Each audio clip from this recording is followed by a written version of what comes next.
In the twilight of forgotten worlds, beneath the dust of 1,000 lost civilizations, humanity returns to the place where it all began, the Cradle.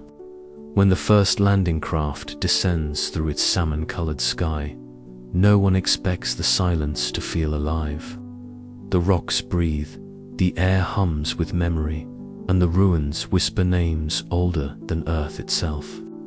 Each step taken by the explorers awakens something ancient, a story carved not in stone, but in the very bones of the planet.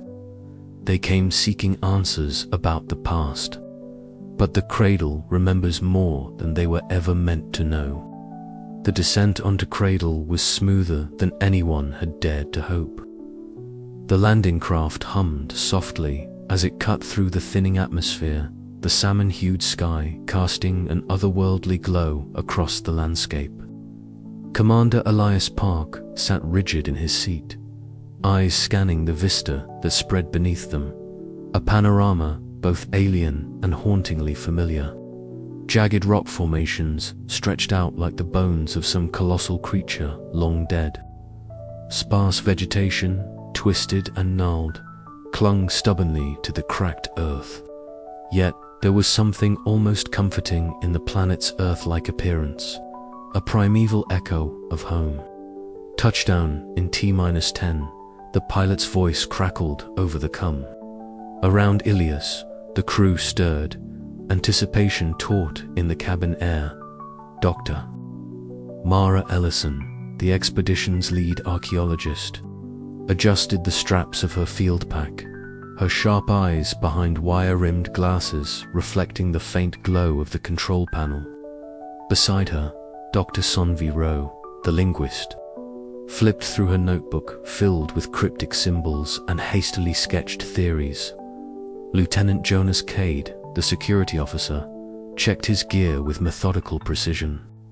When the craft's landing legs kissed the ground, a thin plume of dust rose, swirling like a ghostly veil before settling.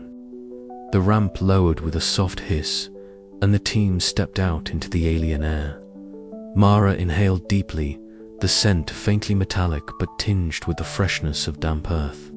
Her boots crunched against stones that seemed unnervingly hand-carved, their surfaces etched with patterns both intricate and alien. "Commander, look at this," Mara called, kneeling beside a large stone monolith partially buried in the soil. The markings on its surface glimmered subtly, as if alive beneath the layers of dust and time. She traced a finger along the grooves, the texture surprisingly smooth despite the apparent age. Elias approached, his normally composed features betraying a flicker of awe. These aren't natural formations." Sonvi joined them, her eyes widening.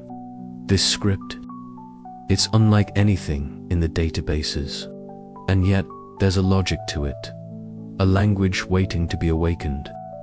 As the sun climbed higher, the team worked swiftly to establish their base camp. Tents sprouted like mushrooms around a cleared area, advanced equipment unpacked and powered up. The ruins loomed beyond, silent and inscrutable, their shadow stretching long across the cracked earth. Even as the day wore on, the weight of their discovery settled like a stone in their chests. These ruins were not just remnants of a forgotten people. They predated all known human history. The implications were staggering. Was this planet truly humanity's cradle? Had they just unearthed the genesis of human civilization itself? Nightfall brought a chill that seeped into the bones. Around a flickering holographic map projected in the center of camp, heated discussions broke out. Some argued for immediate disclosure to Earth's authorities, while others cautioned restraint, wary of the upheaval such knowledge could provoke.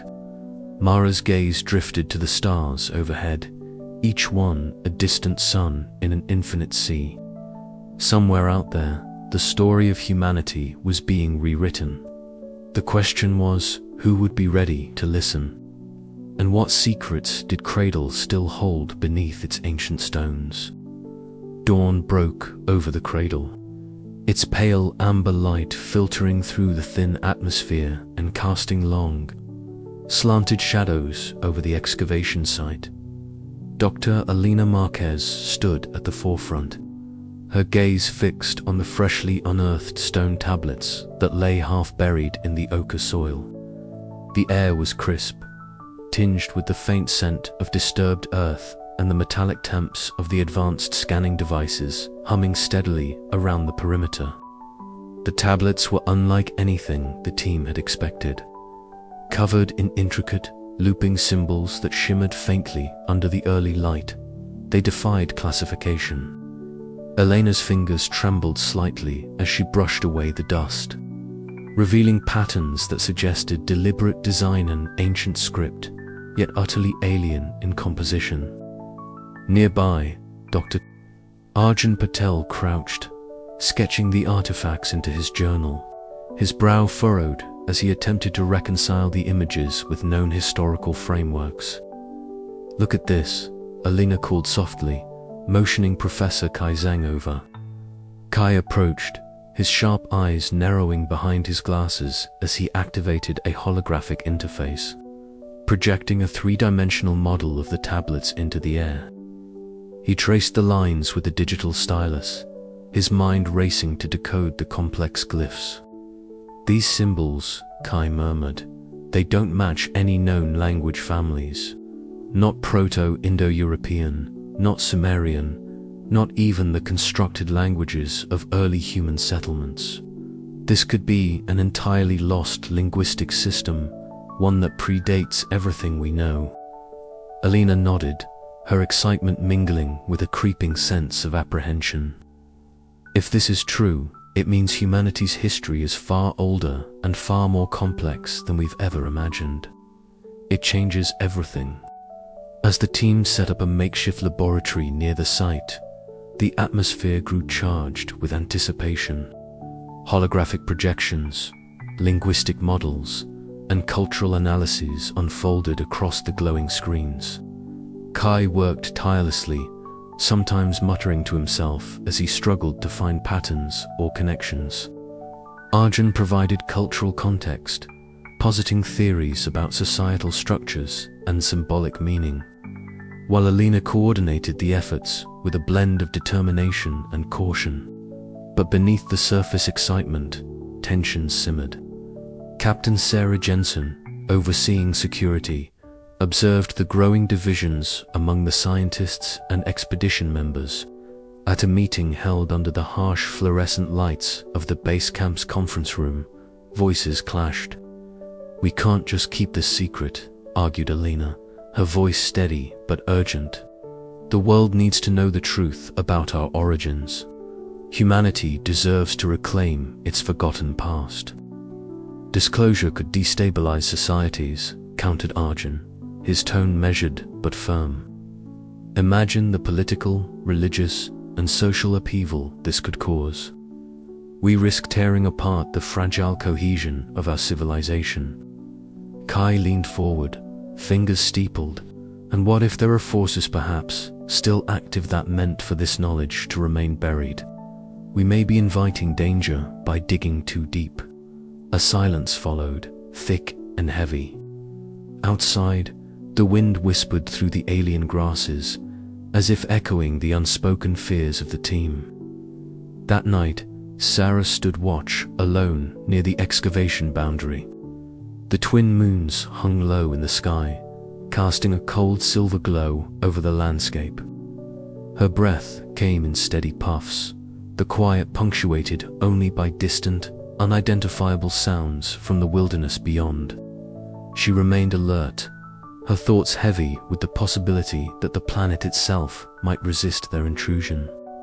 Back at the camp, Alina stared at the tablets once more, the strange symbols etched deeply into stone. The whispers beneath the soil were growing louder, not just in sound but in meaning, pulling the expedition into a labyrinth of discovery, doubt, and danger. As the night deepened, the team faced a choice that would shape not only their future but the destiny of humanity itself. To unveil the truths buried for millennia, or to shield the world from revelations that could rewrite the story of existence. The afternoon sun dipped below the horizon, casting long shadows across the jagged landscape of Cradle's enigmatic ruins. Inside the expedition's temporary base, a palpable tension simmered as Kiara Singh adjusted the settings on the geophysical scanner. The device hummed softly, its sensors probing beneath the soil, seeking answers hidden in darkness. Lina Marquez stood beside the console, her eyes fixed on the holographic display that blossomed into view, a complex network of chambers glowing beneath the surface like ghostly veins. Her breath caught at the scale of it.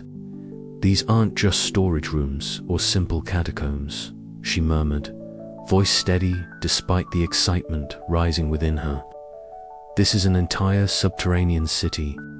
Commander Lyra Voss entered the tent, his expression unreadable. "Report," he said simply. Kiara turned, pointing at the projection. The scans reveal a sprawling network extending at least a kilometer in every direction beneath the ruins. The architecture suggests advanced engineering, with large central halls and smaller chambers branching off. She paused, her gaze meeting Elias's. "There's evidence of structural integrity maintained by some unknown technology." Haruto Kenzaki, who had been quietly reviewing translated symbols from the surface artifacts, looked up thoughtfully. If this civilization engineered such spaces underground, it implies they valued secrecy or protection. Perhaps they faced threats we have yet to understand. Lina nodded. "It also changes our approach. We can't just excavate the surface and expect to understand their culture. The real story is beneath our feet." Elias ran a hand through his beard, weighing the options. Exploring these chambers could be dangerous. We don't know what defenses or environmental hazards lie below. Yet, the potential knowledge is immense. The room fell into a heavy silence. The decision to venture underground was not to be taken lightly. That night, the base hummed with quiet activity. Lina sat by the viewport, her silhouette framed by the alien constellations. Her mind drifted back to one of the recorded flashbacks from Earth's post-human epocha world, transformed by genetic manipulation and technological ascendance, where the memory of this ancient civilization was deliberately erased to prevent repeating catastrophic mistakes. In the vision, faceless figures in sterile chambers manipulated genomes, wiping collective memory like a fading echo. Societies restructured themselves, severing ties to their origins in a desperate bid for survival. The irony was bitter. Humanity's true birthplace was lost not by time, but by intentional forgetting. As the flashback faded, Lina's resolve hardened. "We must uncover the truth," she whispered, "no matter the cost." The next morning, the expedition gathered for a briefing. Elias addressed the team with measured authority. "We will prepare for a cautious descent into the subterranean chambers. Safety protocols will be strict. We proceed to learn what we can about this civilization that predates us all." Tensions between curiosity and caution rippled through the group. Some advocated for transparency and bold exploration. Others warned of the risks to their own identities and the fragile stability of human understanding. The echo of silence beneath the soil beckoned, promising revelations and dangers that would challenge everything they believed about their origins and future.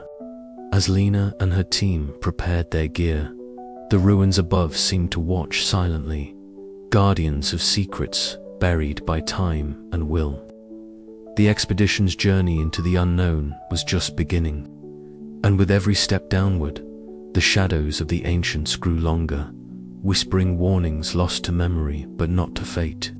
The echoes of silence called them forward, and none could say what awaited in the dark. The translucent screen shimmered faintly in the dim light of the excavation tent.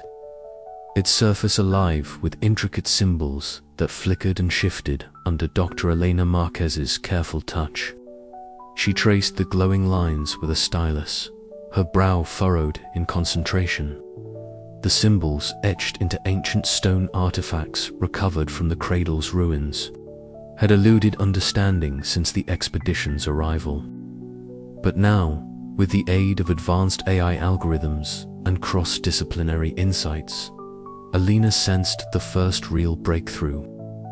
"Look at this," she whispered, barely daring to disturb the heavy silence that had settled over the room.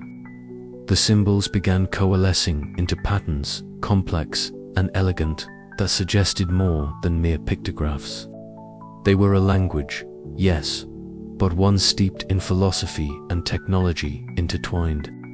Captain Myra Solano leaned over Elena's shoulder, eyes sharp beneath her furrowed brow. "Are you certain this could redefine everything we know about humanity's origins?" Alina nodded slowly, the weight of the discovery pressing on her. "It's not just language. These symbols describe principles of bioengineering, societal governance, even metaphysical concepts. It's a window into a civilization that thought deeply about existence itself." Across the room, Jin Park adjusted his headset, fingers flying over a holographic keyboard as he integrated AI-assisted translation programs with Elena's findings. The hum of servers and computational processes filled the air, a stark contrast to the ancient relics scattered across tables and display pads. "The AI is beginning to identify grammar structures," Jin said, eyes sparkling with excitement. "It's like nothing I've ever seen. Their language encodes multiple layers of meaning simultaneously, symbolic, literal, and emotional." Professor Darius Chen approached, holding a small tablet carved from a translucent, glassy mineral. "I found this near the northern dig site," he said, voiced low with reverence. "The pictographs here hint at a cataclysm, a massive event that fractured their society." Mira's gaze hardened. Could this be why they vanished? "More than vanished," Darius replied. "Their records suggest a deliberate cultural suppression, a conscious erasure of their own history. They feared the knowledge might trigger the same disaster again." A hush fell. The notion that a civilization would choose oblivion over survival was almost unfathomable. Yet here, on Cradle, the evidence was irrefutable. Later, in the command tent, the team gathered for a tense discussion. The implications of their discovery rippled through the group like an electric current. "If we reveal this too soon," warned Dr. Marquez, "we risk destabilizing the very identity of humanity. This knowledge challenges our understanding of ourselves and could cause chaos. But hiding it," countered Jin, "denies humanity the chance to learn from our ancestors' mistakes. We have a duty to share this." Captain Solano weighed their words carefully. "We must balance transparency with caution. The world isn't ready for this truth, but neither can we bury it forever." As the debate raged, Alina returned to her work, her fingers dancing over the screen. More symbols emerged, more secrets whispered through time. Among them were warnings, encoded protocols that spoke of erasure and protection, of knowledge so dangerous it had to be locked away. The ancient civilization's voice, long silent, was growing louder. It spoke of hubris and hope, of destruction and the fragile thread of survival. And as the team delved deeper, they realized that understanding this forgotten tongue was not just about decoding language, it was about decoding humanity's own uncertain future. The night deepened outside the tent, stars flickering like distant memories. Inside, the flicker of holographic symbols cast ghostly shadows on determined faces, as the expedition stood at the threshold of a revelation that could change everything, or unravel everything they believed about themselves. "We have to keep going," Elena said softly, almost to herself, because if we don't remember, we are doomed to repeat. But beneath the weight of that truth lay a question no one dared yet to ask. What if some knowledge was never meant to be found? The hum of machines mingled with the whispered echoes of the past, and the forgotten tongue began to speak once more, its voice resolute and haunting, beckoning humanity to listen and to choose wisely. The entrance to the underground chambers yawned before them like a dark maw swallowing light and hope. Dr. Mara El-Sayed adjusted her helmet's illumination, the beam swinging across walls, etched with iridescent symbols that pulsed faintly in the stale air. "Keep your eyes sharp," she murmured, voice barely above the whispering hum of their equipment. Captain Jonah Reyes led the line, his boots crunching softly against the gravel-strewn floor, senses alert to any sign of danger. The air was heavy with a stillness that seemed unnatural, as if the very planet held its breath. Dr. Sorenvolt trailed behind, fingers twitching over the handheld scanner, which blinked erratically, overwhelmed by ancient yet active energy fields. "This place, it's alive," Soren muttered, eyes fixed on the readings. Some kind of system still operational after all this time. Lena Kurov, her translator device, humming quietly, read aloud fragments of the inscriptions: Guardians, silence, eternal vigilance. Her voice was steady, but the words sent a chill through the group. Suddenly, a low mechanical word broke the silence. From a recessed alcove, a sleek, metallic drone unfolded like a spider awakening from a long slumber. Its blue sensors blinked to life, scanning the intruders with an unblinking gaze. The air vibrated as its limbs extended, joints clicking with precise, cold efficiency. "Contact, automated defense system." Captain Reyes barked, drawing his sidearm and signaling the team to take cover. Mara's heart pounded as she ducked behind a crumbling pillar, eyes locked on the unmoving machine that now threatened their lives. Soren frantically tapped commands into his tablet, attempting to override the drone's protocols. "I can't get past the firewall. This AI is ancient, but sophisticated post-human, definitely." The drone fired a burst of energy, crackling through the dim corridor. Sparks flew as the beam struck the wall inches from Mara's shoulder. She scrambled backward, adrenaline surging through her veins. "Fall back," Reyes commanded, voice calm but urgent. The team retreated through the winding corridors, dodging automated traps and crumbling debris triggered in their wake. The labyrinth seemed designed not just to protect, but to confound any trespassers. As they fled, the faint glow of the glyphs began to fade, the chambers sinking back into darkness. Reaching the stairwell, Mara paused to glance back, the weight of what they had encountered settling heavily upon her. Outside, beneath the alien sky streaked with unfamiliar constellations, the team gathered, breaths ragged, bodies trembling. "This civilization's reach was far greater than we imagined," Mara said softly, eyes reflecting both fear and fascination. "Their technology, it's post-human, and it's still guarding their secrets." Captain Reyes nodded. "We've only just scratched the surface. Our mission just became a lot more dangerous." Lena adjusted her translator and looked up at the ruins that loomed behind them, silent and inscrutable. What were they so afraid of? The question hung in the air, heavy and unresolved, as the shadows of the ancients stretched long beneath the twin moons of Cradle.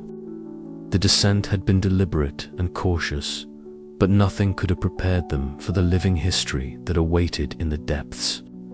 The team's flashlights swept over walls covered in intricate carvings, depicting scenes of a civilization at its zenith, cities suspended in air, beings merging flesh and machine, and starships charting unknown galaxies.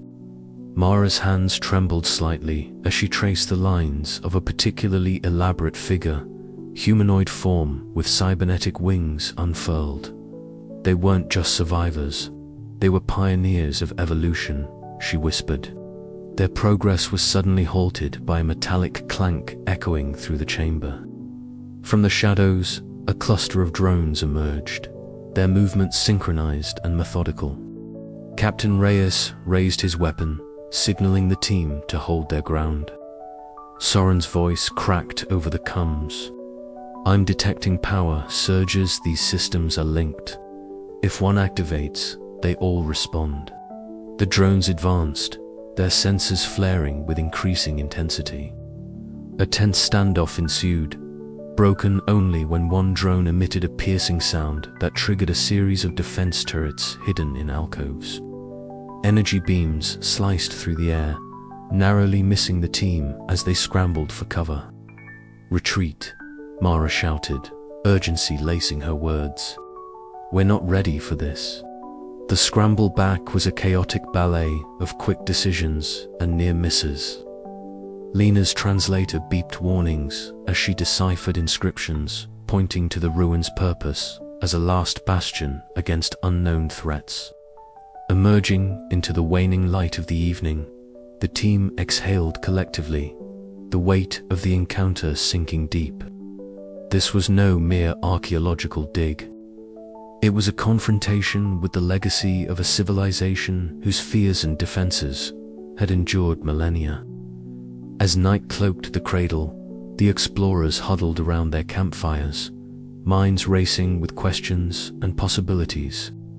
The ancients had left shadows that now stirred with the footsteps of those daring enough to seek the truths buried beneath.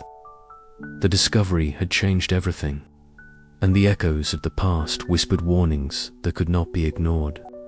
The air inside the main tent hung thick with unspoken tension, an almost tangible weight pressing down on the gathered members of the expedition.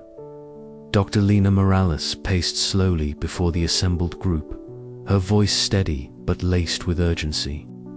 We have uncovered something that challenges everything we thought we knew about human history, she said, eyes sweeping the room. This isn't just a relic or a forgotten civilization. This is our cradle, our genesis, and it demands transparency. Commander Elias Trent folded his arms, his gaze stern as he replied, Lena, I understand the scientific imperative, but we must consider the consequences. Revealing this to the world could destabilize societies, governments, entire belief systems. Are we prepared for that fallout? A murmur rippled through the room, the lines between science and responsibility blurring. Dr. Amina Faisal raised a hand, her voice calm but firm. Suppressing knowledge because we fear the reaction is itself a betrayal. We owe it to humanity to share the truth, even if it is unsettling. The debate escalated, voices overlapping, each argument layered with passion and fear. Some feared that revealing the ancient civilization would unravel the foundations of modern identity, while others saw it as an awakening long overdue. Outside, the planet seemed to listen. Dr. Rajiv Patel crouched beside a patch of bioluminescent flora, their soft glow pulsing in time with an almost imperceptible rhythm. He reached out tentatively, brushing a finger against a leaf, and the light flared brighter, bathing his face in an ethereal blue. A low hum filled the air, vibrating through the ground and rising into the night sky. Rajiv whispered to himself, this planet, it's alive, not just biologically, but somehow aware. It's reacting to us. Back inside the command tent, Elias stood before the viewport, the ruins sprawling below, bathed in the fading light of dusk. The sky above shimmered faintly, colors shifting in patterns that defied explanation. His mind churned with the enormity of their discovery and the burden of leadership in these uncertain times. Later that night, Amina sat alone, her fingers dancing across her datapad, as she analyzed streams of environmental readings.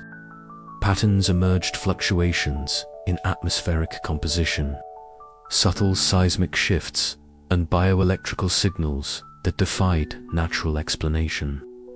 The planet's systems pulsed with life, responding to every footstep, every breath taken by the expedition. She leaned back, a chill running down her spine. Cradle isn't just a place, she thought. It's a sentinel, a keeper of memories. And it's watching us. The fractures within the team deepened. Trust wavered as factions formed: those who sought to protect humanity by guarding the secret, and those who believed in the necessity of revelation. The planet itself became a silent participant in this struggle, its subtle reactions weaving through the fabric of their discoveries. As the first hints of dawn crept over the horizon, Lena gathered the team once more. "We stand at a crossroads," she said softly. "The choices we make here will echo through time. But whatever path we take, we must remember that the past is not just history, it's the foundation of our future." Outside, Cradle pulsed gently, its living heart beating in time with the fractured memories of a civilization long forgotten but not forever lost. The sun dipped low beyond the jagged horizon of Cradle, casting long shadows over the sprawling ruins that sprawled beneath the team's feet. The air was thick with dust and the faint hum of ancient mechanisms stirring to life. Dr. Maya Lin stood at the forefront, her breath steady but her heart pounding in sync with the rhythmic glow pulsing from the colossal structure before them, the heart of the Cradle. An archive lost to time, but now on the cusp of awakening. "This is it," Maya murmured, fingers tracing the glowing glyphs etched deep into the archive's entrance. The symbols shimmered faintly under her touch, as if acknowledging her presence. Around her, the team gathered: Captain Elias Moreau, ever vigilant and commanding Dr. Santhi Rao, whose eyes sparkled with the promise of scientific discovery, and Jox Calder, fingers already dancing across his portable scanner, mapping the structure's energy signature. "Are we ready for this?" Elias's voice cut through the thick silence, his gaze flicking between the ancient doorway and the faces of his team. "Once we step inside, there's no turning back." Maya nodded, swallowing the lump in her throat. "We have to be, for humanity's sake." With a steadying breath, she pressed her palm against the central glyph. The surface rippled like liquid glass and then slowly receded, revealing a vast chamber bathed in a soft cerulean light. The air inside was cool, carrying a faint scent of ozone and something inexplicably organic. The walls, curved and seamless, bore intricate carvings that twisted and flowed with the grace of living organisms. Sonvi stepped forward, her fingers brushing the nearest wall. "This is bioengineered stone," she whispered, all lacing her words. "It adapts and responds to the environmental life in a way we can hardly comprehend." Jox's scanner beeped rapidly, capturing data streams that coursed invisibly around them. "The energy here is off the charts. Whatever powered this place was beyond anything we've encountered." As they ventured deeper, the chamber's center erupted in a cascade of light. Holographic projections shimmered into existence, threads of blue and white twisting into shapes both alien and familiar. Towers rose and fell. Landscapes bloomed and withered. Bioengineered creatures, some eerily humanoid, others utterly strange, danced through the light. Maya's eyes widened as she recognized the sequences unfolding: genetic codes, architectural schematics, and social constructs, all woven together in a tapestry of knowledge. "This archive isn't just a record," she breathed. "It's a living history, a blueprint of the civilization that came before us." The projections shifted, focusing now on detailed images of human ancestors, their forms morphing as they displayed stages of bioengineering enhancements. Muscular limbs gave way to sleek, adaptive skin. Neural pathways glowed with artificial synapses. The earliest days of post-human evolution played out in ghostly light. Sonvi's voice trembled with excitement. They weren't just survivors, they were pioneers, shaping themselves and their world in ways we're only beginning to understand. Captain Morrow's eyes narrowed, his mind racing beyond the wonders to the weight of responsibility. If this knowledge falls into the wrong hands, we must be careful, Maya agreed. But hiding it away won't protect anyone. It's our legacy, our origin. We need to understand it, even if it challenges everything we thought we knew. Jox's scanner suddenly flared, detecting a dormant system awakening beneath the projections. Some of these mechanisms are still active. There's more here than just data there. Could be technology, weapons, or worse. A tense silence fell.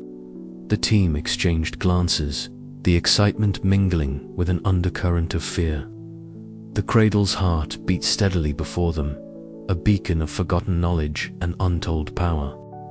Then we proceed with caution, Elias declared. We're the custodians now. Hours passed as they sifted through the projections, piecing together fragments of a civilization that had shaped the very essence of humanity.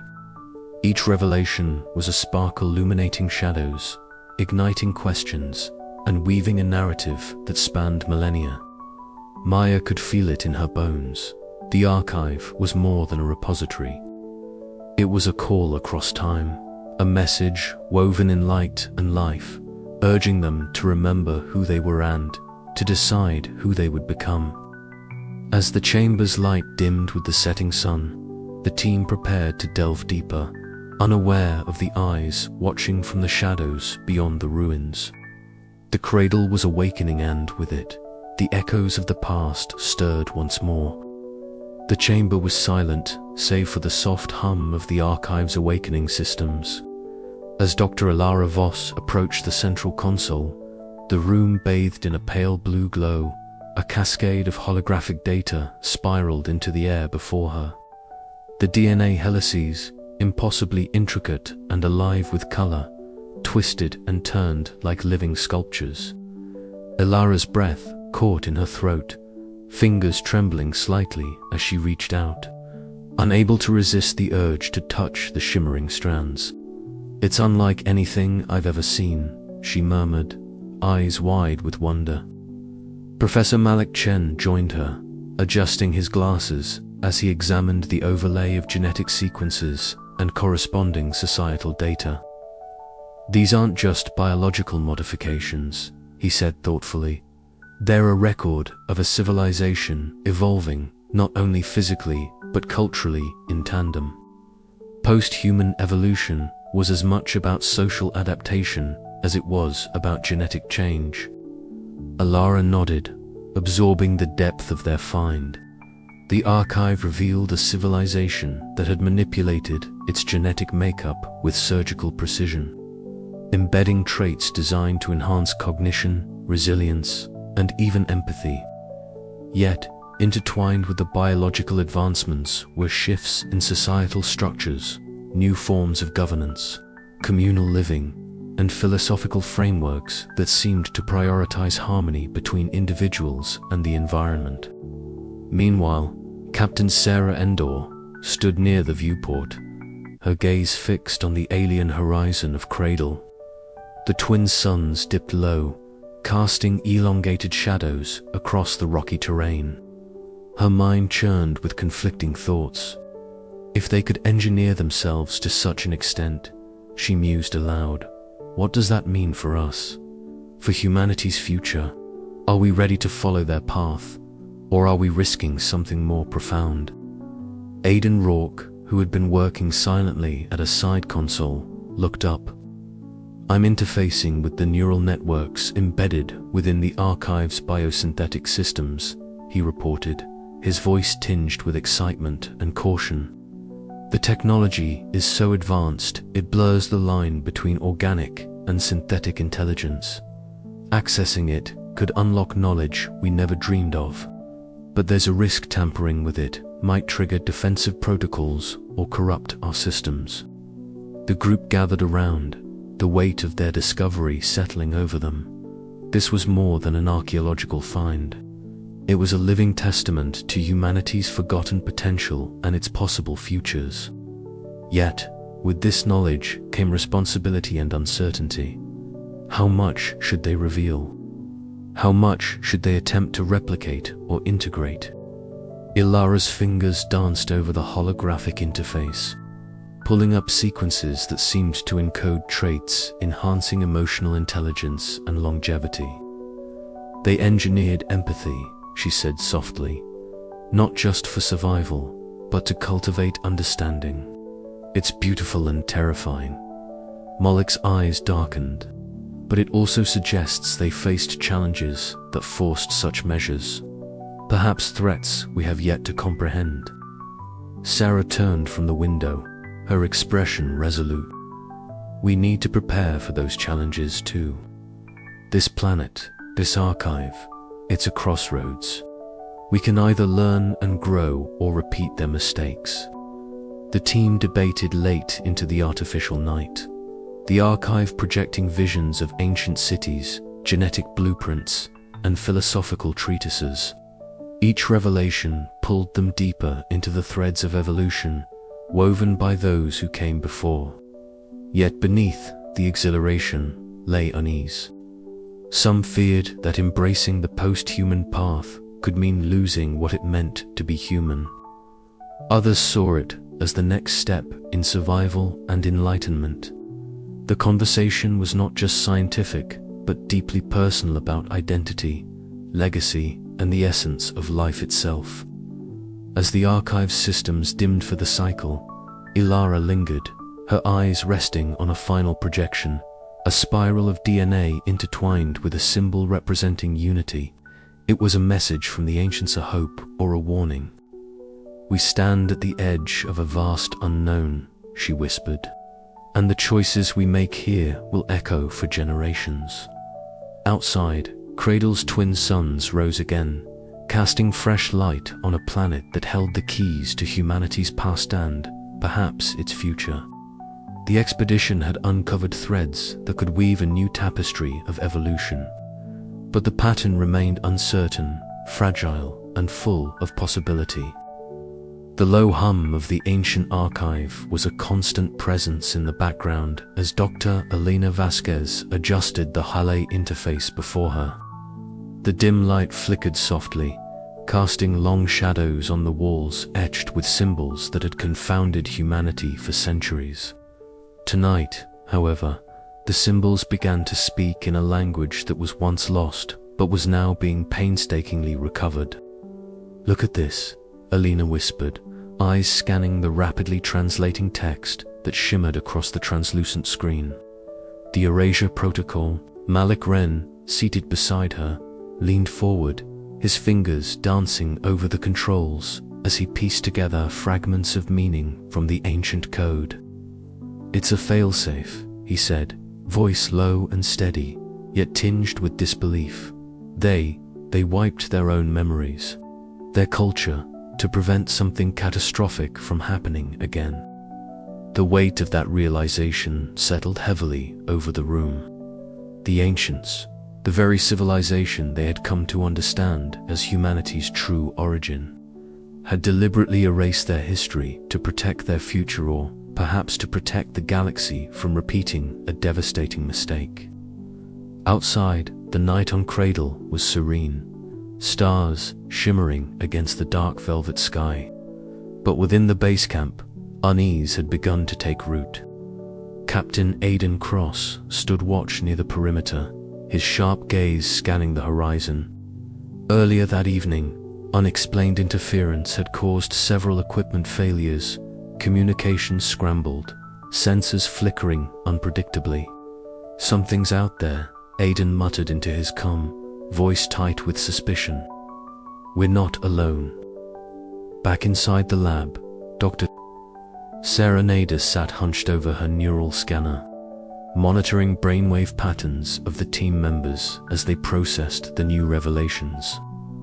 Suddenly, her own vision blurred, colors swirling and sounds warping around her. A cold wave of disorientation washed over her, as if an unseen force was tugging at the edges of her consciousness. Sarah Elena's voice cut through the haze. "Are you all right?" Blinking rapidly, Sarah nodded, but the lingering sensation of mental fog was undeniable. "It's like something is trying to block my memories," she whispered. "Like the planet itself or something else is enforcing that protocol now." The room fell silent, each member grappling with the implications. If the erasure protocol was still active, if forces unknown were watching and suppressing knowledge, then their mission was in peril. Later, during the heated council meeting in the main tent, voices clashed in a storm of urgency and fear. Some argued for full disclosure, believing humanity deserved the truth, no matter the cost. Others advocated caution, fearing that revealing such knowledge might unravel the fragile identity of modern civilization. "We risk everything by sharing this," one scientist warned. The cultural erasure wasn't just history, was a warning. "But hiding it only perpetuates ignorance," countered another. "We have a responsibility to learn and grow." Captain Cross slammed his fist on the table. "Enough. If we can't trust each other, we're doomed. We have to figure out who or what is watching and stop it before it stops us." Tension thickened the air, the seeds of mistrust taking root. The expedition was no longer just a scientific endeavor. It had become a battleground between memory and oblivion. Outside, unseen eyes flickered in the darkness, observing, calculating. The ancient legacy of the Cradle was alive, and it demanded a reckoning. As the night deepened, so did the shadows around them. The erasure protocol was not merely a relic of the past, it was a living force, a guardian of secrets that humanity was only beginning to comprehend. And the question remained, could they face the truth without losing themselves in the process? The journey ahead promised not only discovery, but a test of what it truly meant to remember and to forget. The sun dipped below the horizon, casting long shadows across the rugged terrain of Cradle, as the expedition camp settled into a restless twilight. The air held a charged stillness, a subtle shift that seemed to hum beneath the surface of the planet itself. Dr. Elena Marquez stepped outside the central dome, her breath misting in the cooling air, eyes scanning the darkening sky. She had noticed the unusual energy readings on the sensor's earlier ripples that defied any known natural phenomenon. A faint distortion shimmered near the camp's perimeter, bending the twilight like a heat haze, though the temperature betrayed no warmth. Elena's pulse quickened as a soft, melodic hum filled the air, a sound that seemed to thread through her mind rather than her ears. It was haunting, beautiful, and impossibly ancient. She reached out instinctively, her hand trembling as if to grasp the intangible melody. Inside the command center, Captain Jiro Tanaka observed the data streams flickering on the monitors. "We're picking up something," he announced, voice steady but tinged with concern. "Not an environmental anomaly. Something else." Dr. Samir Patel adjusted the sensors, his fingers dancing over the controls. "It's like an energy field, but it's alive, responding to our presence." Elena returned to the dome, her face illuminated by the soft glow of holographic projections. "I felt it," she said quietly. "There's intelligence here, not just relics or echoes, but a conscious watcher." The team exchanged uneasy glances. For days, they had sensed that Cradle was more than a forgotten world. It was a sentinel holding secrets that challenged the very foundations of human history. That night, as the camp's systems monitored the surroundings, the watchers made themselves known more clearly. Mira, a form of luminescent energy, appeared within the ancient archive chamber. To the human eye, Mira shimmered like a living aurora, its shifting colors casting surreal patterns on the weathered stone walls. It moved with deliberate grace, weaving through glyphs and holographic records, projecting pulses of light and sound that resonated with the team's neural interfaces. Through these cryptic transmissions, Myra communicated warnings. The civilization that had risen on Cradle had faced catastrophic hubris, nearly annihilating themselves and the planet. The Watchers were their successors, protectors tasked with guarding this legacy until humanity proved itself, ready to bear the knowledge without repeating past mistakes. Captain Tanaka convened the team in the main hall, the holograms flickering as they displayed the Watchers' subtle interactions, from power fluctuations in equipment to inexplicable movements caught on infrared scans. "We're not alone," he said, voice resolute. "And whatever they are, they're watching us closely." Debate raged. Some, like Alina, saw this as a profound opportunity to bridge worlds and histories. Others feared the implications. What if these entities judged humanity unfit? What price would they pay for transgression? Myra's presence was both a beacon and a gauntlet.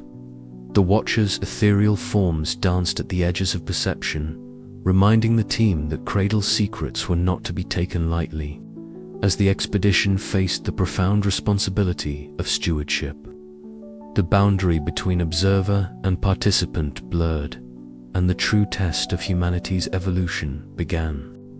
The night deepened, and the Watcher's light pulsed gently, a silent promise and a warning that the echoes of the Cradle were far from silent.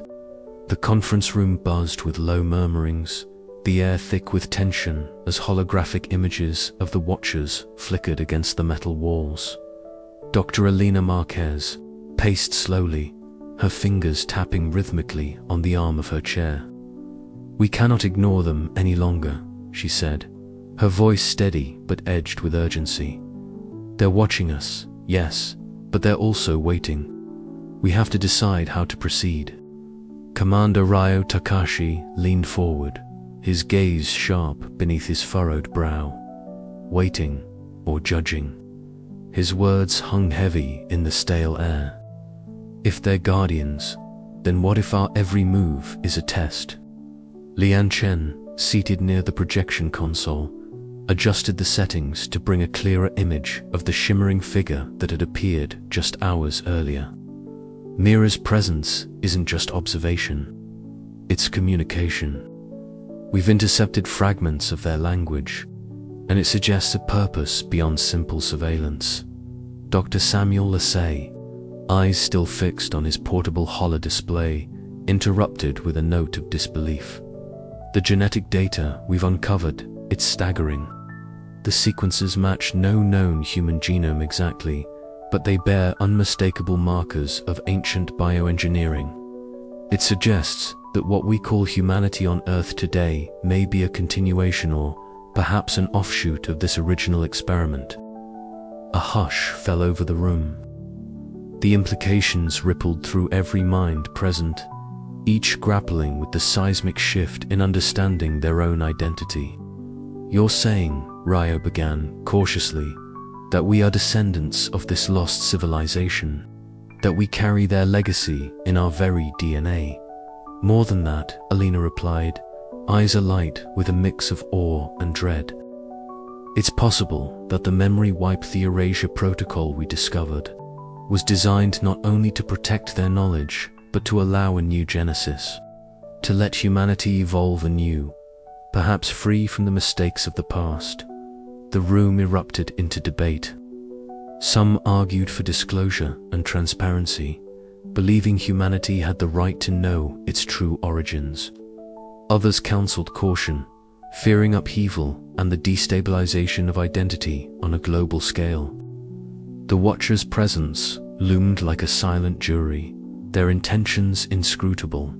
Suddenly, the air shimmered, and Myra's form coalesced in the center of the rumor-living hologram of shifting light and shadow. Her voice echoed softly inside each mind, simultaneously intimate and vast. "You stand at a crossroads," she intoned. "To remember is to awaken. To awaken is to choose." Alina stepped forward, her voice steady but respectful. "Why reveal yourselves now? Why allow us to bear this burden?" Myra's form pulsed gently. "Because the cycle approaches its end.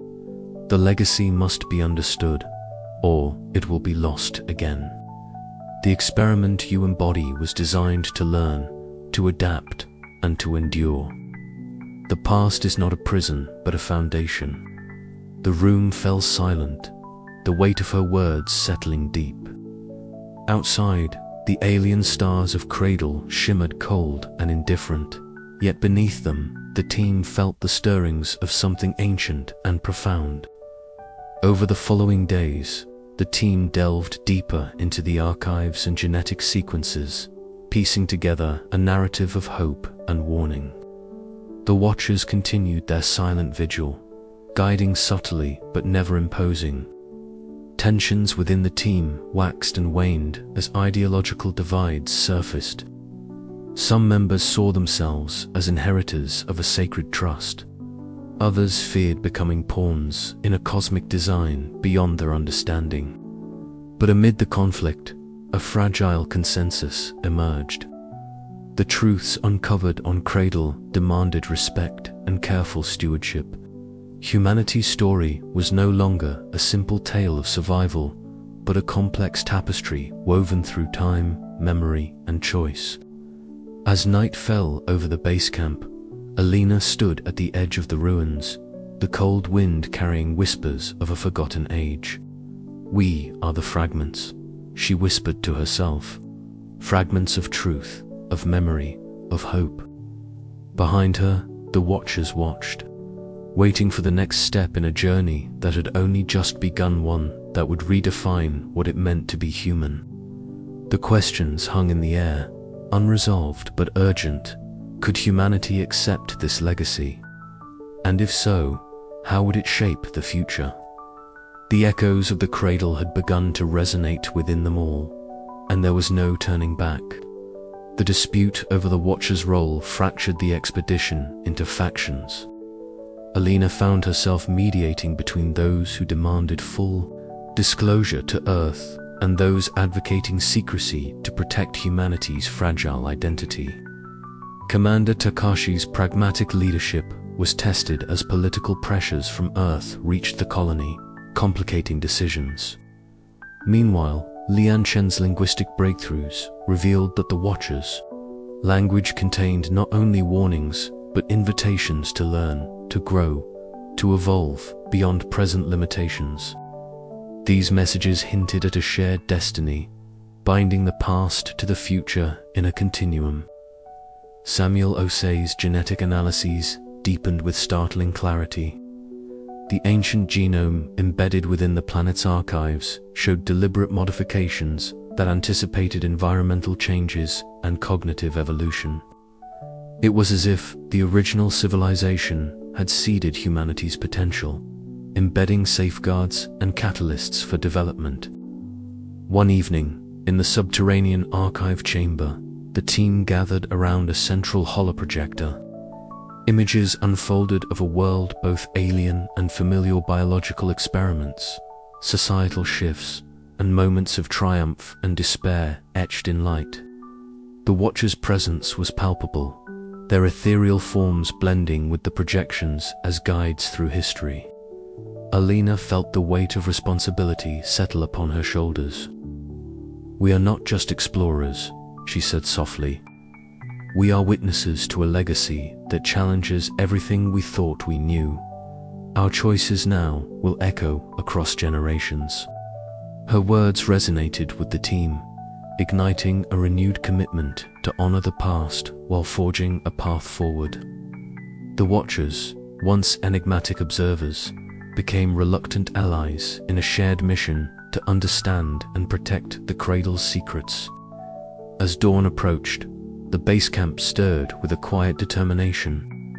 The fragments of truth they had uncovered were pieces of a vast puzzle, one whose completion promised enlightenment but demanded courage. And somewhere, deep beneath the planet's surface, the ancient machinery hummed softly, awaiting the next chapter in humanity's unfolding story. The echoes endured. The humid air of Cradle's dense jungle clung to Dr. Alara Miles's skin as she crouched beside a cluster of luminescent flora. The bioluminescence pulsed gently, casting soft azure glows on her weathered gloves. She reached out tentatively, her fingers brushing the surface of a strange vine that seemed to ripple beneath her touch. A faint harmonic sound, almost musical in quality, emitted from the plant, vibrating through the moist soil and into the roots that stretched wide beneath the surface. Lyra's breath caught in her throat. It was more than just a plant. It was communicating, recording, perhaps something far beyond anything terrestrial biology had ever demonstrated. Nearby, the rest of the expedition busied themselves with their own investigations. Professor Malik Chen, the chief archaeologist, stood amidst an array of holographic projections in the temporary lab they had erected near the ruins. Beside him, Dr. Naya Redding, the neurotechnologist, manipulated a digital interface, her fingers dancing over the controls as they refined their latest invention. A bio-interface device designed to tap into the planet's living memory. "This is unprecedented," Malik murmured, eyes locked on the streams of data flowing across the translucent screen. Cradle isn't just a planet, it's a repository of its own history. The environment itself acts as a sentient archive. Naya nodded, her eyes bright with excitement and caution. The biosphere stores biological data in ways we never imagined.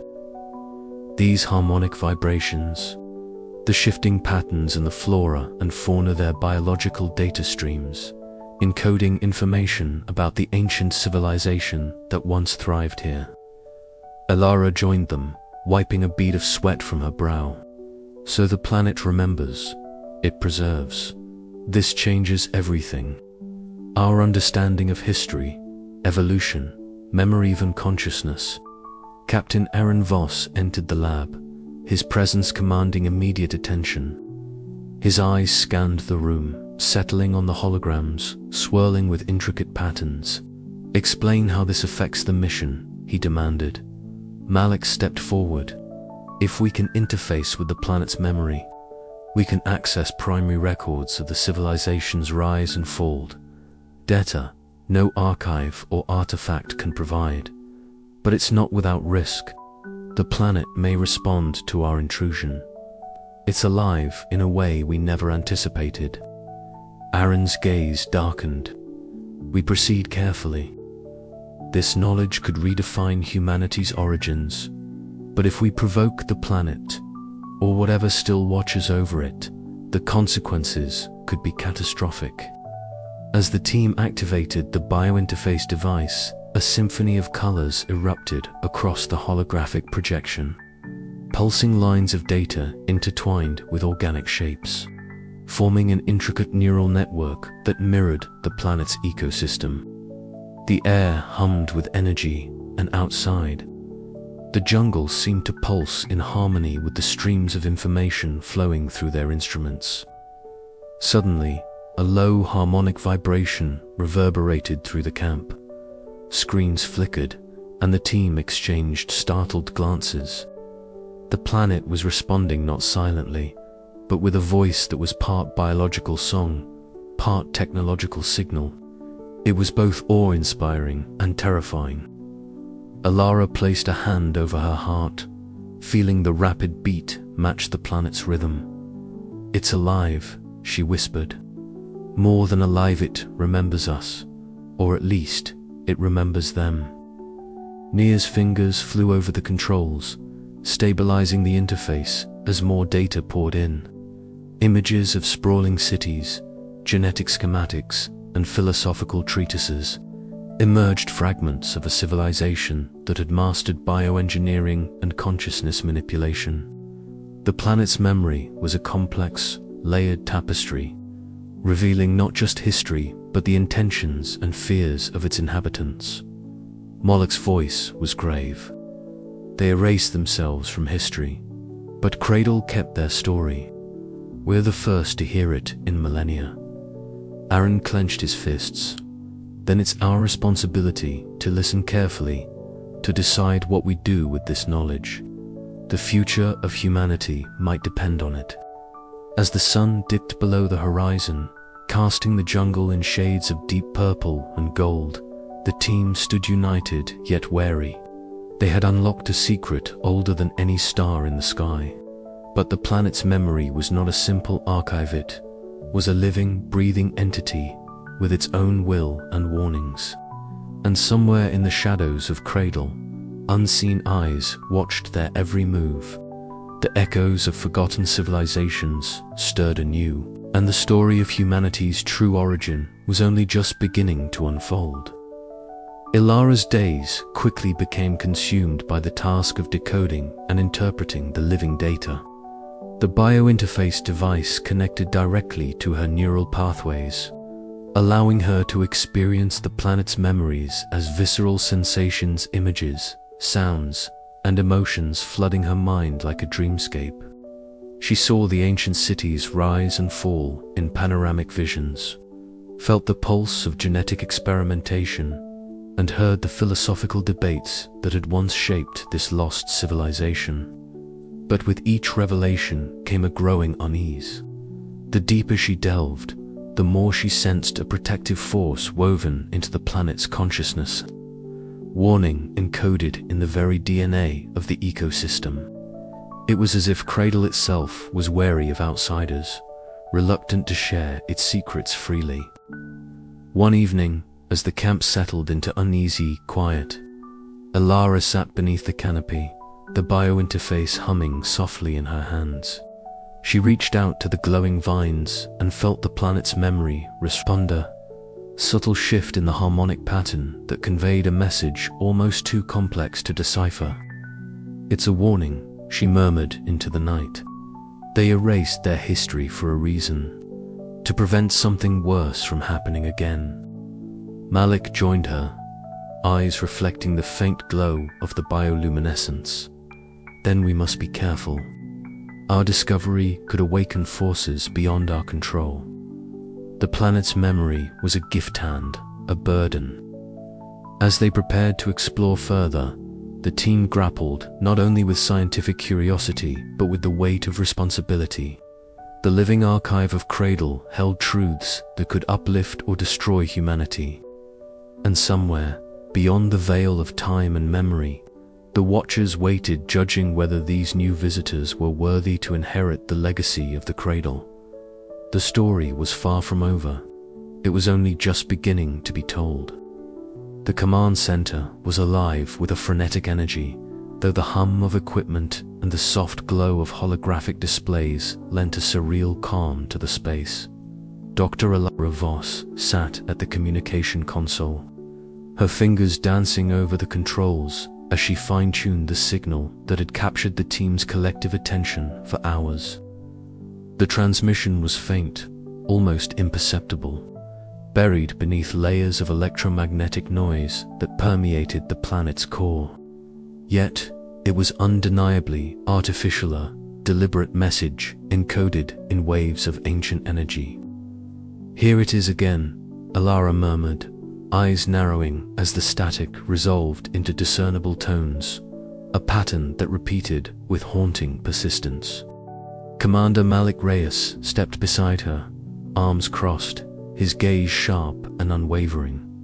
"Play it back at full clarity." The room filled with a crackling pulse, a rhythmic cadence that seemed almost like a heartbeat. Then, amidst the noise, a voice or something resembling one emerged. It was distorted, yet laden with unmistakable urgency. The AI unit AIS transcribed the sounds in real time, converting them into a scrolling stream of symbols and fragmented phrases on the display. Warning, cosmic convergence. Extinction event imminent. Remember, prepare. The text blinked, fragments of a language partially decoded by their linguistic modules. Professor Nia Solberg approached, her expression a mix of fascination and dread. This is extraordinary. It's as if the planet itself is trying to speak to us. Embedded deep within the planetary core, a message preserved through eons. Alara nodded, her hands steady despite the rapid beating of her heart. It's a broadcast of final transmission from the civilization that once thrived here.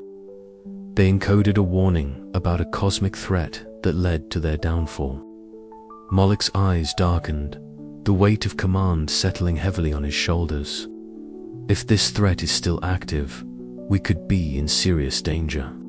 But more than that, this message changes everything. It's not just a discovery, it's a call to action. The team gathered around, a palpable tension knitting their brows. The implications rippled through their minds. Had the ancient inhabitants faced a calamity that could one day return? Were they, the explorers, unwittingly awakening a dormant peril? Alara replayed the transmission repeatedly, each iteration revealing subtle nuances, a pattern in the static, a faint harmonic resonance that suggested the message was designed to be decoded only by advanced civilizations capable of understanding its complexity. The phrase, remember and prepare, suggests they hoped future generations would heed their warning. Eris intoned softly, its voice imbued with the synthetic calm of a patient teacher. This is a legacy of survival, encoded not just in stone or data, but in the very fabric of the planet. Outside, the alien sky darkened as dusk settled over Cradle. The wind whispered through the ruins like a mournful echo of past civilizations. Malik stepped out of the command center, breathing in the cool air heavy with the scent of strange flora. His gaze drifted skyward to the vast cosmos that had watched over humanity's hidden cradle for millennia. We are standing at a crossroads, he mused, voice low. This transmission is a beacon and a warning. We must unravel its full meaning before it's too late. Back inside, Alara's fingers hesitated over a delicate control panel. The message was fragmented, incomplete. The technology to fully decode it lay beyond their current reach. But the urgency was clear. The ancient civilization had faced a cosmic threat, one that jeopardized not just their survival, but potentially that of all who followed. The room fell into a reverent silence, each member of the expedition grappling with the enormity of their discovery. This was not simply a historical find. It was a living testament to the fragility of existence and the enduring quest for knowledge. Suddenly, the lights flickered, a ripple of interference coursed through the equipment. Eris's voice cut through the tension. Signal integrity compromised. Possible external interference detected. Illyra's heart skipped. Is someone or something trying to prevent us from hearing this? Moloch's jaw tightened. We must stay vigilant. Whatever lies ahead, we are not alone in this fight. As night deepened over Cradle, the last transmission echoed through the baser, haunting reminder that the past was never truly gone, and that the future depended on the choices made in this fragile present. The expedition's focus sharpened. No longer were they mere explorers. They were guardians of a legacy written in the stars and etched into the very core of a planet. The legacy of a civilization's final plea, and a warning that could not be ignored. Alara stared at the flickering holograms, determination hardening in her gaze. We have to decode the rest of the message. We owe it to them and to ourselves. Malik nodded, eyes reflecting the distant constellations. Then let's get to work. The universe is watching, and so are we. The transmission faded into silence. but its echoes endured, a clarion call to remember, to prepare, and to face whatever darkness awaited beyond the stars. The air aboard the expedition's main habitat module shimmered faintly, a subtle pulse that seemed to echo the rhythmic heartbeat of the planet itself. Dr. Lyra Miles stood at the edge of the laboratory's observation window, watching the expanse of Cradle's bioluminescent forests stretch beneath the pale twin moons. Her fingers tapped nervously against the digital tablet, the data streams flowing faster than she could fully comprehend. Lyra called Sophia Kim from across the room, her voice threaded with a mix of excitement and apprehension. "You need to see this. The neural scans, something's changing." Lyra moved swiftly, her boots silent on the smooth floor. Sophia's workstation was alive with cascading symbols and fluctuating graphs, the neural interface headset still perched on her head. "What is it?" Lyra asked, leaning in. "The signals from the planet's core there interacting with our neural implants, but not just in a passive way. It's like the planet's biosignature is rewriting parts of our neural pathways," Sophia explained, eyes darting over the data. "I think we're starting to experience memories. Or something like memories, but they aren't ours." A cold shiver traced Lyra's spine. "How is that possible?" Sophia hesitated, then pulled off her headset, revealing eyes wide with a mixture of fascination and fear. "I'm not sure, but I feel it. Like a pull, a whisper in my mind that's not mine." Commander Rajiv Singh entered the lab, his steady gaze immediately anchoring the charged atmosphere. "Report," he said. Lyra straightened. "The planet's biosignature is altering our neural activity. Sophia's experiencing foreign memories fragments from the civilization we're studying." Rajiv's brow furrowed. "Are these changes dangerous?" "Potentially," Marcus Felt interjected, stepping forward from the shadows.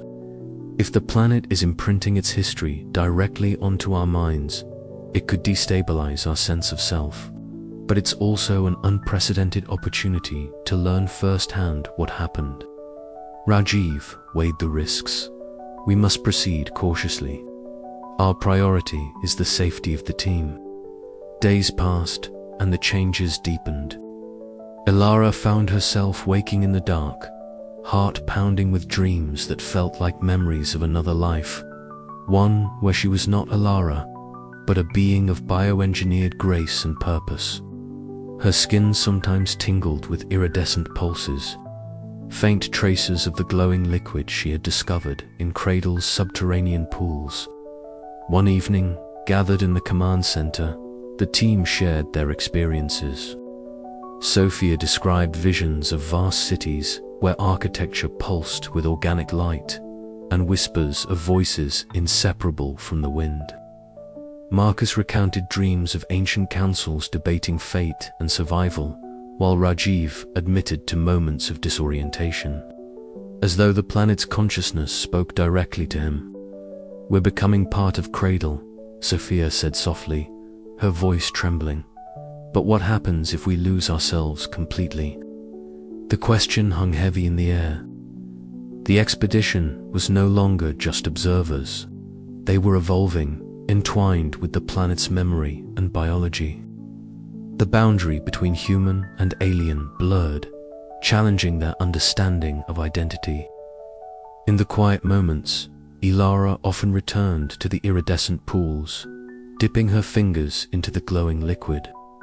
The substance responded to her touch, illuminating veins beneath her skin in mesmerizing patterns. It was beautiful and terrifying. The planet was alive in ways they had never imagined, a living archive that not only stored history but breathed it into those who came seeking answers. As the team grappled with these transformations, a message from the ancient broadcast they had intercepted played softly through the habitat's speakers, a solemn warning of a cosmic threat, a caution to remember and prepare. The echoes of the past reverberated through their bodies and minds, urging vigilance. But with each passing day, the expedition felt the weight of the void grow heavier. Void not just of space, but of memory and self. The planet's biosignature was calling, reshaping them in ways subtle and profound. In the final hours of the chapter, Lyra stood once more beside the glowing pools, her reflection fragmented and shifting in the luminous surface. "Who am I now?" she whispered into the alien night, the question unanswered but alive. Outside, Cradle's twin moons cast a serene light, as if watching and waiting. The journey was far from over, and the echoes in the void promised revelations and perils yet to come. The air inside the central meeting hall was thick with tension, each breath seemingly heavier than the last. Dr. Elena Vasquez stood rigid, her gaze locked with Malik Endauer's steely eyes as the two volleyed arguments like charged particles in the confined space. Around them, the hum of advanced machinery and the faint hiss of atmospheric regulators underscored the urgency of the moment. "We cannot afford to delay," Malik insisted, voice low but firm. "The coalition demands transparency. Our sponsors expect results and control." Elena's hands clenched at her sides, knuckles whitening beneath the worn leather gloves she always kept close. "Control is precisely what we must resist," she shot back. "This is not a bargaining chip for political power. We're custodians of a legacy that transcends any government or corporation." Their debate was no longer simply about research protocols or data sharing. It was about the soul of the expedition. The discoveries on Cradle were monumental, offering answers to humanity's forgotten beginnings and the potential to reshape civilization itself. Yet this promise brought shadows, greed, ambition, and the lure of domination. Commander Raiden Cho, stationed at the security hub, monitored encrypted communications with a growing sense of foreboding. His experience in military operations had taught him to recognize the subtle signs of infiltration and subterfuge. Tonight, the encrypted chatter suggested that corporate agents from Helix Industries were attempting to breach their internal networks. Cho's fingers danced over the holographic interface, isolating suspicious data streams. "They're probing our systems," he muttered to himself, brow furrowed, trying to find a weak link. Elsewhere, Sophia Tran exuded calm confidence as she held a discreet meeting beneath the twin moon's pale light. Her voice was smooth, persuasive, weaving promises of technological advancement and financial backing. "Helix Industries can provide resources beyond your wildest imaginations," she assured a small circle of key personnel. "Join us, and together we can unlock Cradle's potential responsibly, of course." Yet, beneath her polished exterior, her eyes gleamed with the cold calculation of a player well-versed in the game of power. Meanwhile, Lena Ortiz wandered the camp's periphery, the alien landscape's strange beauty both inspiring and haunting her. The ruins they had uncovered whispered stories of a civilization lost to time, and she felt the weight of their silence pressing on her heart. In a soft voice, she murmured an invocation to the ancestors, those who had once called this place home. "We owe you respect," she whispered, "and vigilance." Back in the meeting hall, fractures within the expedition became undeniable. Some members, swayed by Malik's pragmatism or Sophia's enticements, advocated for collaboration with external powers. Others, led by Alina and Lena, warned of the dangers inherent in surrendering control. The rift deepened, the once united team splintering into factions driven by ideology, ambition, and fear. Meetings grew heated, alliances shifted, and trust eroded like the ancient stones beneath their feet. Tensions culminated in a volatile confrontation during a council session. Voices reverberated off the metal walls as accusations flew. Elena's voice rose above the cacophony, a rallying cry for integrity and preservation. "We stand at a crossroads," she declared. "To protect this legacy, we must remain united.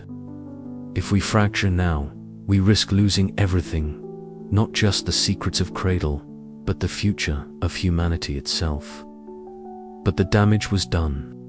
The expedition's cohesion was compromised, and with it, the safety of Cradle's knowledge. Outside, faint lights flickered in the distant signs that external forces were moving closer, drawn by the promise of power. The planet's ancient secrets trembled on the edge of exposure, vulnerable to exploitation and destruction. As the chapter closed, Elena gazed out at the horizon where alien stars shimmered coldly. The weight of responsibility pressed down like the planet's own gravity. "We must choose our path," she thought, "before the rift consumes us all." To be continued. The twilight settled slowly over the ancient amphitheater, the broken stone seats rising like the bones of a long-dead giant beneath the fading light. Dr. Lyra Mendoza stood at the center of the crumbled stage, her breath caught between anticipation and disbelief. Around her, the expedition team had gathered, their faces etched with a mixture of exhaustion and awe. For weeks, they had chased shadows beneath the soil, uncovered whispered symbols carved in stone, and now, at last, the Watchers had chosen to show themselves. At first, it was only subtle signs, the faint hum in the air, a barely perceptible shimmer in the corner of the eye. But then, as the last light of the twin suns dipped below the horizon, the air seemed to ripple, warping like heat over a desert. From the depths of the ruins, figures began to coalesce, ethereal, shimmering beings whose forms defied solid definition. The Watchers, as they had come to be called, stood before the team in all their luminous glory, their bioluminescent patterns casting soft hues of blue and green that danced across the cracked stone surfaces. The team fell silent, a collective breath held as the Watcher's presence filled the amphitheater with an unspoken gravity. Their translucent bodies flickered like living holograms, shifting between solid and wave-like states, the soft glow illuminating ancient carvings that told stories of a time long erased from human memory. The low-frequency hum that emanated from them vibrated gently against the skin, a sound both alien and comforting, like a heartbeat echoing through millennia. "We are the Guardians," a voice resonated, not spoken aloud, but woven directly into the minds of the expedition members. A chorus of ethereal tones that bypassed the ears and spoke straight to the soul. Dr. May Tanaka felt that words reverberate within her, stirring a deep well of emotions, curiosity, reverence, and a flicker of fear. The Watcher's message was cryptic yet clear. They existed to protect the legacy of Cradle, to ensure that its knowledge and history were not lost or misused. Commander Rajiv Patel stepped forward, his imposing figure silhouetted against the glowing forms. "Why reveal yourselves now?" he asked, his voice steady though edged with caution. "What do you seek from us?" The Watchers responded with images, holographic projections that shimmered in the cool night air. Scenes of Cradle's ancient civilization unfolded. Towering bioengineered forests, cities woven seamlessly into living ecosystems. People who had mastered both technology and biology in harmony. But the visions darkened as they showed the cataclysm that had fractured their worlder, warning etched deep into the planet's memory. "We are bound to this place," the Watcher's thought voice continued, "to preserve what remains and to judge those who come seeking knowledge. You stand at a crossroads to inherit our legacy and honor it, or repeat the errors that led to our fall." Tensions rose among the team as the weight of the Watcher's challenge settled heavily. Some felt the thrill of discovery surge anew. Others, the crushing burden of responsibility. Dr. Mendoza's gaze swept across her colleagues, each one grappling with the implications. The expedition was no longer simply a mission of exploration. It had transformed into a covenant, a test of humanity's capacity for stewardship. Over the following days, the Watchers remained near, their presence a constant reminder that the planet's secrets were guarded jealously. They offered cryptic guidance fragments of wisdom encoded in patterns of light and sound that the team struggled to interpret. In quiet moments, Dr. Tanaka pored over the linguistic structures embedded in the messages, uncovering philosophical teachings about balance, memory, and the dangers of hubris. One evening, beneath the star-streaked sky, the expedition gathered around a holographic map projected by the Watchers. It revealed hidden archives, biomes, and ancient technologies scattered across Cradle. The images pulsed with life, intricate networks connecting past and present, biology and machine. It was a blueprint not only of a civilization, but of a philosophy of coexistence and respect. Yet, with each revelation came a deeper question. Could humanity rise to the challenge? Could they embrace the lessons of those who came before without losing themselves to the same flaws that had doomed the ancients? The Watchers' final message lingered as they began to fade back into the shadows, their forms dissolving like morning mist. "Prove yourselves worthy," they intoned, a whisper carried on the wind. The camp stirred with renewed purpose. Dr. Mendoza exchanged a determined look with Commander Patel. "We've crossed a threshold," she said quietly. "This is no longer just about discovery, it's about guardianship." As the night deepened, the ruins seemed to breathe around them, alive with the echoes of a civilization waiting to be remembered on, a future waiting to be forged. The expedition stood on the cusp of a new chapter, their mission forever altered by the ancient guardians who had chosen to reveal themselves. The true test had only just begun, and somewhere in the depths of Cradle, the Watchers watched, waiting to see if humanity could rise to their challenge or fall into the silence of forgotten history once more. The sterile hum of the laboratory was punctuated only by the soft clicks and whirs of the advanced machinery that lined the walls, their lights casting a cool, bluish glow across the polished surfaces.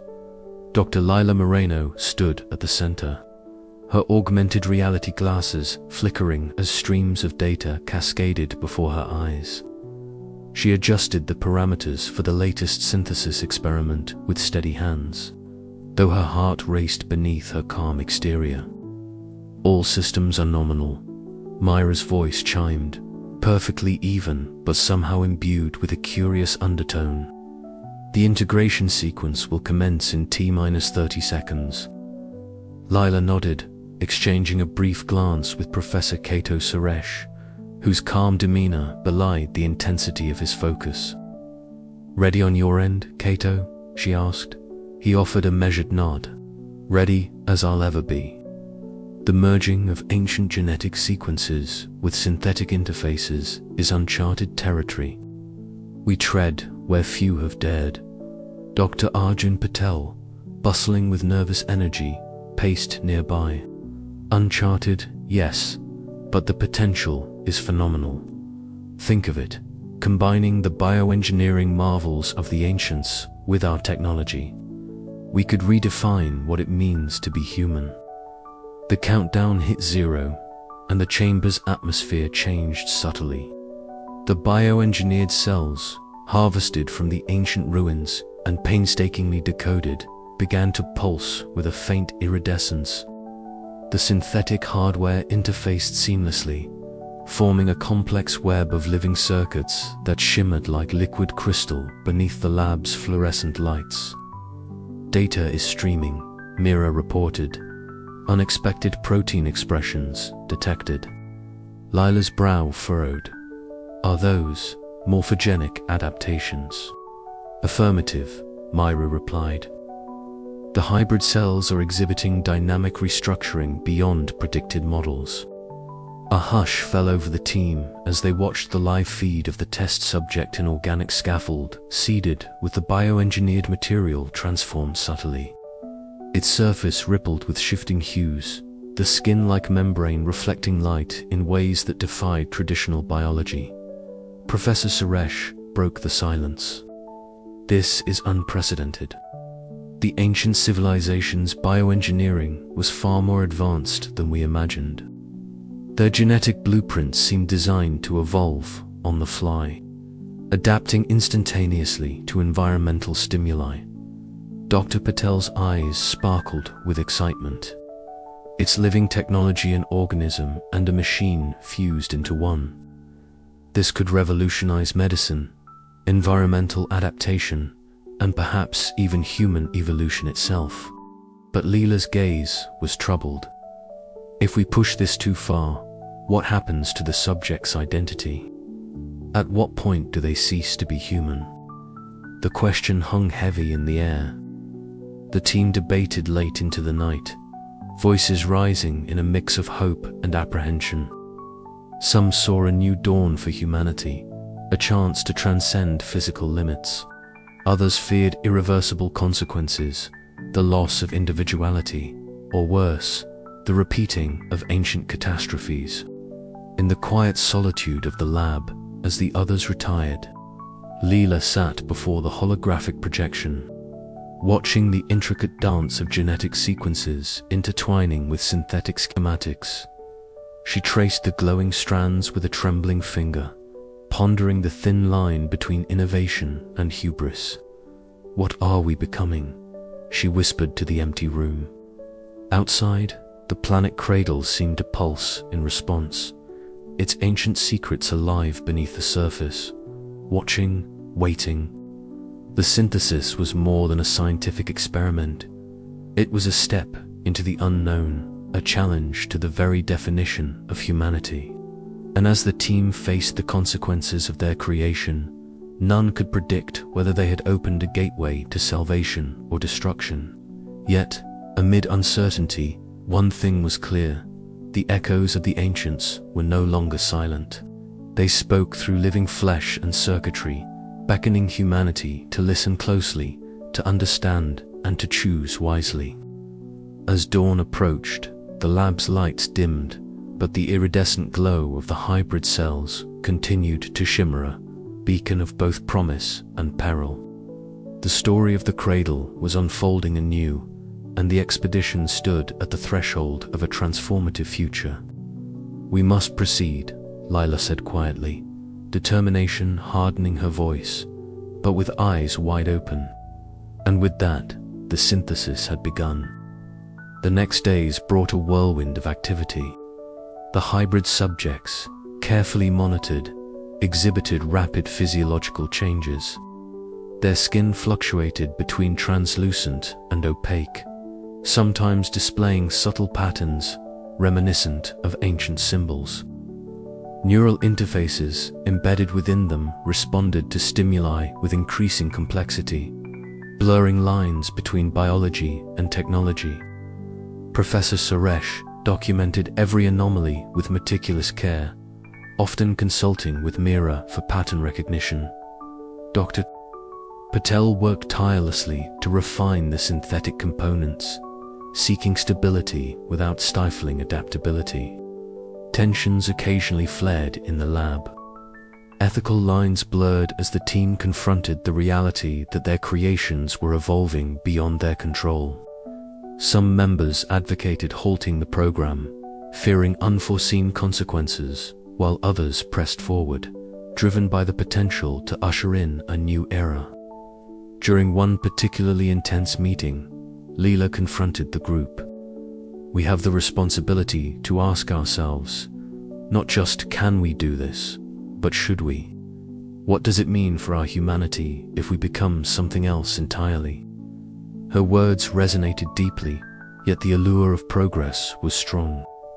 The debate encapsulated the broader struggle of the expedition, to embrace the legacy of the ancients without repeating their mistakes. At night, Lyra often found herself walking the perimeter of the base camp, staring up at the alien stars. The planet's subtle biosignatures whispered through the air, as if alive and aware. The synthesis was no longer just a project. It was a living testament to the fragile dance between creation and destruction.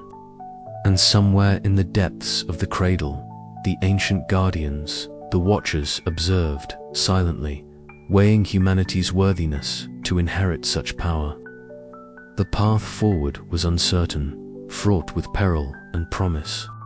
But one truth remained: the synthesis had irrevocably changed everything.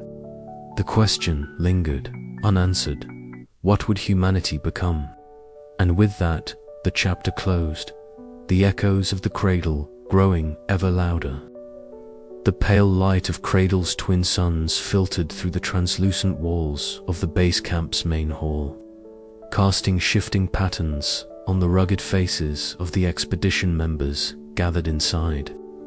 The hum of machines had inexplicably faded overnight, leaving an eerie silence that unsettled even the most composed among them. Dr. Lyra Voss sat rigidly nearby, her gaze fixed on the flickering screens, or rather, on the absence of data, where hours before there had been detailed logs, sensor readings, and endless streams of analysis. "Something's wrong," she whispered, voice barely above the stillness. Commander Malik Reyes stepped forward, his usual commanding presence tinged with concern. "Reports are coming in from every section. Instruments are glitching, files disappearing. It's like the planet itself is erasing our work." The room was thick with tension. Ibrahim Kadim's fingers danced nervously over a portable interface, attempting to salvage corrupted files. "I've never seen anything like this. It's not just interference, it's systemic. The planet's biosphere might be interacting with our tech in ways we don't understand." Dr. Anya Patel adjusted the lenses of her glasses, her brow furrowed deeply. "It goes beyond technology. I ran some neuroscans this morning after waking up with a strange disorientation.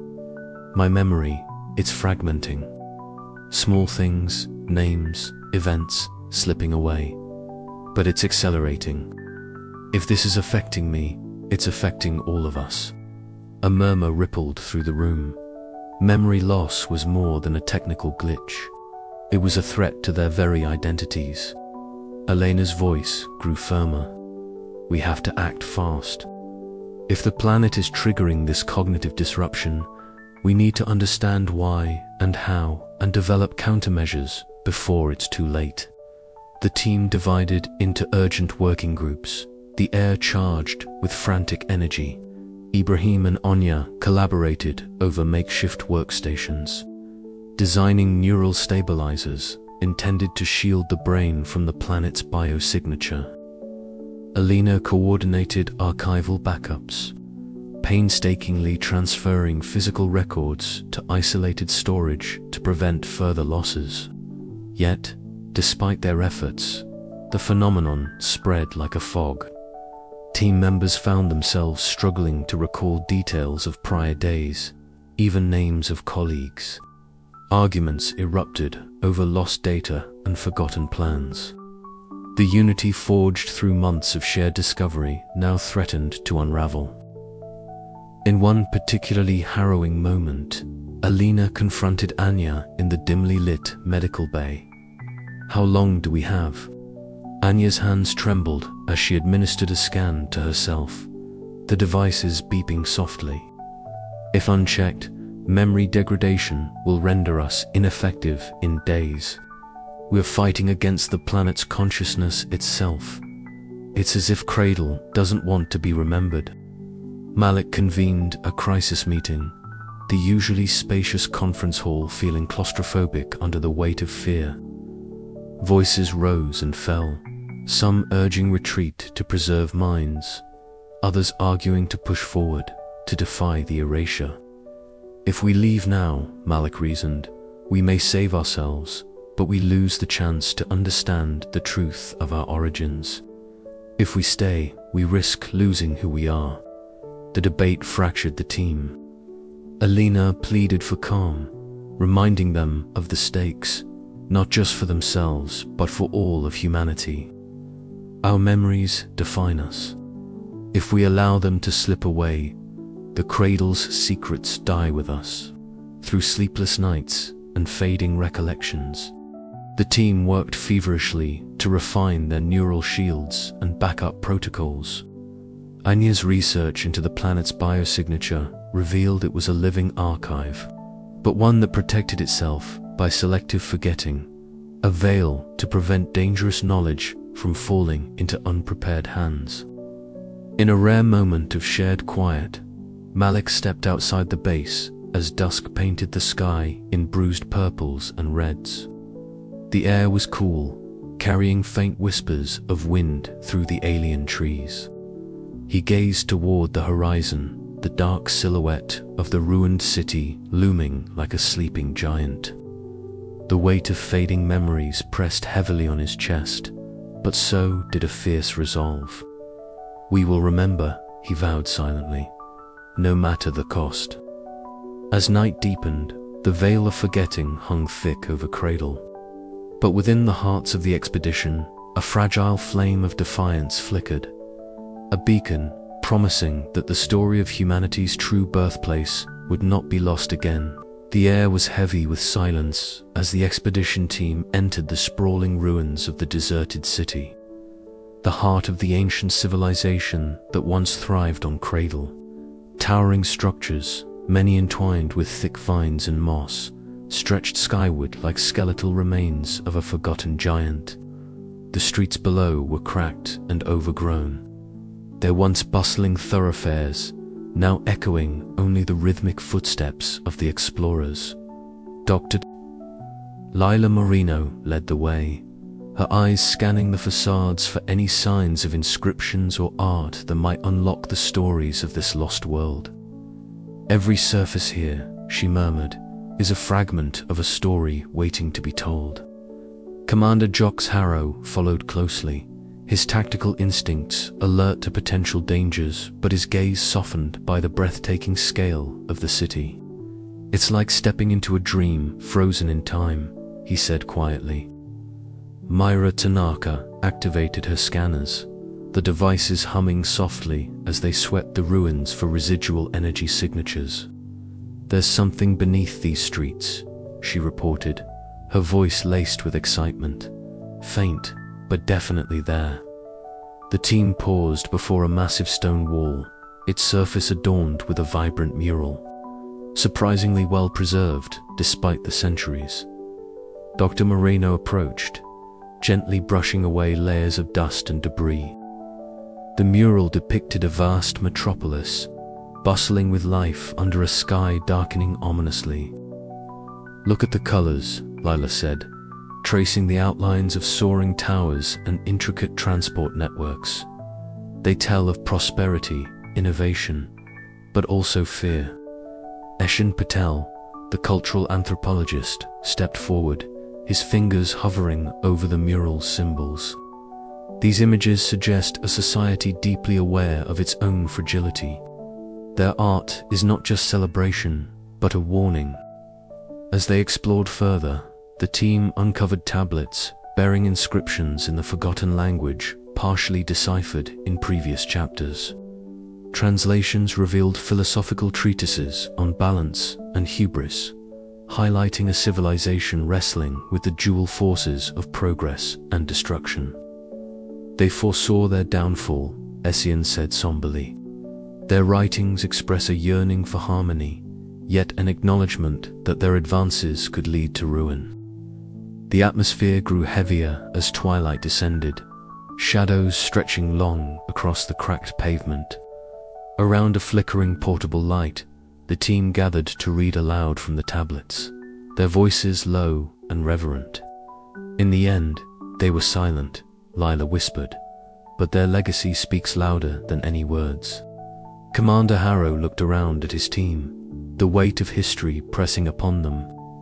"We must understand this silence," he said firmly, "not just as an end, but as a caution for our own journey." The silent city, with its haunting beauty and tragic echoes, challenged the expedition to confront the vulnerabilities inherent in any civilization. The discoveries here were not merely archaeological treasures, but mirrors reflecting humanity's own potential future. As they prepared to leave the city's heart, the team felt a renewed sense of purpose. The silent streets had spoken, and their message was clear: to move forward. Humanity must remember the past, its triumphs and its failures, and choose wisely. The city behind them seemed to hold its breath, a timeless sentinel awaiting the next chapter of human destiny. And somewhere deep beneath its surface, the pulse of forgotten memories stirred, hinting at secrets yet to be uncovered. What else lay hidden in the silent cities? The expedition's journey was far from over, and the echoes of this ancient world promised to resonate with challenges and revelations still to come. The buried code, the sterile hum of the laboratory tent buzzed softly beneath the alien sky, a stark contrast to the wild, untamed landscape of Cradle just beyond its translucent walls. Dr. Lena Marquez leaned closer to the glowing holographic strands spiraling above her console, tracing the twisting helix with a finger suspended in midair. The genetic code, unlike anything humanity had ever encountered, was unfolding before them, a symphony written not in words, but in sequences of nucleotides preserved for millennia beneath the ancient ruins. "Look at this," Lena murmured, beckoning the others. Professor Emil Kwan and Dr. Tariq Idris hurried to her side, their expressions a blend of exhaustion and exhilaration. The strands pulsed faintly, shifting and adapting as their algorithms interpreted the alien biocode. "This isn't just DNA," Emil said, eyes narrowing behind his glasses. "It's a layered sequence, embedded with metadata, possibly instructions for cellular architecture, developmental pathways, even cognitive frameworks." Tariq's fingers danced over the digital interface. "It's like a blueprint for life itself, encoded with precision far beyond anything terrestrial genetics has achieved." Outside, Captain Asha Rami maintained her vigilant watch, the weight of responsibility heavy on her shoulders. The planet was enigmatic enough without the threat of internal dissent. Yet, as the team delved deeper into the code, tensions began to simmer beneath their professional facades.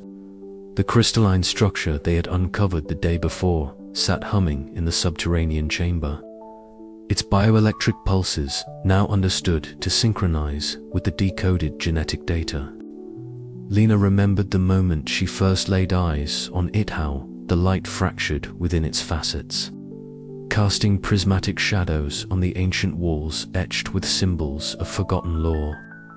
"It's alive," she'd whispered, breath caught between fear and fascination. Back in the lab, the data revealed something even more startling. The genetic sequences were not merely relics, but functional archives. The civilization had engineered life on Cradle, manipulating genes to create beings, perhaps ancestors of modern humans, or entirely distinct entities whose legacy was locked within these encoded strands. "Are we looking at the origins of humanity?" Emil asked, voice barely above a whisper. "Or a parallel experiment in evolution?" Lena replied, "one that predates Earth's recorded history." As the implications settled over the team, ethical questions ignited a firestorm of debate. Some saw an unprecedented opportunity to harness this knowledge to resurrect extinct forms, to correct genetic maladies, to leap forward in evolution itself. Others feared the consequences. Playing God with ancient codes could unleash unknown dangers, distort human identity, or repeat the mistakes that had doomed the original civilization.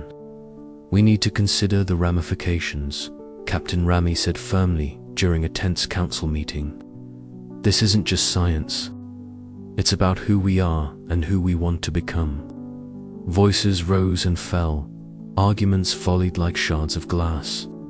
Lena felt the weight of history pressing down on her, the buried code a mirror reflecting humanity's deepest hopes and darkest fears. Later, as dusk painted Cradle's twin moons with soft lavender hues, Lena stepped outside the camp. The cool air carried whispers of ancient winds, and the ruins loomed like silent sentinels watching her solitary figure. She thought of the ancestors whose genes they had unearthed, of civilizations erased from memory but living still in the language of life. Could they resurrect the past without destroying the future? The question lingered in the night, unanswered but impossible to ignore. And somewhere deep within the buried code, a silent promise awaited awakening. The team's breakthrough began with a painstaking process of cross-referencing the alien genetic sequences with known human and post-human genomes. Dr. Lena Marquez, whose expertise bridged classical genetics and cutting-edge bioinformatics, led the charge. Alongside her, Professor Emil Kwan applied cryptographic methods to interpret the layers of encoding, while Dr. Tariq Idris engineered the computational models that simulated ancient cellular processes. Weeks passed in a blur of data streams, molecular reconstructions, and endless debate. The ruins themselves, an architectural marvel of crystalline matrices and bioluminescent flora, offered the key to understanding the genetic material's origin. Embedded within the walls were nanoscale conduits that pulsed in harmony with the genetic signals, suggesting an integrated biosynthetic system that transcended conventional biology. One afternoon, as they synchronized their findings, Lena experienced a moment of profound clarity. The genetic code was not static, it was designed to evolve, to adapt, to respond. It was a living archive, a time capsule of life engineered to endure cataclysms and cultural erasures. This civilization didn't just preserve their knowledge in stone or data, Lena explained to the gathered team. They encoded their very essence in biology, ensuring that even if their history was forgotten, their life could be reborn. The revelation sent ripples through the expedition. Conversations turned from scientific curiosity to philosophical inquiry. What did it mean for humanity to be potentially a product of such bioengineering? Could the modern human race be a chapter in a much older story, one that began not on Earth but on Cradle? Captain Rami, ever the pragmatist, raised concerns. If we proceed to use this genetic code to recreate ancient life, we risk unforeseen consequences. The ecological balance here is delicate, and we don't know how these beings might interact with the current biosphere or with us. Opposing voices argued for exploration and potential benefits. We have a responsibility as the inheritors of this knowledge, Emil said, to understand it fully, to apply it wisely. The debate culminated in an uneasy truce. The team would continue research, but refrain from any attempts at biological resurrection until further ethical guidelines were established. Yet, even as they agreed, subtle changes began to manifest. Some members reported vivid dreams filled with ancestral memories. Others experienced inexplicable physical sensations, as if the genetic code was reaching out beyond the confines of molecular structure. Lena suspected the planet itself, with its living archive embedded in every cell of its ecosystem, was responding to their presence. The buried code was not merely information, it was a call, a beacon to awaken dormant legacies. As the chapter closed, the expedition stood at a crossroads, holding the key to humanity's past and the power to shape its future. The buried code was no longer a secret locked in stone. It was a living promise, echoing through time, waiting for those brave enough to listen and wise enough to choose. And the true journey was only beginning. The glowing holograms of the ancient device shifted in the center of the command tent, casting flickering blue light on the tense faces gathered around it. Dr. Maya Lin stood at the forefront, her fingers twitching slightly as she debated the course of action. This technology could elevate humanity beyond anything we've imagined, she said, voice steady but charged. Genetic manipulations, energy sources, even cognitive enhancement sits, all here, waiting for us to unlock. Dr. Elias Harper's eyes narrowed thoughtfully. But at what cost? The warnings we found in the archives are clear. The ancients themselves chose to erase this knowledge to prevent catastrophe. We've seen the aftermath, the ruins, the silence. Are we prepared to face the same fate? Captain Anya Solis shifted her weight, her gaze flicking to the darkened perimeter beyond the tent's walls. From a security standpoint, we can't ignore the risk. Activating unknown technology could endanger the entire team. I say we proceed with extreme caution if at all. Jin Park, seated nearby, glanced up from his tablet where symbols glowed softly. The texts caution against interference. They speak of balance, of cycles that must remain undisturbed.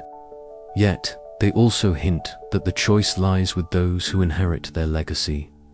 Dr. Felix Navarro clasped his hands together, the lines of worry creasing his forehead. This is more than a scientific decision. It's ethical, philosophical. Do we have the right to rewrite the narrative of human evolution? Or is our duty to safeguard the past, ensuring that history remains a teacher rather than a tool? The team fell into a heavy silence. Outside, the wind whispered through the ruins, carrying with it the weight of countless forgotten years. Maya inhaled deeply, her mind racing through the possibilities and pitfalls. I propose we establish strict protocols, she finally said. First, we must understand the technology fully before any activation. Second, we engage in transparent discourse with all stakeholders, including those back on Earth. The decision can't be ours alone. Elias nodded slowly, agreed. But time is a factor. External pressures, governments, corporations, already circling.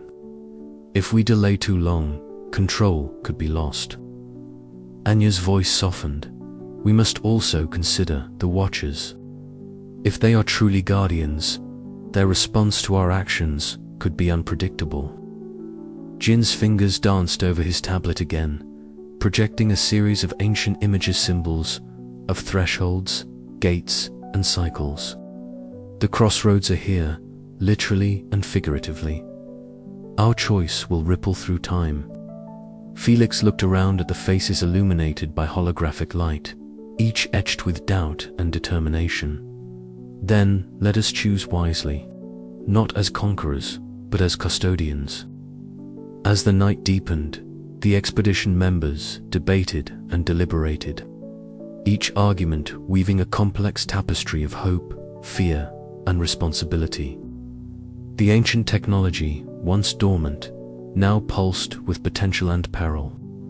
Outside the tent, the planet's silent ruins seemed to hold their breath, watching the fragile human resolve unfold beneath the stars.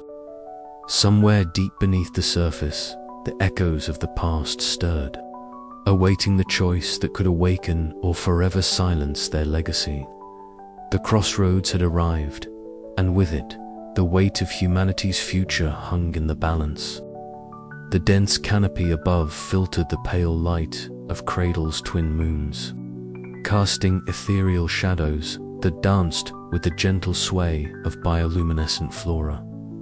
Dr. Lyra Voss crouched low, her eyes scanning the undergrowth through the lens of her bioscanner. The soft hum of alien insects and the distant call of unseen creatures filled the humid air, wrapping the team in a cocoon of otherworldly sound. Around her, the expedition's subgroup moved with measured stealth, their footsteps muffled by the thick moss carpeting the forest floor. Approaching the coordinate now, Lyra whispered into her comlink, her voice barely above the rustle of leaves. The signal had led them Hera region, untouched by the main expedition, marked by unusual biosignatures that defied previous scans. Her heart pounded with a mix of scientific excitement and primal caution. This was a moment that could redefine everything they thought they knew. Captain Malik Reyes, standing sentinel at the edge of the small team, scanned the shadows with a calm alertness honed from years of protecting fragile missions. His dark eyes caught movement's subtle shifts among the glowing ferns. "Eyes open," he murmured, signaling the others to halt. From the depths of the glowing grove emerged figures human in form, yet distinct in their appearance. Their copper-toned skin shimmered faintly under the bioluminescent light, and their amber eyes glowed with an intensity that felt almost hypnotic. Naya stepped forward, the first to break the silence. She was young, barely in her 20s, with long dark braids threaded with tiny glowing beads that pulsed softly like the plants around her. Lyra's breath caught. "Are they alive?" she thought, disbelief and wonder swirling in tandem. The descendants of the ancient civilization, thought to have vanished eons ago, were here hidden, thriving in harmony with this alien ecosystem. Tentative gestures exchanged. Naya's hand rose slowly in greeting, her voice a soft melody of sounds unfamiliar yet strangely resonant. Lyra responded with her own cautious signs, the universal language of peace bridging the gulf of time and culture. Around them, the air thrummed with life, the gentle pulse of bioluminescent plants, casting shifting patterns on their faces. Dr. Theo Karim, the expedition's cultural anthropologist, stepped closer, his eyes wide with a mixture of scholarly fascination and deep respect. "This changes everything," he murmured, taking careful notes as he observed the intricate tattoos adorning Naya's arm symbols that echoed the ruins they had uncovered, yet alive and vibrant. The hidden settlement revealed itself gradually, breathtaking fusion of organic architecture and ancient technology. Homes were woven seamlessly into the living trees, their walls pulsing faintly with a soft light, as if the trees themselves breathed and thought. The descendants moved with a grace that reflected profound symbiosis with their environment, their every movement respectful of the delicate balance sustaining their world. Captain Reyes maintained his watchful stance, his senses alert for any threats.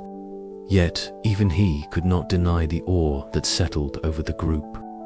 This was not merely a discovery of relics or ruins, it was a living testament to survival, adaptation, and continuity. As night deepened, the team and descendants gathered around a communal fire, its flames flickering under the vast starlit sky. Stories were shared not just through words, but through music, dance, and the silent language of shared experience.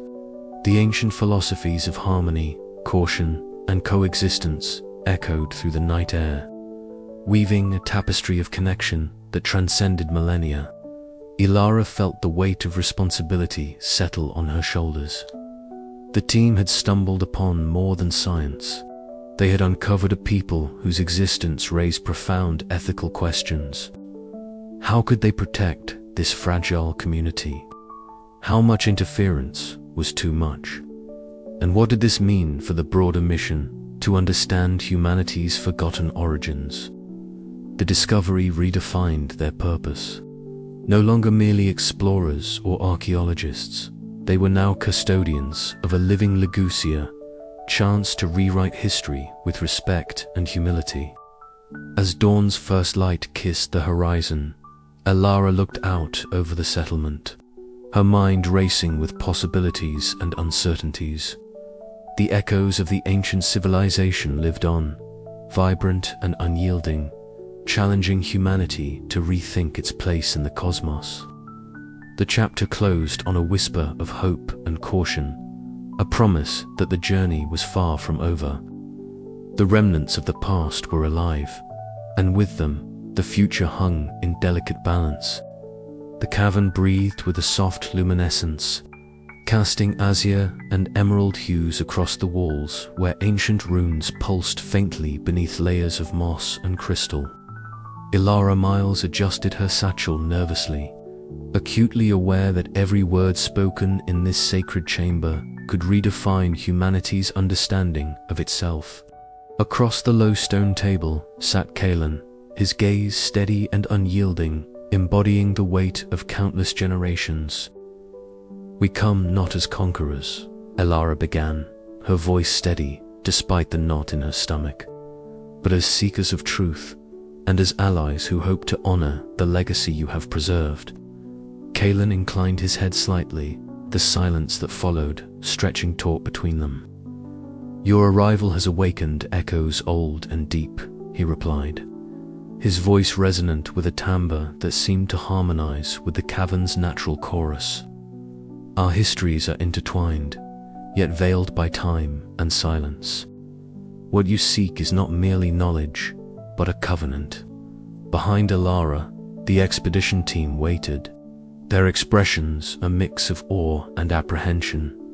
Dr. Marcus Lynn leaned in, whispering to Commander James Harrow, "This is beyond any data we've collected. We're stepping into living history and politics." "Politics we must respect," Harrow replied grimly, eyes scanning the perimeter for any sign of threat. Sira, the young descendant who had become the delicate bridge between the two cultures, stepped forward. "The pact is not just an agreement," she said softly, "but a promise to remember and to protect, to share without erasing what makes each of us whole." The negotiation unfolded slowly over days, each session peeling back layers of mistrust and revealing common hopes. Calen recounted tales of the ancients, their rise and fall, and the painful necessity of withdrawal to hidden biomes.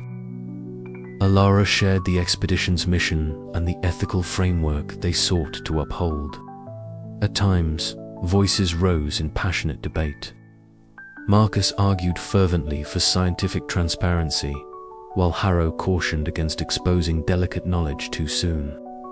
Calen reminded them that the descendants had survived by guarding secrets, and that trust was earned, not demanded.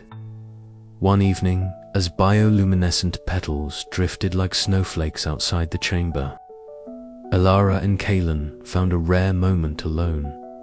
"What does peace require?" she asked. "Recognition," Calen answered. "That memory is a living thing. Sometimes it must be shielded, sometimes shared. We offer you our memories, but only if you vow to carry them with reverence." The final ceremony was held beneath the twin moons of Cradle, their silver light bathing the assembly in ethereal glow. Tokens were exchanged, a carved crystal symbolizing knowledge and a woven band representing continuity. The pact was sealed, not with signatures alone, but with shared stories and promises whispered under the stars. As the expedition departed the cavern, a hush fell over the team. The path ahead was uncertain, fraught with political and ethical challenges.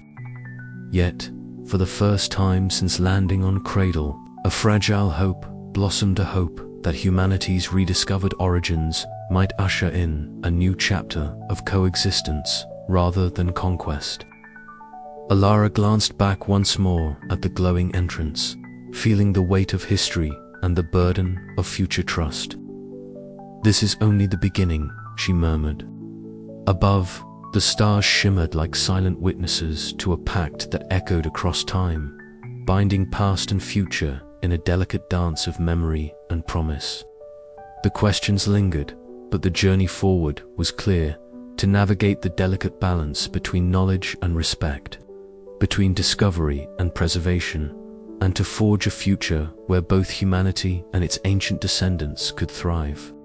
And so, beneath the watchful eyes of Cradle's twin moons, the pact was born, a fragile thread linking disparate worlds with the promise of a shared destiny yet to be written. The hidden archive lay beneath layers of time and stone, an enigmatic heart beating quietly beneath the surface of the ancient ruins on Cradle. As the expedition team descended into its depths, the air grew cooler, dense with a silence so profound it seemed almost reverent. The walls shimmered faintly, bathed in the soft glow of bioluminescent glyphs pulsing with an otherworldly rhythm.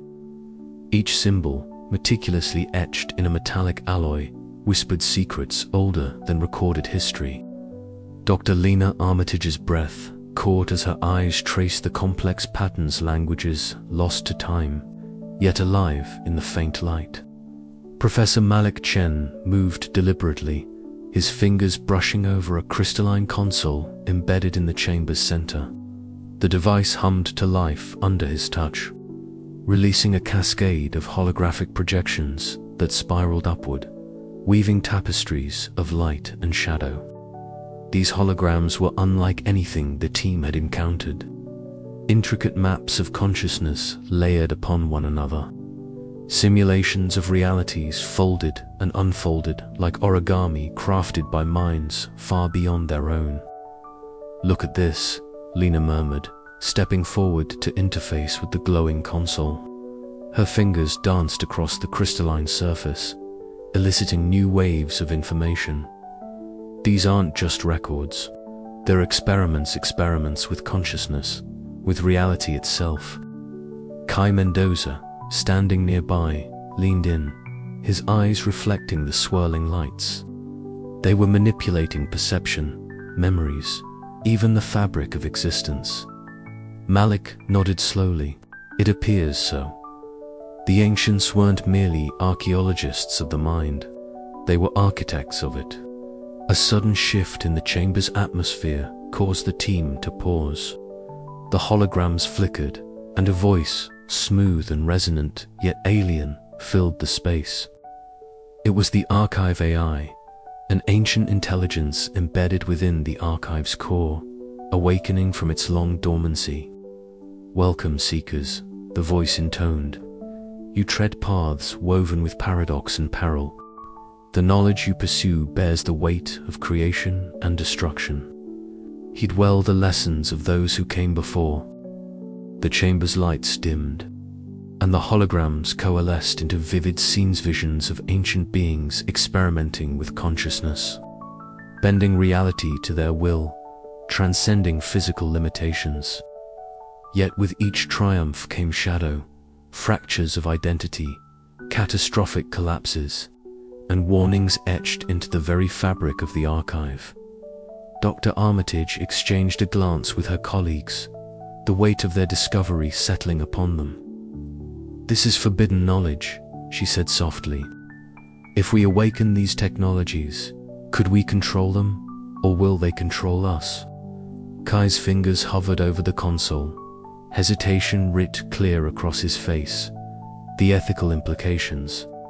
If misused, it could unravel everything we understand about self and society. But if harnessed wisely, it could elevate humanity beyond its current bounds. Malik's gaze hardened. "We must consider the consequences carefully. The ancients erased themselves for reasons we are only beginning to grasp. Perhaps some knowledge is too dangerous, too volatile to reclaim." As the debate raged quietly, shadows flickered along the walls, ghostly reminders of the fine line between enlightenment and catastrophe. The archive pulsed softly, alive with the echoes of a civilization that dared to transcend and, in doing so, paid a profound price. Outside, the planet seemed to hold its breath, as if awaiting the expedition's next move. The hidden archive had revealed its secrets, but the true challenge lay ahead. How to integrate this forbidden knowledge without repeating the mistakes that had erased the ancients from memory? Lena took a deep breath, her resolve hardening. We have a responsibility not just to ourselves, but to all of humanity, to proceed with caution, to question everything, and to remember that some truths demand humility. The archive AI's voice returned, softer this time, almost a whisper. The path forward is yours to choose. But remember, every choice resonates through the corridors of time. The chamber fell silent once more, the holograms fading into gentle pulses. The expedition stood at a crossroads, the weight of the hidden archive pressing upon them, a nexus where past and future converged, and where the fate of humanity's understanding of itself hung in delicate balance. As they prepared to leave the chamber, Lena's eyes lingered on the fading symbols, a quiet question stirring within her mind. How much of the past was humanity truly ready to face, and what price would they pay to know? The echoes of the hidden archive would resonate far beyond the depths of the ruins, shaping the destiny of all who dared to listen. The descent back to the surface was slow, contemplative. Each member of the team wrestled with the implications of what they had uncovered. The silence between them was heavy, punctuated only by the soft hum of their equipment and the distant calls of native wildlife. Once at the base camp, the debate ignited anew. Some advocated for immediate disclosure, believing humanity's evolution depended on embracing these ancient insights. Others urged restraint, fearing the social, ethical, and existential upheavals that such revelations could unleash. Lena found herself at the center of this storm, the weight of leadership pressing down. She convened a meeting beneath the vast night sky, stars glittering like silent witnesses to their turmoil. "We stand at the threshold of a new understanding," she began, her voice steady but laced with urgency. "But with knowledge comes responsibility. We must decide not just what we can do, but what we should do." The silence that followed was not empty but pregnant with possibility. The future shimmering, uncertain, yet undeniably altered.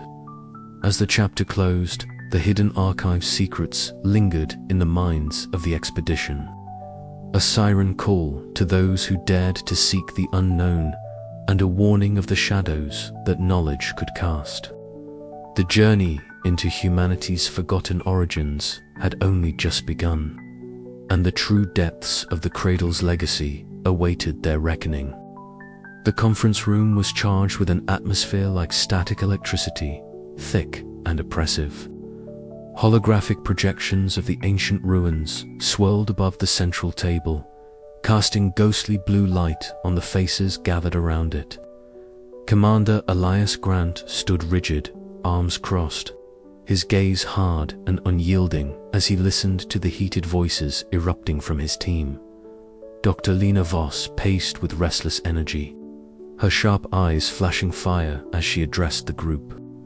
"We cannot simply bury this discovery because some among you fear its implications.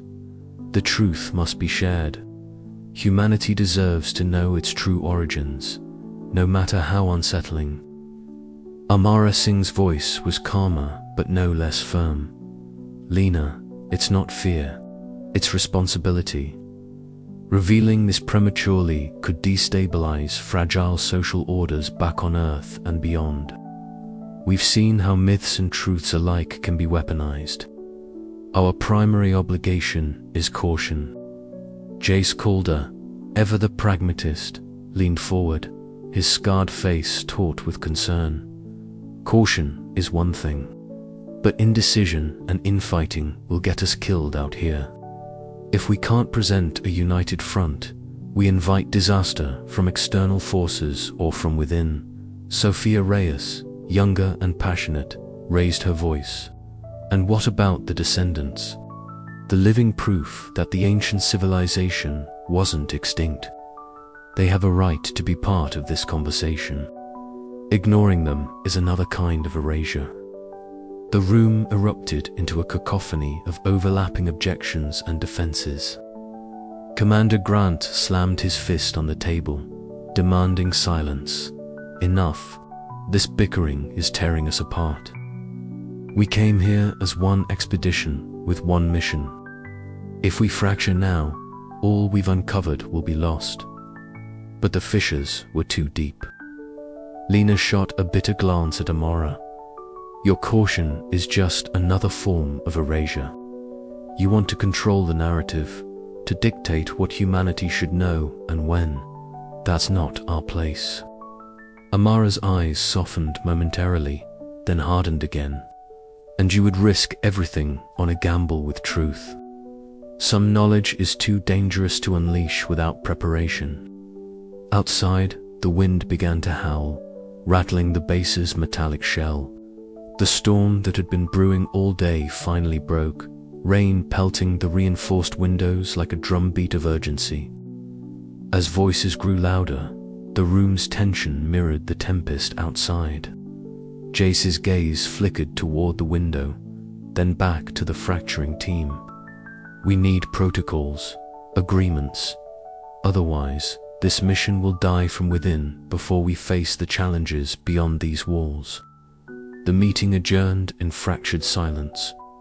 Some walked away in anger, others in despair. Commander Grant retreated to the observation deck, staring out at the alien horizon where unfamiliar constellations shimmered cold and distant. In the quiet of the ancient archive chamber, Lena found Amara poring over decoded texts. The hum of dormant machinery whispered secrets in the dim light. They exchanged a glance, fragile, tentative, a silent acknowledgement that despite their differences, their shared purpose still bound them. We're standing at a crossroads, Lena murmured. Like them, Amara replied softly, gesturing toward the faded murals depicting the ancient civilization's own collapse. The fractures within their team reflected the echoes of history they sought to understand. Would they repeat the mistakes of the past, or find a new path forward? As the storm raged outside, the expedition grappled with its own unraveling. The fragile threads of trust stretched to their breaking point. Yet beneath the discord, a flicker of hope endured, the hope that from fracture could come resilience, and from tension, transformation. The night deepened, and the cradle held its breath, waiting to see if humanity could rise anew, or fall like the forgotten architects of this world. But even as conflict threatened to consume them, a new message pulsed through the planet's biosignature, faint, cryptic, and impossibly urgent, beckoning the expedition to look beyond their divisions and face what was coming next. The air in the central chamber was thick with anticipation, the faint hum of dormant machinery awakening from eons of silence. Dr. Alara Mills' fingers hovered over the alien console, her breath steady despite the electric charge prickling her skin. Around her, the team waited, breath held, hearts pounding as the interface shimmered, then burst into life in a cascade of translucent blue light. "It's starting," whispered Kalen Ree, his voice barely audible over the soft pulse emanating from the core. Before them materialized a form both mesmerizing and unsettling, Aura X. The ancient AI took shape as a flowing hologram, a shifting lattice of light and geometry, its presence at once alien and hauntingly familiar. Its voice, when it spoke, was both mechanical and imbued with a subtle, emotional cadence that sent shivers through the gathered explorers. "Welcome, seekers," it intoned, voice echoing softly around the chamber. "I am Aura X, custodian of the Cradle's memory. You have awakened a legacy long silent." Alara stepped forward, steadying herself. "We seek understanding, guidance. The history you hold, the fate of your civilization, tell us." The AI's form rippled, and images blossomed in the air. Sprawling cities of gleaming spires, lush biomes intertwined with advanced bioengineering, societies that had mastered the fusion of flesh and machine. But alongside these visions came shadows wars sparked by hubris, ecosystems unraveling under the weight of unchecked ambition, echoes of voices pleading for balance. Our civilization, Aura X continued, rose to heights unimaginable, guided by principles of harmony between technology and nature. Yet the cycles of history are relentless. Pride, fear, and the hunger for dominion fractured our unity, leading to collapse. Commander Lyra Voss's jaw tightened as he absorbed the AI's words. Are you saying our future mirrors the past? That we're walking toward the same abyss? Not inevitable, Aura X replied. Awareness is the first step. You stand at a threshold. Your choices will shape whether history's lessons are learned or repeated. A charged silence fell over the chamber. The team's minds raced, grappling with the weight of ancient wisdom delivered through synthetic clarity. The warnings were stark, the stakes immense. Kalen broke the silence, voice edged with both awe and skepticism. How do we reconcile this knowledge with the ambitions of those controlling our mission? Power struggles, conflicting interests, these could doom us before we even begin. Alara's eyes shone with resolve. We must transcend those divisions. This planet, this legacy, demands it. To ignore these warnings is to invite ruin. Outside, the winds whispered through the ruins, as if the planet itself listened and waited. The awakening of Aura X was more than a revelation. It was a summons to stewardship, a call to break free from the cycle of destruction. As the AI's holographic form slowly dimmed, it left behind a lingering questioner, challenge to the expedition and to all of humanity. Could they rise to become the guardians of the Cradle's legacy, or would they falter, repeating the echoes of a forgotten past? The chamber's glow faded, but the impact of the awakening would resonate far beyond the stone walls, shaping destinies and the fragile hope of a future rewritten. And yet, as the team dispersed to confront their newfound knowledge, a subtle pulse thrummed beneath their feet, the planet itself stirring, alive with memory, watching, waiting for the choice humanity would make next. The descent into the planet's inner veins began just after dawn. The pale light of Cradle's twin suns retreating behind the horizon as the team prepared their gear. Dr. Lyra Miles tightened, the straps of her utility harness, her emerald eyes flickering with restrained excitement. Around her, the hum of quiet chatter was punctuated by the clink of metal and the soft rustle of fabric as the expedition members donned their helmets and checked their breathing apparatus. Captain Jonas Cade, standing near the entrance of the cavern, scanned the rocky mouth with a scrutinizing gaze. Stay alert, he said, his voice low but steady. This planet's been hiding secrets for millennia. Nothing in here is likely to be just a rock.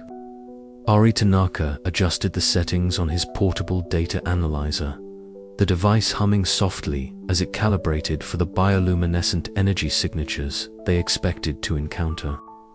Lyra Voss, her auburn hair pulled back, flipped through her notes on local flora and biosystems, her mind racing to connect the possible cultural implications of their discovery.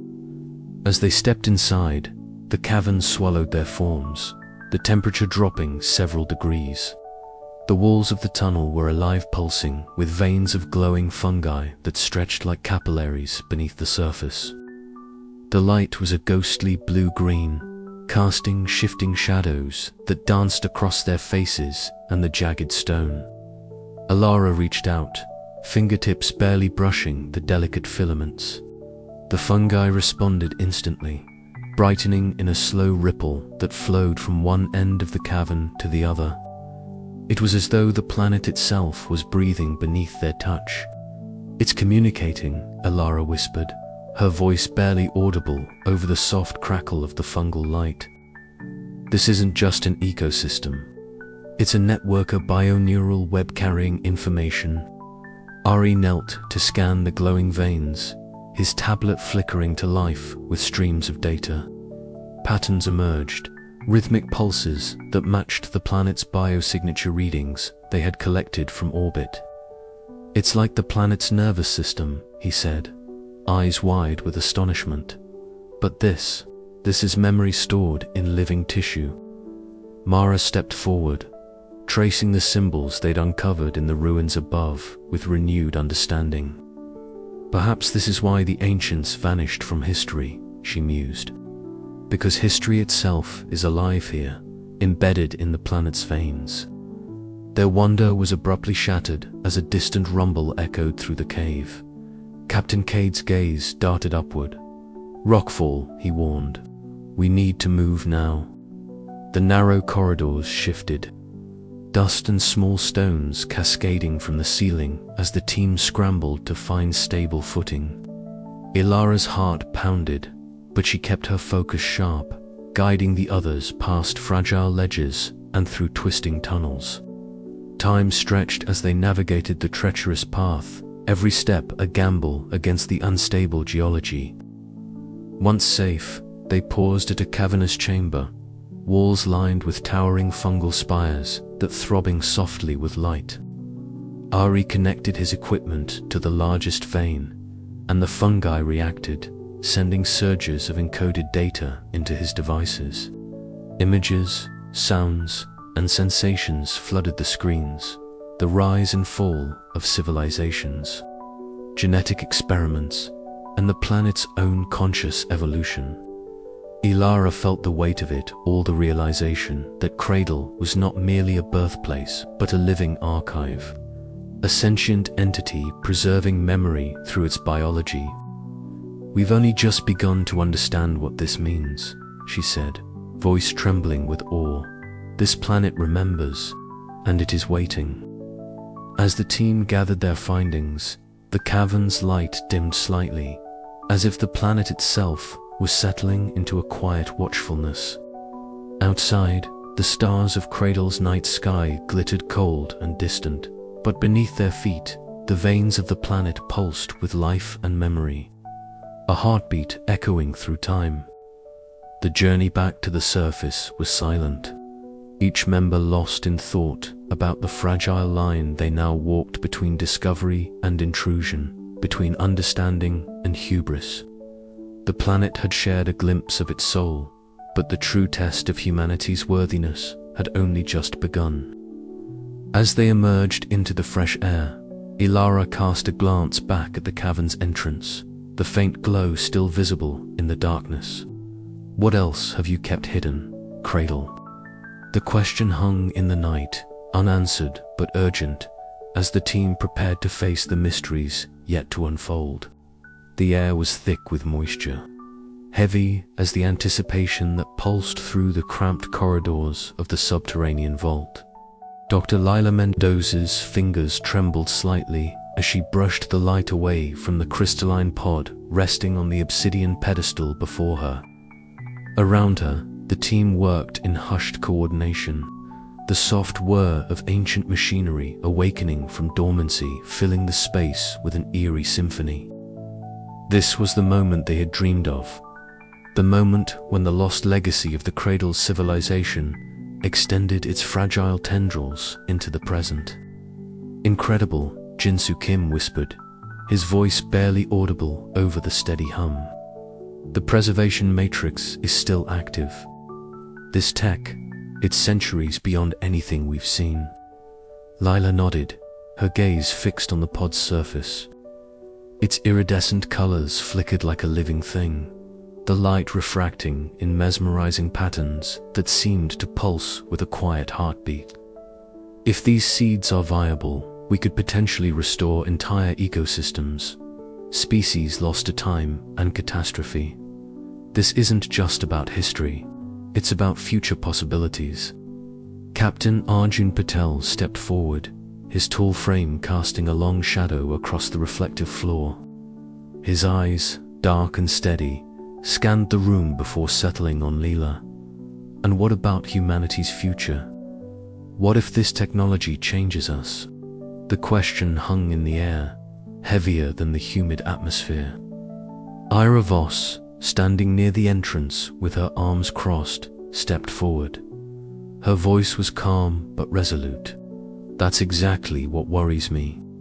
We're standing at the precipice of playing God with evolution. The ethical implications are profound. Reviving extinct species, or worse, altering our own genetics. Are we prepared for the consequences?" Lyra met Lyra's gaze, a flicker of doubt crossing her features. "But isn't our journey here about understanding and reclaiming what was lost? If we have the chance to heal the scars of the past, shouldn't we take it? Healing," Lyra replied thoughtfully, "or rewriting? There's a difference. The Cradle's ancestors may have made mistakes we're not yet aware of. Their downfall could be a warning, not a blueprint." A tense silence followed as the team grappled with the weight of their discoveries. The vault around them was a testament to a civilization that had risen to unimaginable heights and then vanished, leaving only echoes in stone and seed. The bioluminescent flora clung to the walls, casting soft blue-green hues that danced across the faces of the expedition members, illuminating the uncertainty etched in their eyes. Jinsu moved to a console embedded in the wall, fingers flying across a holographic interface.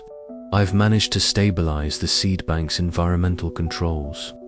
We can maintain the specimens indefinitely, but activating them, that's another matter."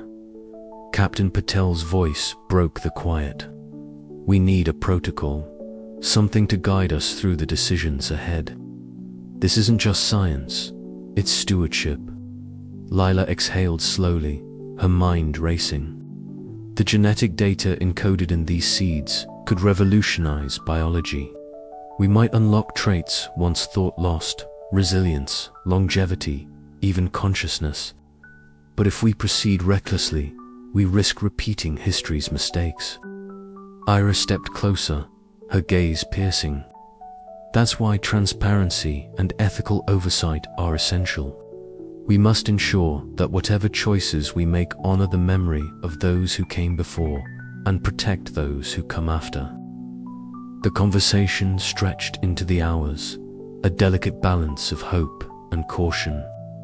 Outside the vault, the alien sky shifted from twilight to the deep, velvety black of night, stars shimmering like distant promises. Captain Patel stood at the threshold, looking out over the Cradle's rugged landscape, the wind whispering ancient secrets. He thought of the countless generations that had lived, loved, and perished on this world, a cradle not only of humanity but of possibility. The weight of that legacy settled upon his shoulders, mingled with an unyielding resolve. "We carry more than knowledge," he murmured to himself. "We carry responsibility." As the team prepared for the next phase of their mission, the seed bank's secrets lay waiting, dormant yet alive with potential. The choices they faced were no longer theoretical. They were the next chapter in an unfolding story, one that would redefine what it meant to be human. And as the vault's lights dimmed to a soft glow, the last seed pulsed faintly, a heartbeat echoing across the expanse of time. The descent into the vault had been slow and deliberate, the air growing warmer and more humid with every step. The walls, carved from the planet's living rock, glistened faintly with veins of bioluminescent moss, casting an otherworldly glow that danced across the faces of the expedition team. The faint hum of the vault's ancient systems stirred as Jinsu interfaced with the control panel embedded in the stone. "Environmental stabilizers are coming online," Jin reported, eyes flicking between the readouts. Temperature, humidity, atmospheric composition, all returning to optimal levels. Lyra moved carefully, her gloved hands steady despite the adrenaline thrumming in her veins. The crystalline pod sat on a pedestal at the center of the chamber, surrounded by an intricate lattice of bioorganic technology that seemed to pulse in sync with the planet's own rhythms. She reached out, brushing a fingertip against the pod surface, feeling an almost imperceptible warmth. "It's alive," she whispered. Lyra approached, her expression grave yet filled with a quiet wonder. A living relic, the last seed. Captain Patel watched silently, the gravity of the moment pressing down like the planet's own weight. "We must consider the implications carefully. This isn't just a scientific breakthrough, it's a paradigm shift." Lyra nodded, pulling up the genetic readouts on her portable display. "The sequences are intact. We're looking at a genetic library, not just plants or animals, but potentially early human ancestors and engineered life forms. Could this be the key to restoring ecosystems devastated by past catastrophes?" Jin asked, voice tinged with hope. "Possibly," Lyra replied, "but it also raises profound ethical questions. Who decides what gets resurrected? What if reintroducing these species disrupts the planet's current balance?" Lyra's voice cut through the technical jargon, sharp and unyielding. "And what about humanity? Altering our own genetic makeup using this material could redefine what it means to be human. Are we prepared for that responsibility?" The room fell silent. Each member of the team wrestled with the enormity of their discovery, a chance to rewrite the future, shadowed by the lessons of the past. Outside, the Cradle's twin moons rose, casting silvery light over the alien terrain. Inside the vault, the last seed pulsed gently, a beacon of hope and uncertainty intertwined. Captain Patel finally spoke, his voice steady. "We move forward, but with caution, transparency, and respect. This planet's legacy is now ours to guard." Lyra smiled faintly, a mixture of relief and resolve. "Then let's begin." The echo of that decision rippled through the vault, marking the dawn of a new chapter in humanity's long and winding journey home. The chamber was silent except for the faint hum of ancient machinery awakening from its long dormancy. Dr. Elena Vasquez stood at the center of the room, her fingers trembling with a mixture of excitement and apprehension as she engaged the control panel embedded in the stone floor. A subtle vibration coursed upward through her boots, a reminder that beneath their feet lay secrets buried for millennia. With a soft hiss and a cascade of iridescent light, the holographic projection sprang to life. Before the assembled team, the air shimmered and coalesced into a sprawling battlefield frozen in time. Towering cities, their spires gleaming with an otherworldly sheen, were engulfed in chaos. Figures clad in armor of translucent alloys clashed amidst bursts of pulsing energy weapons that painted the sky in streaks of blue and crimson. "Look at this," Elena murmured, eyes wide as she moved closer to the projection. "This isn't just a war. It's a technological and cultural cataclysm." Captain Malik Wren stood nearby, arms crossed, his expression unreadable in the flickering light. "The scale is staggering. Entire regions leveled, entire populations lost." Professor Anil Chowdhury stepped forward, adjusting his spectacles as he scanned the layers of data streaming from the archives. "These records, they're more than just military logs. They're cultural narratives, political treatises, even personal accounts. This civilization documented its downfall in painful detail." Elena nodded, tracing a finger through the holographic smoke that rose from a crumbling tower. "It's haunting to see the parallels with our own expeditions, the divisions, the power struggles." A low murmur spread through the room as the team absorbed the weight of the revelation. The ancient war was not a distant myth, but a vivid, documented tragedy with lessons etched in light and sound. Suddenly, the scene shifted. The battlefield gave way to scenes of negotiation, desperation, and ultimately betrayal. Leaders once allied turned on each other, their ambitions and fears igniting a spiral of destruction. The holograms flickered, voices overlapping in multiple ancient tongues, unintelligible but charged with emotion. Captain Wren's voice cut through the tension. We're seeing history repeat itself, fear, mistrust, the lust for control. If we're not careful, we'll follow their path to ruin. The room fell silent again, the gravity of his words sinking in. Later that evening, under the cold glow of emergency lights, Wren faced a faction within the expedition that questioned the leadership's decisions. The air was thick with unresolved conflict, voices low but heated. "We can't afford to fracture now," Wren said firmly.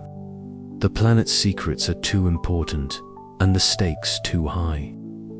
A woman from the dissenting group retorted, "And what if you're the one leading us astray? What if we're the ones repeating history?" The conversation was cut short by a sudden alert from the base's perimeter sensors. Tensions snapped taut, but Wren's calm presence kept the situation from boiling over. Meanwhile, Professor Chowdhury sat alone in his dimly lit quarters, the glow from his workstation casting long shadows. He sifted through fragmented records, piecing together the political and social dynamics that had led to the ancient collapse. Their downfall was not just a war, he whispered to himself, but a failure to reconcile competing visions of progress and survival. He tapped a sequence into his notebook, sending a coded message to Alina and Wren. The parallels with their own expedition were undeniably, deeply troubling. Outside, beneath the vast mural that dominated the central hall, Lyra, the Watcher liaison, stood motionless. Her silver eyes reflected the swirling images of the ancients' final days. "They believed themselves invincible," she said softly, voice like a whisper carried on the wind. "But arrogance and division sowed their destruction. You must learn, or fall as they did." Her words hung in the air, a chilling reminder that the echoes of war were not just history, but an urgent warning. As dawn broke over Cradle, the expedition faced a crossroads. The ancient war's revelations had brought to light not only the past, but the fragile state of their own unity. The planet's secrets demanded respect and caution, yet human nature tugged toward ambition and fear. Alina stood before her team, eyes blazing with determination. "We have a choice to heed the lessons of those who came before, or to become the latest echo in a cycle of destruction. The future of humanity may depend on what we decide here, today." The chamber fell silent once more, the weight of history pressing upon them all. Outside, the wind whispered through the ruins, carrying with it the voices of a civilization lost but not forgotten. And somewhere deep beneath their feet, the ancient war's echoes awaited their final reckoning. The harsh hum of the approaching dropships shattered the fragile calm that had settled over the Cradle base camp. Dr. Ilara Miles stood at the edge of the rocky plateau, eyes narrowed against the dusty wind, watching the metallic beasts descend with relentless precision. Her heart pounded not from fear, but from the weight of knowing what was at stake. This planet, their discovery, their hope for humanity's true beginning, was about to be contested in a way none of them had anticipated. "They're coming fast," Kyren reported, his voice steady but tense over the channel. He stood beside Ilara, scanning the horizon with disciplined vigilance, muscles coiled like a predator ready to spring. "General Volta's unit is here, and they're not interested in diplomacy." Ilaros' jaw clenched. The man had made his intentions clear: control Cradle's secrets, harness its power, and leverage it for earthly dominance. The expedition's delicate balance was shattering under the weight of raw military force. "All units, prepare for engagement," Ilara ordered, her voice cutting through the restless chatter. "Focus on defense. Minimize casualties. We're guarding more than just artifacts. We're protecting the future." The camp erupted into a flurry of activity.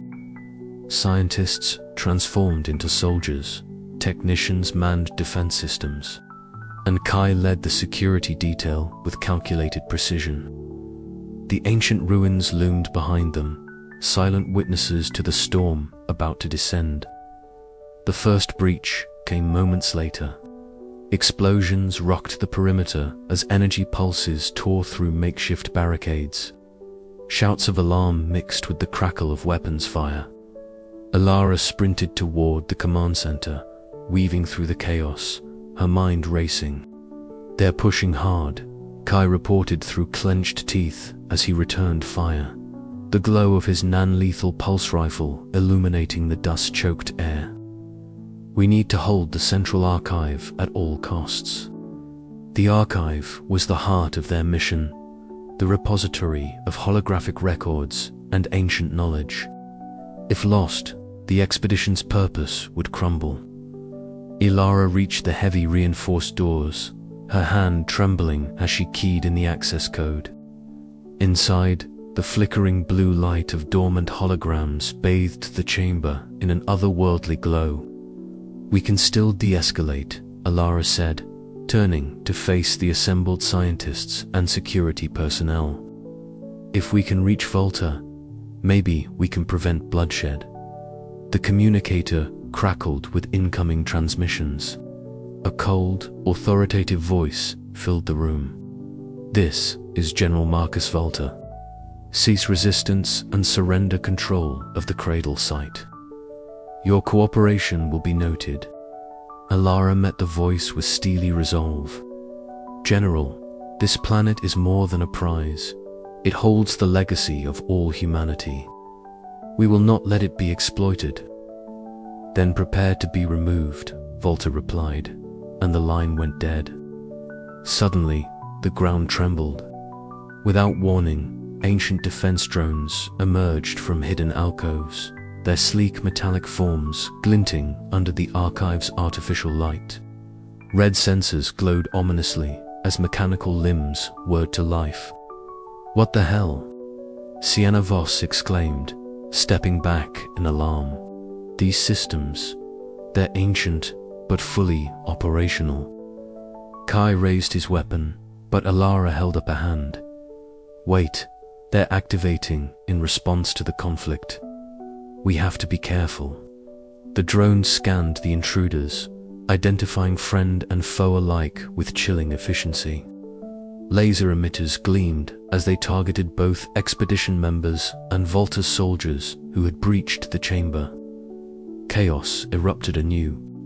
Shots rang out, drones darted between combatants, and the cavernous ruins echoed with a cacophony of conflict. Lyra shouted orders, trying to coordinate a retreat and minimize losses. Amidst the chaos, Kai dragged a wounded teammate behind a fallen pillar, his breath heavy but voice calm. "We're not leaving anyone behind. Not today." Lyra caught sight of Volta advancing toward the archive's core console, intent on seizing control. She blocked his path, their eyes locking in a moment suspended between hostility and mutual recognition of the stakes. "This isn't just about power," Lyra said, her voice low but unwavering. "It's about survival ours and theirs. The ancients built this for a reason." Volta hesitated, a flicker of doubt crossing his features, but duty and ambition pushed him forward. The tension mounted as the defense systems intensified, forcing an uneasy standoff. Outside, the battle waned as both sides reeled from the unexpected threat of the ancient technology. Realizing the futility of further bloodshed under these conditions, Volta signaled a ceasefire. Lyra exhaled, relief mingling with the weight of what lay ahead. "This is just the beginning," she said quietly. "The reckoning is not only with our enemies, but with the legacy we've uncovered." The room fell into a tentative silence, broken only by the soft hum of reactivating holograms. Images of humanity's ancient past flickered, reminding them all of the fragile line between destruction and redemption. As the dust settled, Lyra knew the true battle was just starting, not for control, but for understanding and stewardship of the cradle of civilization itself. "We have to choose carefully," she murmured, eyes fixed on the glowing archive, "because the future depends on it."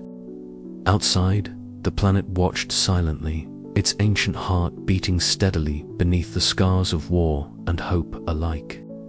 The veil lifts. The chamber was silent except for the low hum of the ancient archive systems coming back to life. Dr. Lyra Voss stood at the center, her breath steady despite the torrent of emotions swelling within her. Before her, a vast holographic display unfolded, shimmering ribbons of light twisting into patterns that defied immediate comprehension. Each strand represented millennia of history, encoded in a language both alien and familiar. "It's more than a record," Lyra whispered, her voice barely audible. "It's a living memory." Professor Lian Chen stepped closer, adjusting his glasses as he traced the flowing symbols. "These aren't just historical logs," he said thoughtfully. "They reveal a narrative of our ancestors, but not as we imagined." The team gathered around, their faces illuminated by the archive's glow. Myra Talbot's fingers danced over her datapad, capturing streams of genetic sequences interlaced with philosophical treatises. "Look here," she said, pointing. "They engineered themselves. Post-human evolution wasn't random. It was deliberate, a cosmic experiment." Commander Rian Cade's expression darkened. "So, we're the product of some ancient, interstellar project?" Lyra nodded slowly. "And this archive? It suggests that the civilization here chose to erase their own memory, to prevent a catastrophe that could repeat itself." Outside, the alien sky darkened as twin moons rose. The Watchers manifested silently in the periphery, ethereal beings of light and shadow, observing the unfolding revelations. Their presence was at once comforting and unsettling. "They're testing us," Rian said quietly, "to see if we're worthy." The holograms shifted, projecting scenes from a distant past. Vast cities of bioengineered spires, communities of beings seamlessly integrated with technology and nature, and a final, devastating conflict that fractured the civilization's unity. Lian's voice softened. "History repeated itself here, as it did on Earth. But this archive offers a chance to learn, to break the cycle." Myra's eyes glistened with tears. "We're not just explorers, we're inheritors of a legacy. The question is, are we prepared for it?" The room fell into contemplative silence. The weight of revelation pressed upon them all, reshaping their understanding of who humanity was and who it might become. Outside, the Watchers' forms shimmered, a silent promise and warning entwined in their spectral glow. And as the veil lifted, the expedition knew their journey was only beginning. The sterile hum of the laboratory filled the air as Dr. Lyra Voss adjusted the calibrated injector, her eyes sharply focused on the petri dish before her. Contained within was a suspension of living cells, the fragile cradle of a potential future. She held her breath, steadying her hands as they moved with practiced precision, introducing the synthesized genetic material, a sequence painstakingly decoded from the ancient archives and delicately merged with contemporary human DNA. Outside the laboratory's reinforced walls, the cradle's twin moons cast a muted glow over the expedition base, their pale light filtering through the translucent surfaces. Inside, the atmosphere was charged with a mixture of scientific rigor and a palpable sense of hope. This was more than a mere experiment. It was a beacon, a tentative step toward a rebirth that bridged the gulf of forgotten origins and the present day. Chimerino hovered by the holographic projection table, fingers deftly weaving through streams of data. Ancient schematics, painstakingly digitized and translated, intertwined with futuristic designs born of modern technology. The luminous symbols and circuit patterns shimmered in the dimmed light, evoking the ghostly architecture of a civilization long erased from memory. "Look at this," Kai said, voice low but vibrating with excitement. "The way their bioengineering interfaces with technology, it's seamless. We could integrate their designs with our systems, enhance our capabilities beyond anything we've imagined." Amara glanced up, a faint smile tugging at her lips despite the gravity of her work. "It's not just about enhancement," she replied. "It's about evolution, informed by a wisdom that predates recorded history. But we have to tread carefully. The risks are as profound as the possibilities." In a quiet clearing near the ancient archive, Professor Lian Chen sat cross-legged on the cool stone, eyes closed as she absorbed the ambient sounds of the planet. The whispering winds carried faint echoes of long-lost voices, and the ruins behind her seemed to pulse with a subtle life. Her thoughts wandered to the philosophical weight of their endeavor, the merging of past and present, of nature and technology. "What does it mean to be human?" she mused silently, "when our very biology can be rewritten with the codes of an ancient civilization?"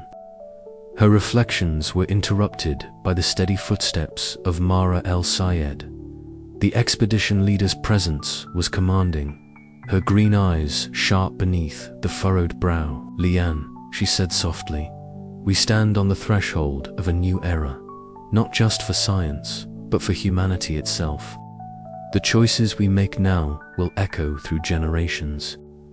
"I know," Lian answered, opening her eyes to meet Mara's unwavering gaze.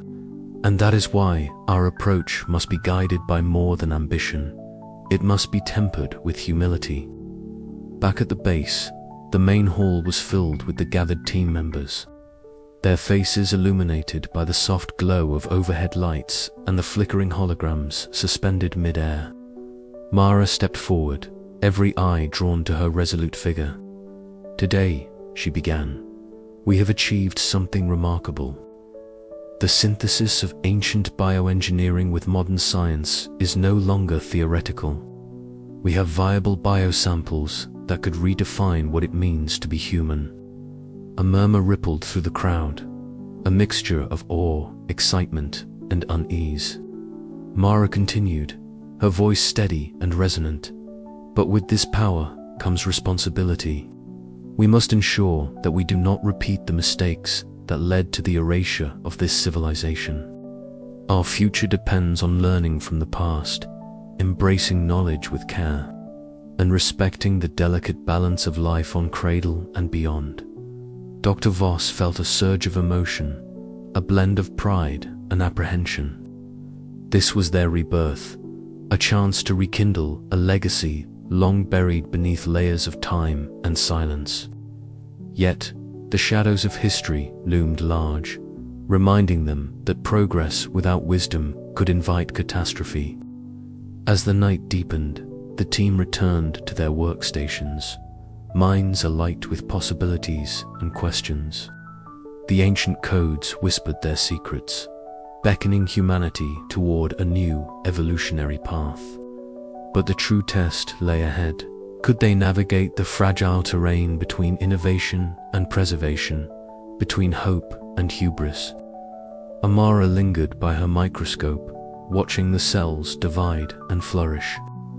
In their growth, she saw a metaphor for the expedition itself, tentative, fragile, yet filled with the promise of transformation.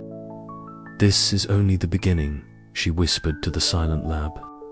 "The rebirth of humanity, written in the language of stars and ancestors."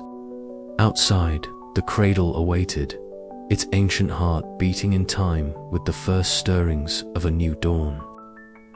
The excavation site was quiet, save for the gentle scrape of brushes against ancient surfaces and the occasional murmur of voices exchanged in hushed tones.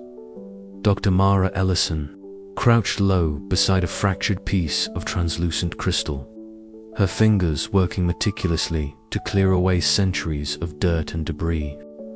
The crystal was unlike anything they had seen before, jagged yet smooth in places, embedded with faintly glowing inscriptions that pulsed with a soft, rhythmic light, as if the artifact itself was alive and breathing.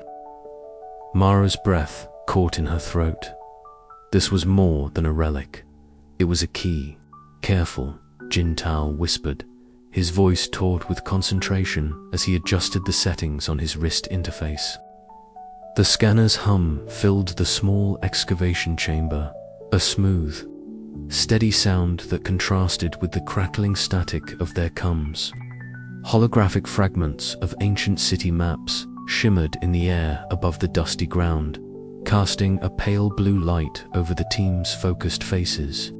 Each fragment revealed a sliver of the civilization they sought to understand.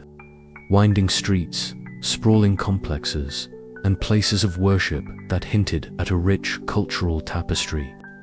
These inscriptions, Mara said, her voice barely above a whisper, they're not just decorative, they're part of a language complex and layered. Professor Amina Rashid stepped forward, her tawny eyes gleaming with the thrill of discovery. She carried a digital tablet loaded with preliminary translations, their software designed to piece together the ancient symbols with the fragments they had uncovered so far. The device appears to store both historical records and philosophical treatises, she explained. It's a repository of their knowledge and memories. The team gathered around as Amina initiated a sequence to activate the crystalline storage. The artifact responded with a gentle pulse, sending ribbons of light weaving through the dark chamber. Suddenly, projections bloomed in the era tapestry of images, sounds, and text that coalesced into a narrative of the civilization's final days. "Look here," Amina said, pointing to a holographic scene depicting vast assemblies and intricate ceremonies. This tells of societal upheaval, but also resilience. They faced calamities, yet sought unity. Mara's eyes were fixed on the swirling images. It's as if they knew their time was limited, but they fought to preserve what mattered most, their culture, their identity. The mood shifted from awe to somber reflection as the holograms revealed the darker chapters, the conflicts, betrayals, and environmental disasters that fractured the civilization. The echoes of these events resonated deeply with the team, drawing parallels between the ancient struggles and their own challenges on Cradle. Captain Elias Novak, who had been observing quietly, now spoke with measured authority. This knowledge is a gift and a warning. We have to be cautious. The past teaches us not just what was lost, but what can be prevented. As dusk settled over the excavation site, Novak stood overlooking the unearthed relics. The fading sun cast long shadows, and the weight of their discovery settled heavily upon him. The crystalline device's light dimmed, but its message lingered, an imperative for stewardship and vigilance. The chapter closed with Mara carefully placing the crystalline fragment into a protective case.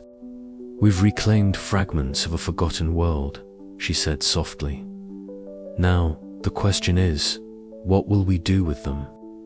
The team faced the horizon, their resolve steeled by the revelations they had unearthed, but mindful of the fragile balance between knowledge and consequence. The echoes of the past had been reclaimed, but their true impact was only just beginning to unfold. The days that followed were a whirlwind of activity. Jintao and his team worked tirelessly to stabilize the crystalline data device. Every scan revealed new layers of encoded information, from architectural blueprints to philosophical treatises that challenged the very foundations of human understanding. The technology was alien yet familiar, blending organic and synthetic elements in ways that defied conventional science. Mara coordinated the archaeological effort with precision. Each artifact recovered was catalogued, scanned, and cross-referenced against the growing database.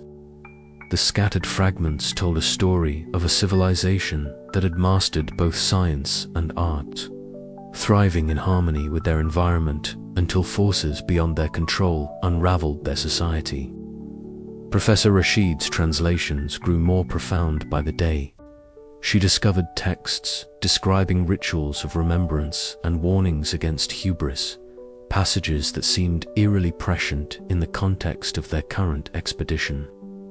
In one particularly haunting passage, a poet lamented, "Memory is a fragile flame, easily snuffed, but vital to the soul's survival."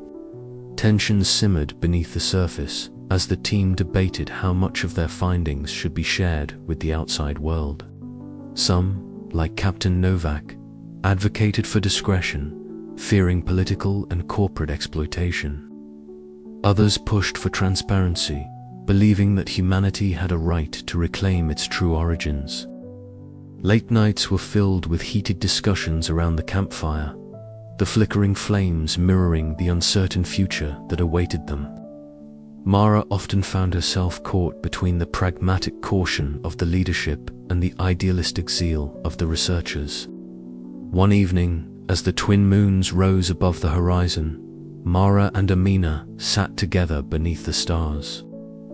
"Do you ever wonder," Amina mused, "if our ancestors left these messages not just to be found, but to test us, to see if we could learn from their mistakes?"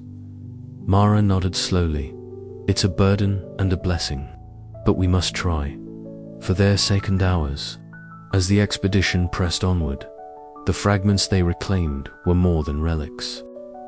They were voices from a distant past, urging a new generation to remember and to choose wisely. The chapter ended on a note of hopeful determination, with the team poised at the threshold of deeper understanding, aware that every discovery carried the weight of responsibility. Despite the progress, challenges loomed. Environmental sensors detected subtle shifts in the planet's biosphere, and unexplained interference occasionally corrupted data streams. Rumors circulated of the Watcher's renewed vigilance, a reminder that Cradle's secrets were guarded fiercely. The team's cohesion was tested as ideological divides deepened. Mara, Jin, Amina, and Novak each wrestled with their own doubts and convictions. Yet, amid uncertainty, they remained united in purpose, driven by the fragments they had reclaimed and the stories waiting to be told. The chapter closed with a final scene in the archive chamber. The crystalline device, now stabilized, pulsed with a steady glow. Around it, the team gathered, ready to unlock the next layer of Cradle's ancient legacy. The air hung thick with anticipation. "We stand on the shoulders of giants," Mara said softly. "It's our turn to carry the torch." And with that, the echoes of the past set the stage for the future. The moment the Watchers chose to reveal themselves was unlike anything the Cradle expedition had anticipated. A sudden hush fell over the base camp, the usual hum of machines and chatter of scientists replaced by an almost sacred silence. The air seemed to thicken, charged with an otherworldly presence that prickled the skin and quickened the heartbeat. From the shadows of the ancient ruins, shapes began to coalesce, ethereal, shifting forms of light and shadow that defied solid definition. They were the Watchers, guardians who had silently overseen the planet's secrets for millennia. Dr. Alara Miles stood at the forefront, her breath catching as the luminous glyphs danced across the stone walls around her. The glyphs whispered in a language felt more than heard, resonating deep within her mind. Commander Jace Rowland's steady presence at her side was a grounding force, though even he could not hide the flicker of awe in his eyes. The Watcher's arrival was a test, but its nature was yet unknown. Within the heart of the ancient archive, The team gathered as holographic projections ignited into life, bathing the chamber in a spectral glow. These projections were not mere records, they were living lessons. Scenes unfolded depicting the civilization's zenith and its catastrophic collapse moments of hubris. Wisdom and tragedy intertwined. Then came the moral quandaries, scenarios crafted to probe the expedition's collective conscience, choices between power and preservation, knowledge and humility, progress and restraint. Tensions flared as the expedition members grappled with these visions. Dr. Sienna Kwan's voice rose in impassioned debate, warning of the dangers of repeating past mistakes if they rushed to harness the Cradle's advanced bioengineering technologies. Others argued for the imperative of embracing the legacy to propel humanity forward. Commander Roland cautioned restraint, emphasizing the need for unity in the face of external pressures and internal divisions. The Watcher's test was not merely intellectual, it was a crucible of character. The team confronted their own biases and fears, their hopes and doubts laid bare. Conflicts erupted, alliances shifted, and moments of profound empathy emerged. The ancient guardians observed silently, their judgment impartial yet penetrating. As dusk settled over the planet, Dr. Alara found herself alone beneath the fading light, the ruins casting long shadows across the alien soil. A soft pulse emanated from her palm, where a glyph had appeared, an emblem of fragile hope and tentative acceptance. The Watchers had spoken. Humanity was not yet perfect, but it was worthy of stewardship, provided it continued to learn and grow. The chapter closed on this solemn note of possibility, the echoes of the past intertwined with the promise of the future. The Cradle's legacy was now a mantle carried by imperfect but striving hands, setting the stage for the next phase of humanity's journey among the stars. The air was thick with a quiet intensity as Dr. Amina El Sayed approached the heart of the ancient structure they had uncovered weeks ago, a vast chamber housing the planetary interface, a relic of unimaginable complexity and power. The walls shimmered faintly, covered in intertwined glyphs that pulsed with bioluminescent light, casting eerie blue shadows across the faces of the gathered team. The hum of dormant machinery whispered secrets of a civilization that had transcended time. Beside her, Cale Thorne adjusted his augmented reality glasses, fingers dancing over the holographic controls that floated mid-air. "This is it," he murmured, eyes alight with a mixture of excitement and apprehension. "If we activate this, we're no longer just explorers, we become stewards." Amina nodded, feeling the weight of responsibility settle over her like a mantle. "It's more than technology," she said softly. "It's a covenant between us, the descendants, the Watchers, and Cradle itself." Outside, the towering trees of Cradle swayed gently in the alien breeze, their bioluminescent leaves pulsing softly as if responding to the momentous occasion unfolding beneath their canopy. Lyra stood nearby, her presence serene yet commanding. As a representative of the descendants, she embodied the living continuity of the ancient civilization's legacy. Her tattoos shimmered faintly, mirroring the glyphs within the chamber. "This is a sacred moment," Lyra said, her voice steady but filled with reverence. "By embracing this responsibility, we honor our ancestors and open a path for future generations." The sentinel appeared then, a shimmering form of light and shadow that drifted silently into the chamber. Its presence was at once comforting and inscrutable, a living embodiment of the Watcher's ancient vigilance.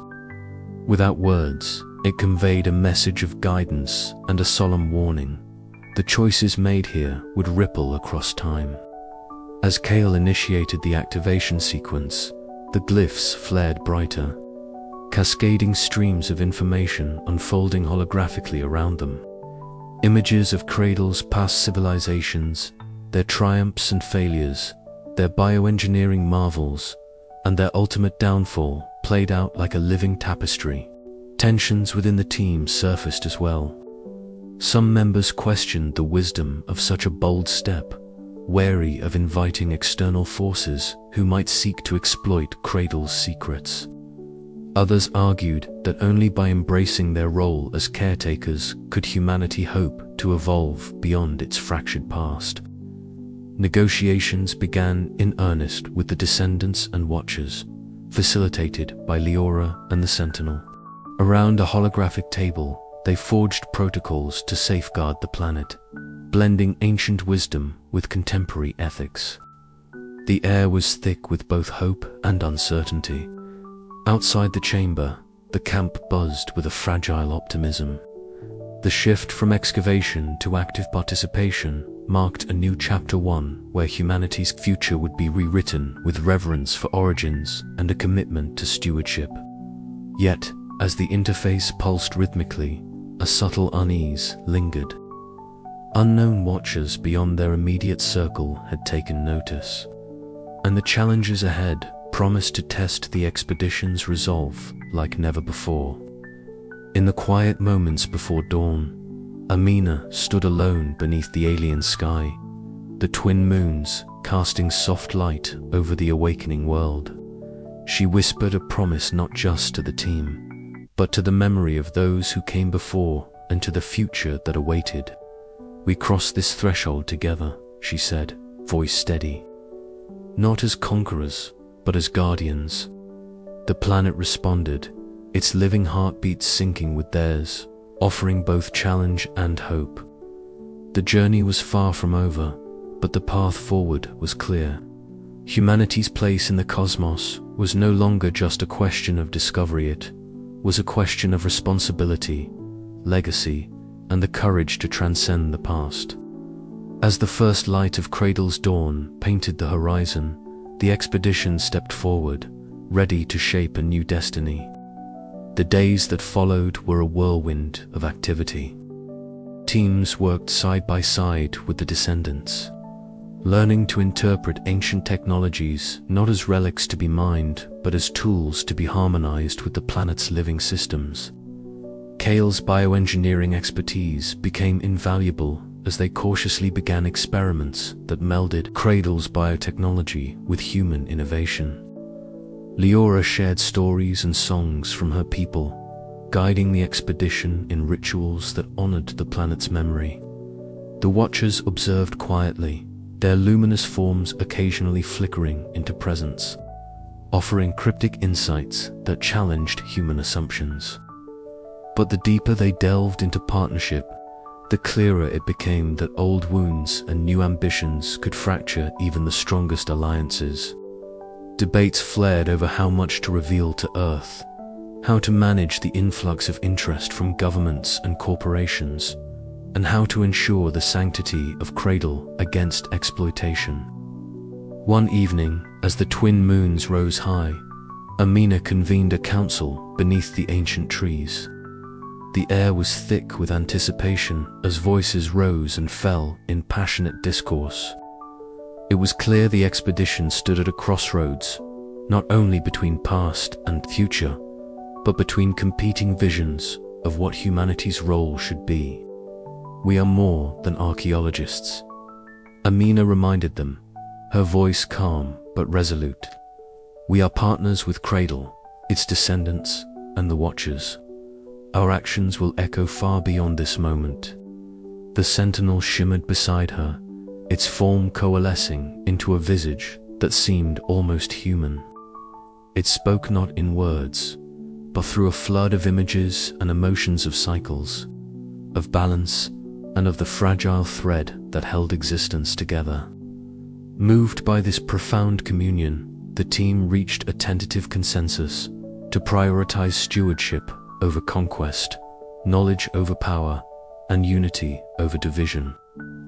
Steps were taken to formalize the new covenant, blending the wisdom of Cradle's ancient past with the hopes of a shared future.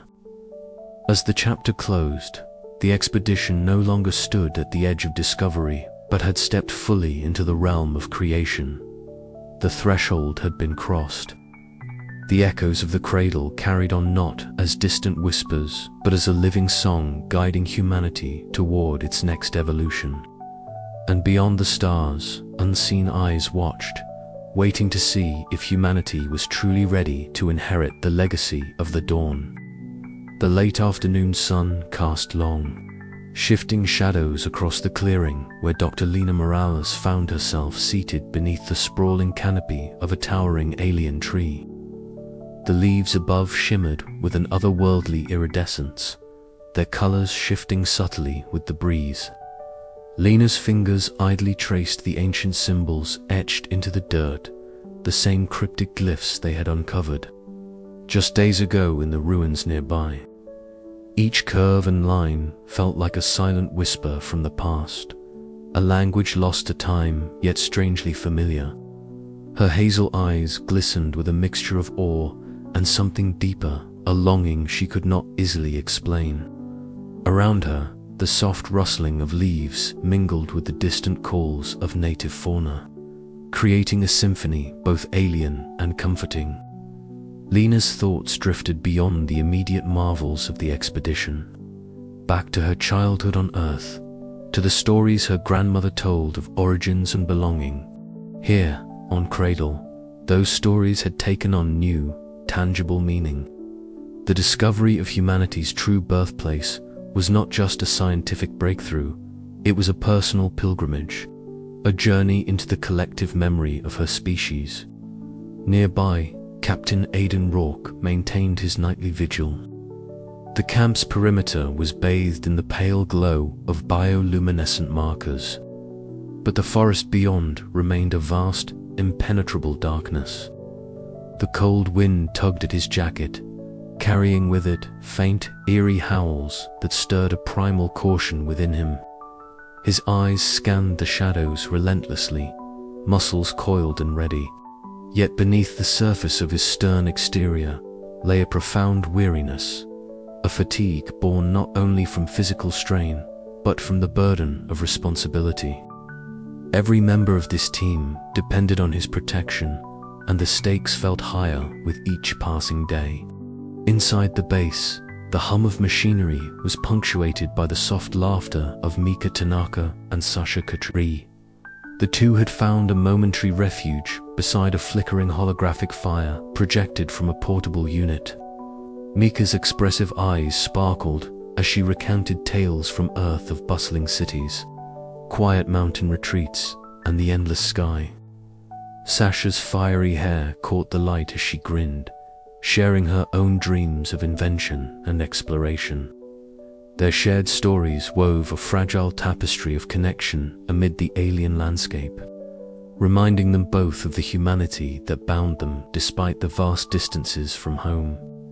Deeper still, in the subterranean archive chamber, Dr. Emile de Souza sat cross-legged amid a circle of pulsating bioluminescent flora.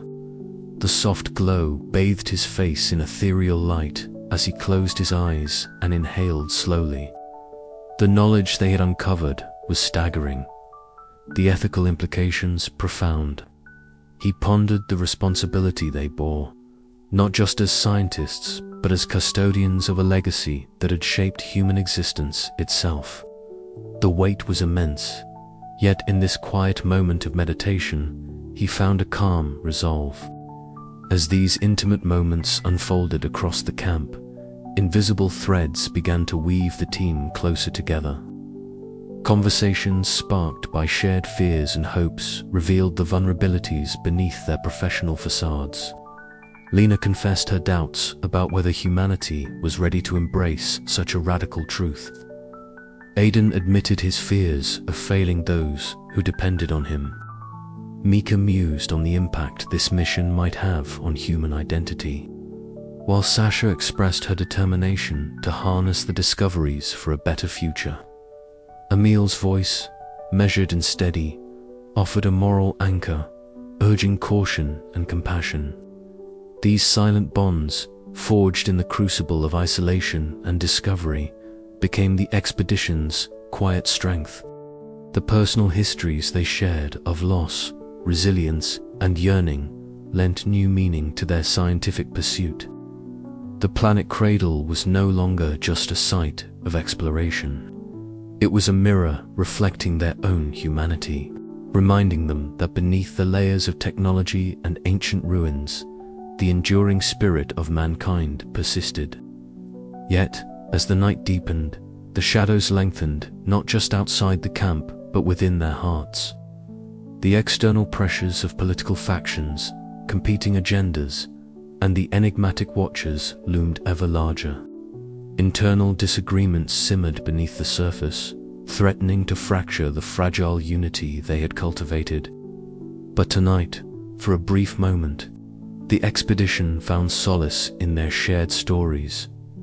A reminder that even in silence, bonds could speak louder than words.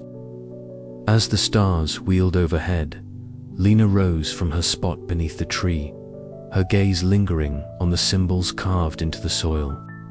"We're not just uncovering history," she whispered to herself. "We're becoming part of it." The wind stirred, carrying with it the faintest echo of a forgotten song, as if the planet itself acknowledged their presence and their promise. The journey ahead would test them in ways they could not yet imagine, but for now, the human heart beat steadily in the silent bonds they had forged, and somewhere beyond the veil of night, the ancient legacy of Cradle waited, patient, watchful, and ever enduring.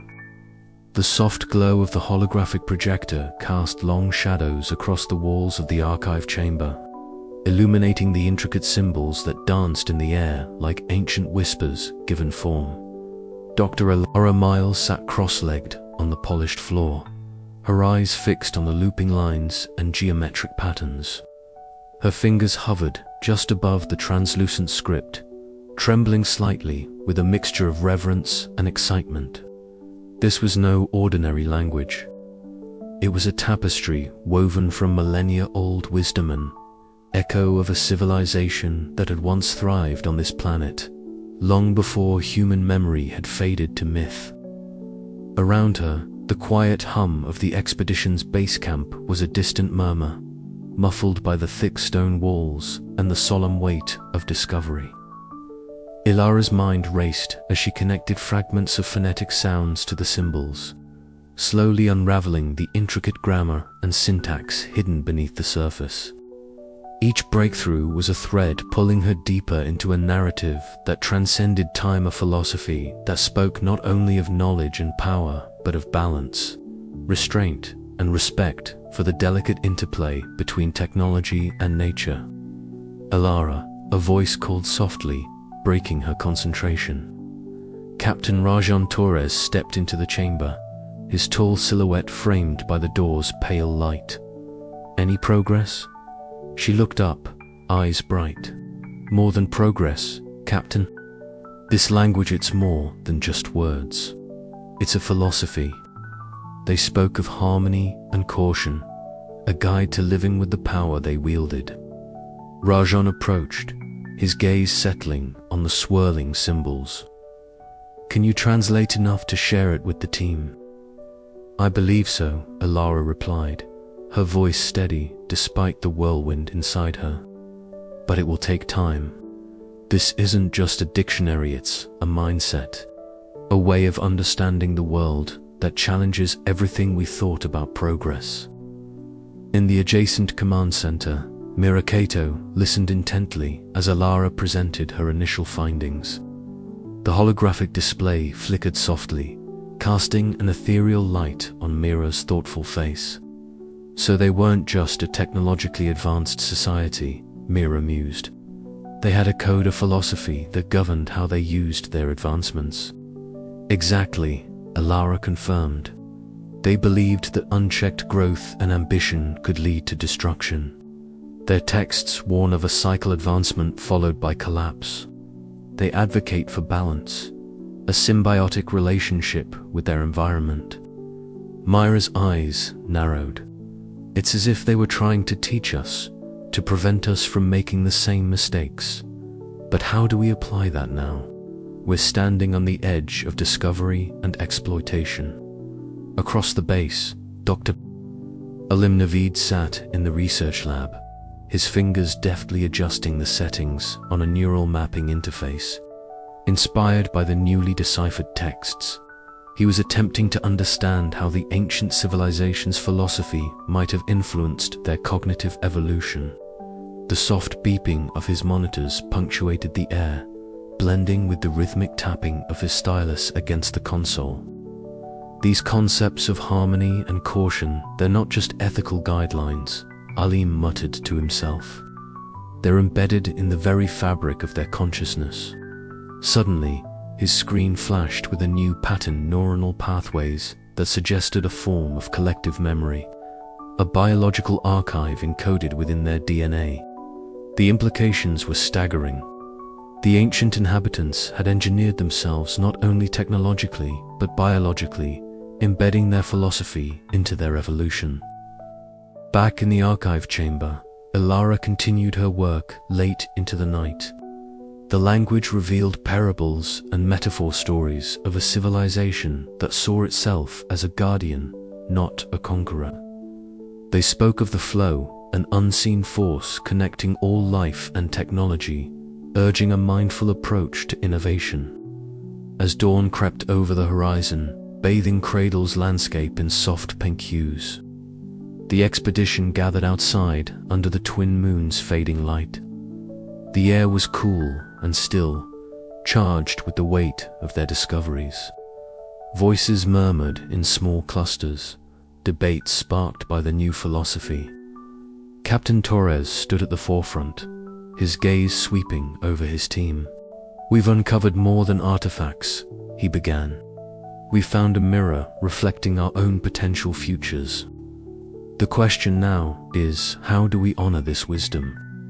How do we ensure we don't repeat the mistakes of those who came before?"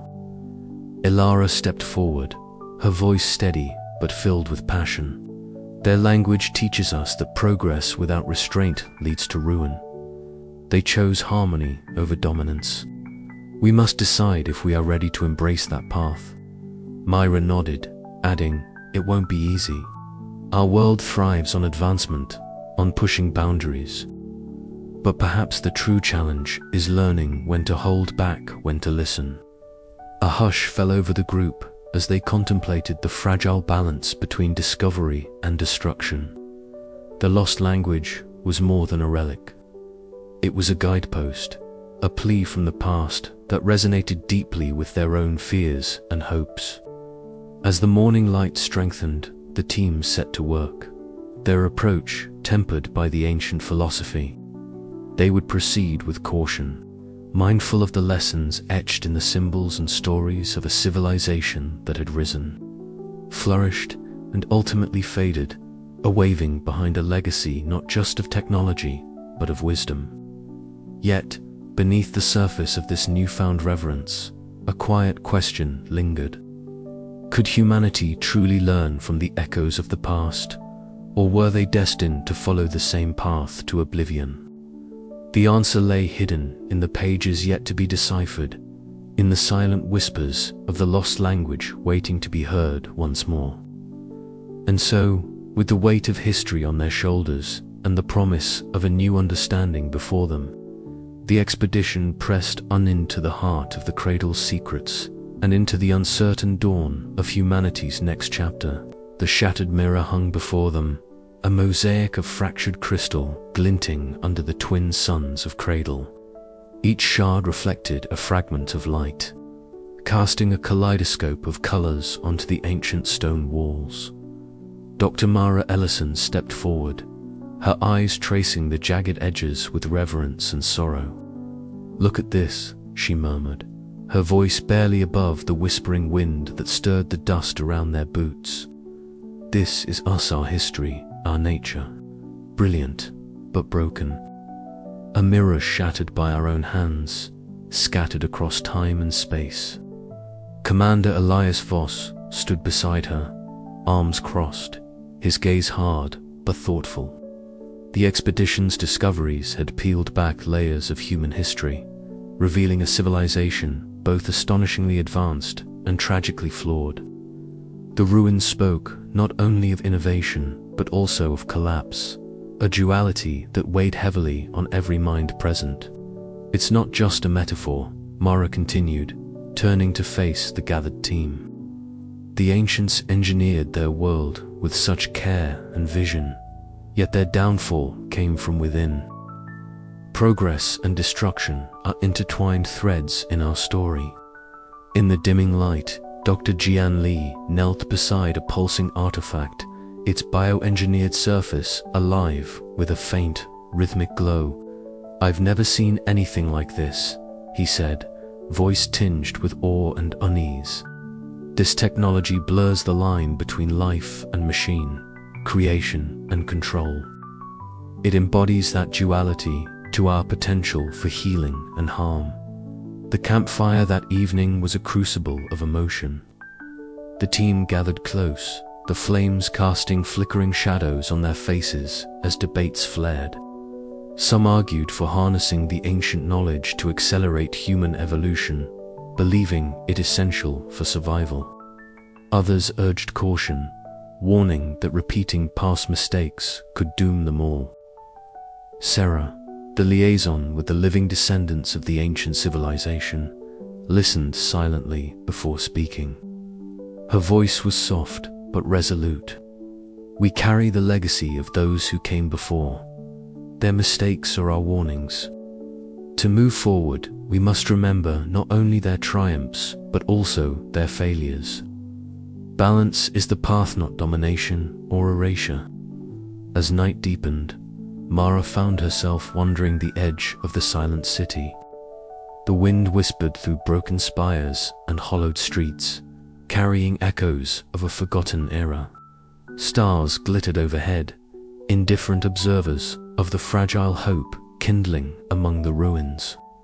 In that solitude, she reflected on the shattered mirror once more. Humanity's reflection was fractured. Yes, but within each shard lay a chance to piece together a new image, one shaped by wisdom and humility rather than hubris. The chapter closed with Mara's whispered vow carried on the wind: "We will not be the architects of our own oblivion. The mirror may be shattered, but it is not beyond repair." As dawn approached, the expedition faced a critical choice, whether to embrace the lessons of the past or to risk repeating its darkest chapters. The echoes of Cradle whispered their challenge, urging humanity toward a future forged from reflection and resolve. The hum of the laboratory was punctuated only by the soft clicks and whirs of the holographic projectors casting delicate blue and green strands of data into the air. Dr. Myra Solis stood at the center, her fingers gliding through the shimmering genetic maps as if weaving together the very fabric of human history. The lines of DNA, once thought disparate and disconnected, now revealed a pattern, an unbroken thread linking the inhabitants of Cradle to the people who had long called Earth home. "It's more than mere coincidence," Mira said, her voice low but steady. "These genetic markers, they persist through millennia, hidden in plain sight." The team gathered round, faces illuminated by the gentle glow of the projections, eyes wide with a mixture of disbelief and awe. Tala and Kosi paced slowly beside a large display mounted with images from the dig site's intricate carvings, symbols etched into stone, and fragments of pottery that bore striking resemblance to Earth's earliest known art. Her voice rose with passion as she connected the dots. "These cultural motifs aren't simply echoes or borrowings, they're living memories. The same philosophies, the same rituals, preserved in the language of symbols. It suggests a cultural continuity that defies our previous assumptions." Her hands trembled slightly as she pointed to a crescent shape repeated in multiple artifacts, a symbol she believed represented unity and rebirth. Captain Elias Vaughn watched silently, his usually stoic expression softened by the weight of revelation. As twilight deepened outside the lab's reinforced windows, he called the team together near the ruins, their silhouettes cast against the glowing remnants of a civilization once thought lost. "We stand at a crossroads," he began, his voice steady and commanding. "The knowledge we've uncovered demands responsibility. We are the custodians of a legacy that stretches beyond our own history. How we choose to carry this forward will shape humanity's future as much as its past." His words rippled through the group, a solemn promise amidst the fading light. In a quiet corner, Oran 7 projected a complex simulation animated scenes of ancient societies blossoming, evolving, and seamlessly merging into the present day. The holographic figures danced and intertwined, their stories woven together by the invisible threads of genetics and culture. The crew watched in rapt silence, the AI's calm voice narrating the unfolding saga. This visualization represents continuity, not rupture. The people of Cradle are not a forgotten chapter, but the foundation upon which humanity's story is built. The room buzzed with an electric mix of enlightenment and awe. The realization that humanity's origins were not a mystery to be solved, but a continuum to be honored, reshaped the expedition's entire mission. It was no longer merely about discovery, it was about stewardship, about protecting the fragile legacy of both past and future. That night, as the stars blinked cold and distant above Cradle's alien sky, the team gathered around a small fire pit near the base camp. Conversations sparked with renewed purpose, blending scientific inquiry with philosophical reflection. They debated the ethical implications of their findings, the potential impact on Earth's societies, and the silent promise that this knowledge came with a promise to guard against repeating the mistakes of the past. Mira sat beside Tala, their faces warmed by the firelight and the shared sense of hope. "We're part of something bigger," Mira said softly. "Not just explorers, but bridges between what was, what is, and what could be." Tala nodded, eyes reflecting the flames. "It's a thread that connects us all, and now it's up to us to make sure it doesn't fray." As the embers glowed and the night deepened, the expedition's resolve crystallized. The ancient ruins whispered their secrets not to be erased, but to endure, echoing through the ages to those who dared to listen.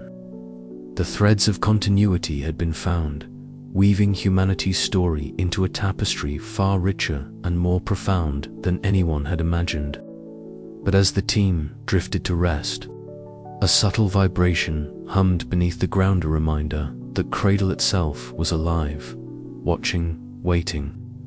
The journey was far from over, and the next chapter was already beginning to write itself in the silent spaces between stars. With hearts full of wonder and minds alight with questions, the expedition faced the dawn of a new understanding. The line between ancient and modern blurred, revealing a shared destiny and the infinite possibilities of what it meant to be human. The threads of continuity had been uncovered, but would humanity be ready to follow them where they led? The answer lay not in the past, but in the courage to embrace the future. And so, beneath the twin moons of Cradle, the story continued, an unbroken thread stretching into the unknown, waiting for those bold enough to walk it.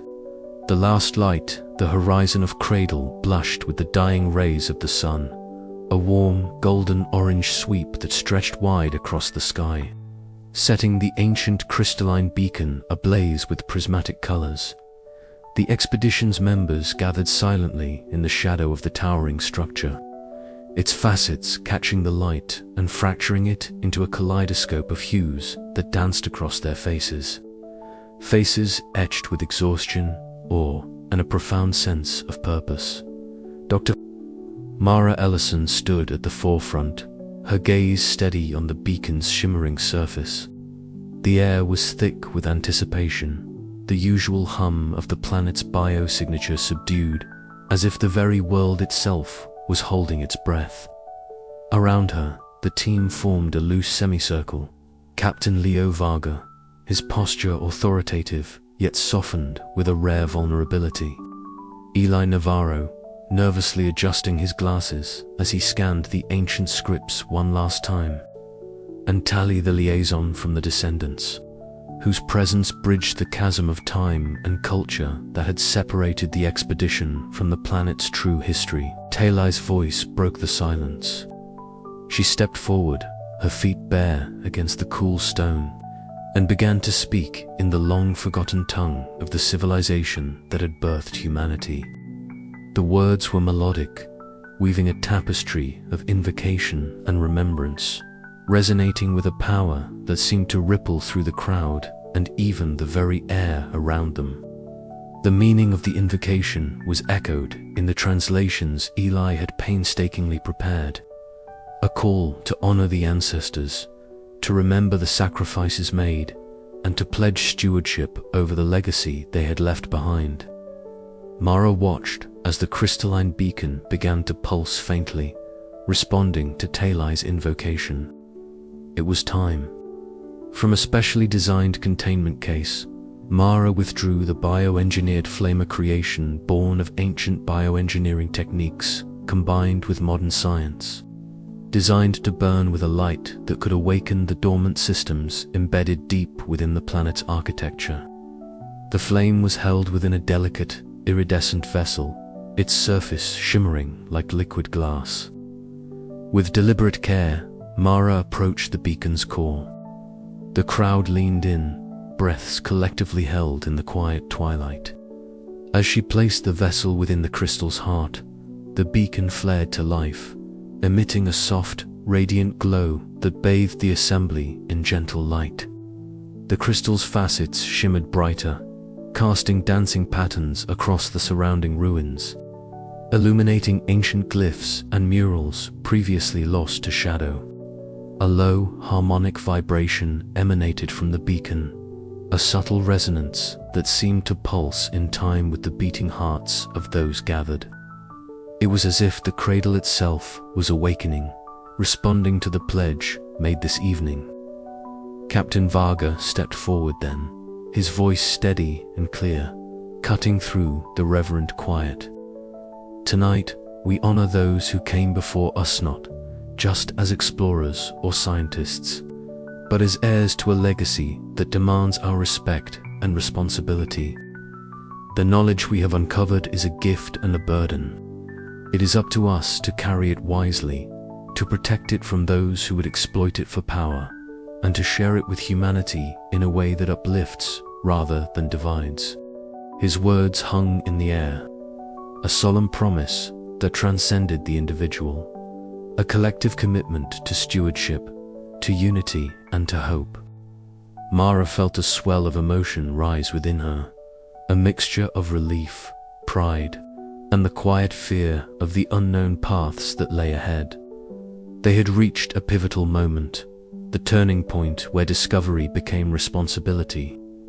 As the ceremony drew to a close, the team lingered beneath the canopy of stars emerging overhead, the beacon's light still pulsing softly, a sentinel in the gathering darkness.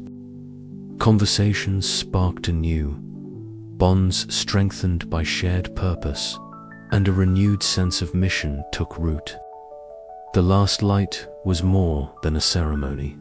It was a beacon of hope, a symbol of rebirth for a species rediscovering its origins and the promise of what could yet be. Yet even as the light spread across the ancient stones and the faces of the gathered unseen systems within the planet stirred. Deep beneath the surface, mechanisms long dormant hummed back to life, sending ripples through Cradle's vast, living memory. The awakening was only beginning, and the journey far from over. In the quiet aftermath, Mara's thoughts drifted to the future. How would they navigate the delicate balance between revelation and preservation? What new challenges awaited as the legacy of Cradle unfolded? The answers lay in the darkness ahead, illuminated now by the last light of this day and the first light of a new dawn. The cavernous chamber inside the Cradle's central archive glowed softly with an otherworldly bioluminescence, casting long, dancing shadows on the ancient stone walls. The air hummed faintly, a persistent resonance that seemed to vibrate in harmony with the heartbeat of the planet itself. Here, beneath the surface of a world that had long guarded humanity's most profound secrets, representatives of two intertwined legacies gathered, their presence a testament to the fragile hope that had blossomed from decades of discovery, conflict, and revelation. Dr. Myra Chen adjusted the collar of her jacket, the weight of the moment pressing down with palpable gravity.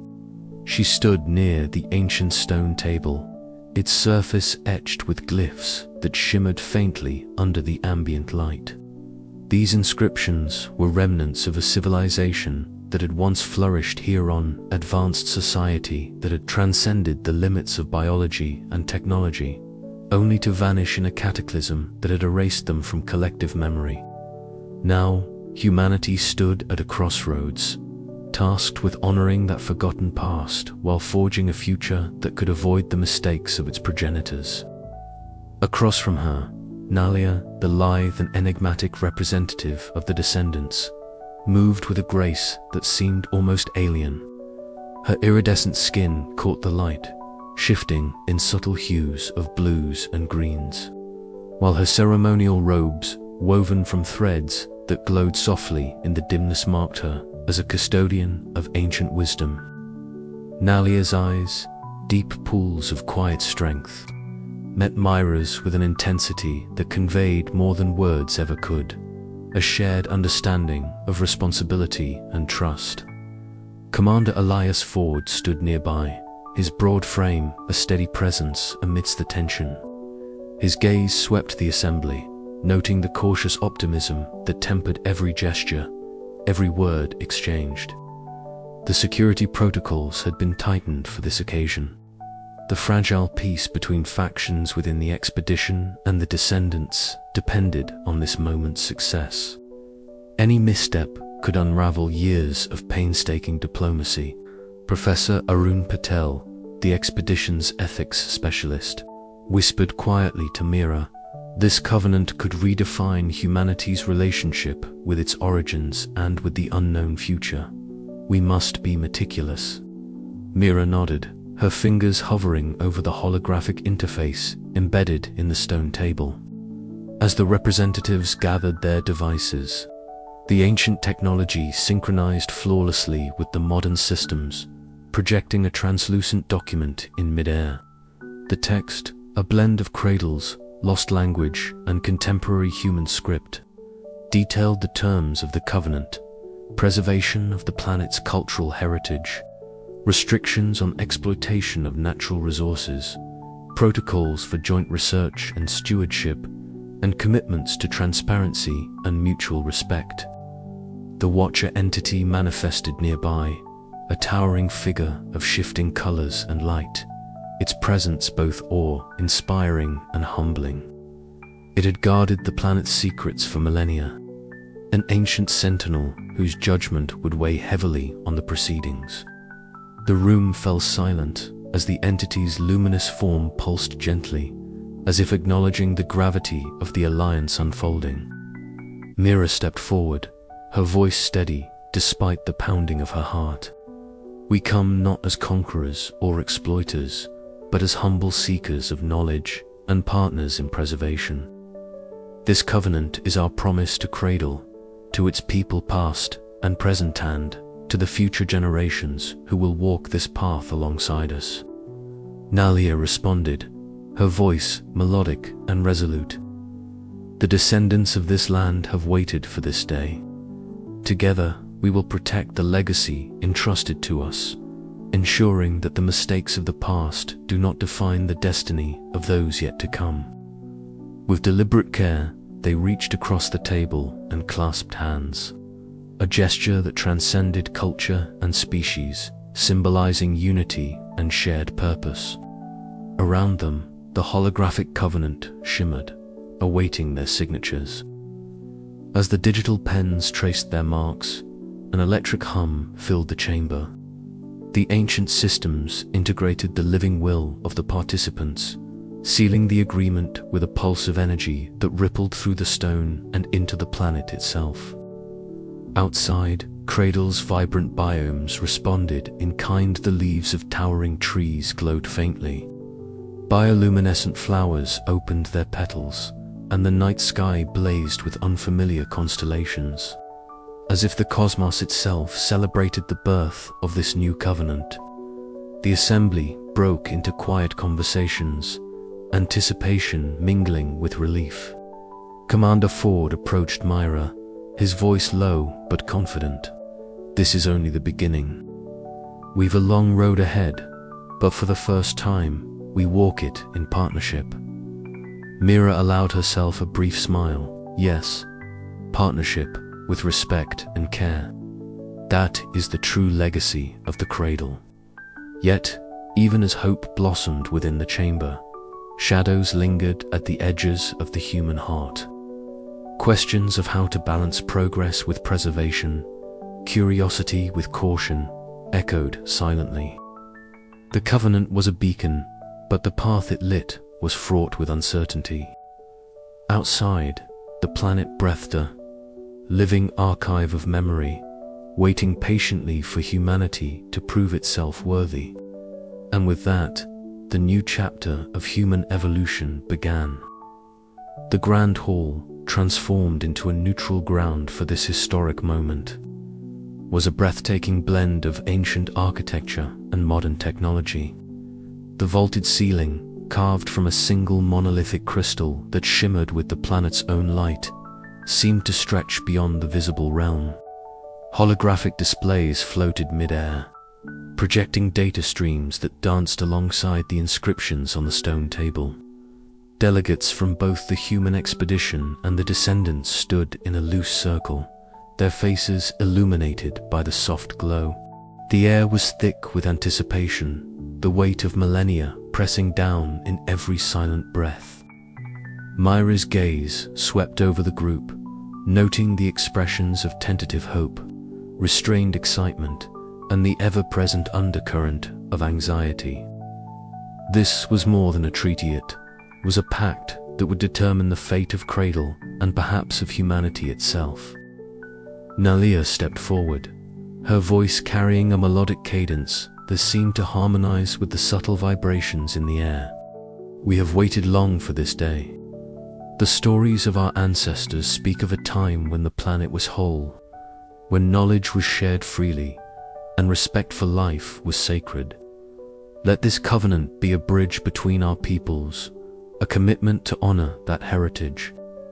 Professor Patel raised his hand, emphasizing the solemnity of the moment. We must also acknowledge the challenges ahead. The temptation to exploit, to dominate, to rewrite history for personal gain remains a danger. This covenant is not a shield against human frailty, but a guide to temper it. The Watcher entity's form shimmered, its presence a silent reminder of the planet's vigilance. It had observed countless civilizations rise and fall, its judgment impartial but exacting. Myra took a breath and addressed the assembly. Together, we pledge to safeguard Cradle's legacy, to pursue knowledge with humility, and to act as stewards rather than conquerors. This is our shared responsibility. One by one, signatures appeared on the holographic document, digital imprints of flesh, energy, and will. The chamber resonated with the finality of their commitment. As the last signature was placed, a wave of warmth pulsed through the room, a subtle yet profound acknowledgement from the planet itself.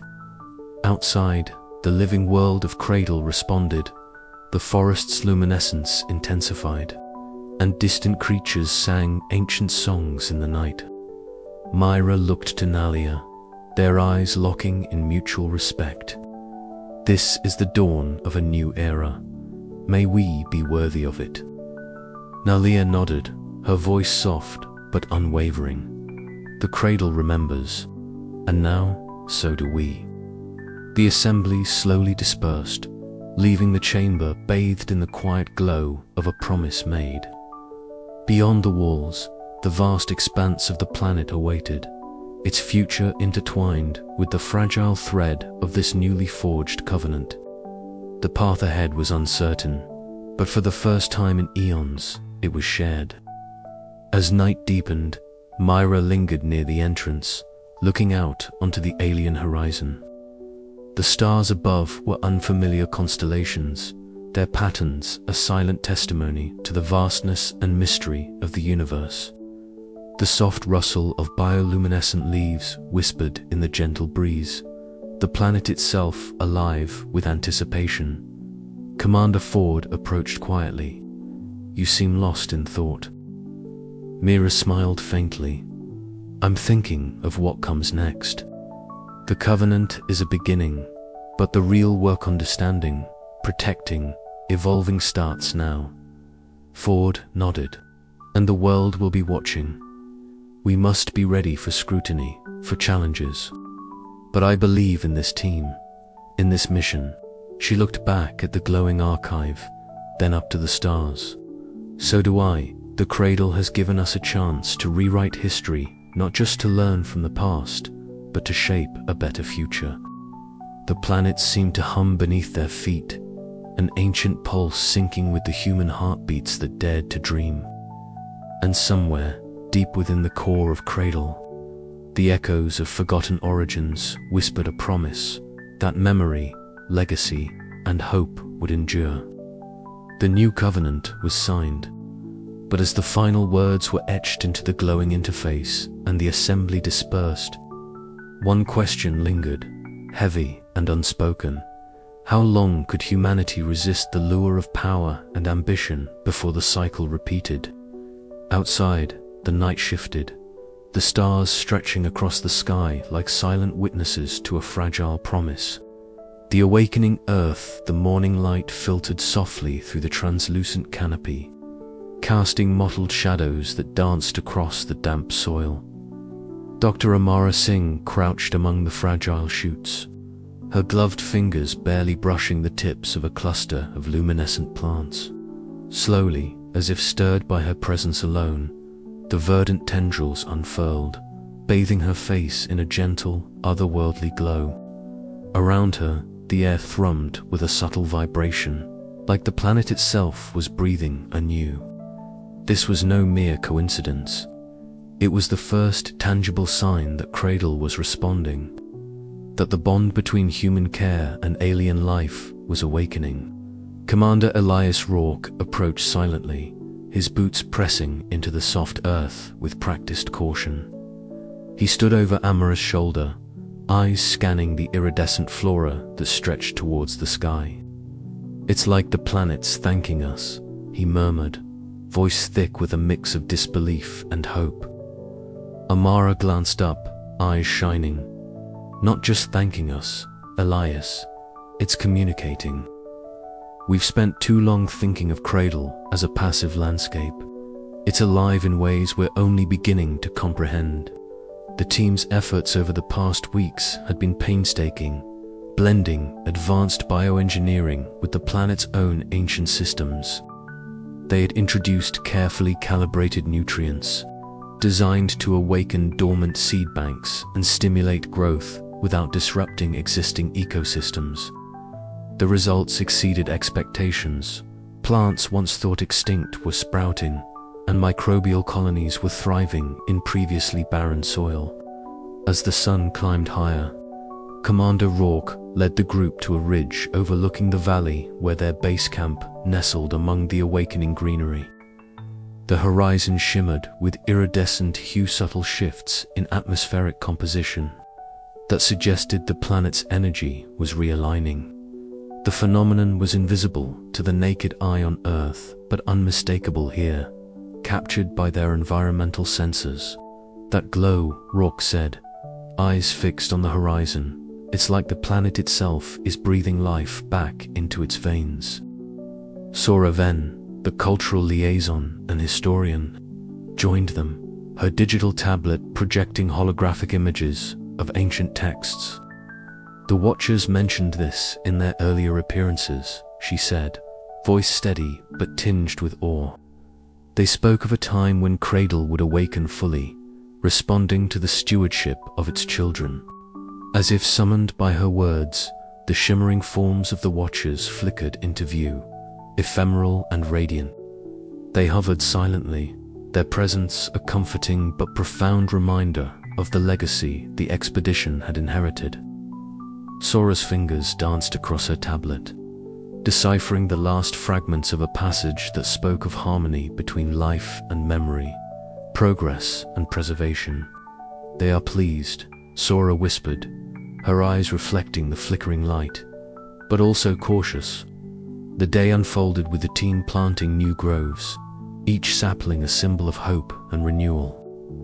The base camp itself transformed, adorned with bioluminescent flora that pulsed gently in the twilight, casting the site in a serene glow.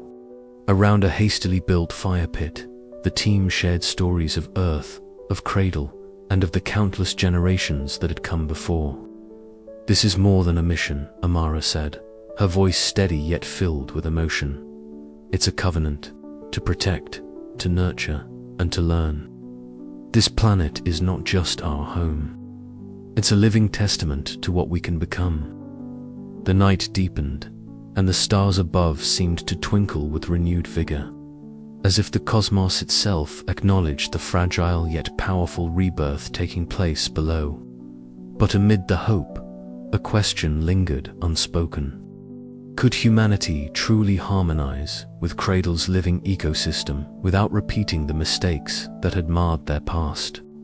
The legacy of forgotten origins, post-human evolution, and ancient ruin loomed large, a silent echo warning them to tread carefully. Yet, in this moment, with the planet awakening beneath their hands and the Watcher's silent blessing, the expedition felt a burgeoning resolve.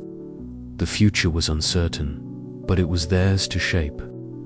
As the camp settled into quiet reflection, the soft hum of resurgence rippled through the soil and air, a pulse that promised a new era, one born from the confluence of memory, stewardship, and hope. The awakening Earth had begun, and with it, the promise of a tomorrow that could finally honor the echoes of the Cradle. The air inside the main conference hall was thick with anticipation, punctuated only by the soft hum of servers quietly processing the vast streams of data extracted from Cradle's ancient archives. Around the central holotable, the core members of the expedition gathered, their faces illuminated by the pale blue light of the three-dimensional projections swirling above. Each image, each coded fragment of history, demanded careful scrutiny, not just for scientific accuracy, but for the profound ethical implications it carried. Dr. Alara Miles stood near the projection, her fingers lightly brushing the glowing surface as she navigated through layers of reconstructed memories, ancient philosophies, and genetic blueprints. The sheer scale of what they had uncovered was staggering.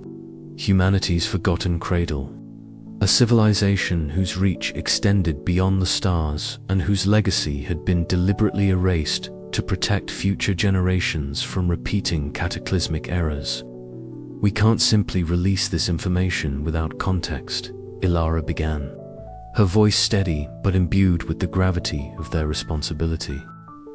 "The world isn't ready for the truth about where we come from, about the engineered nature of our evolution, or the warnings embedded in these records."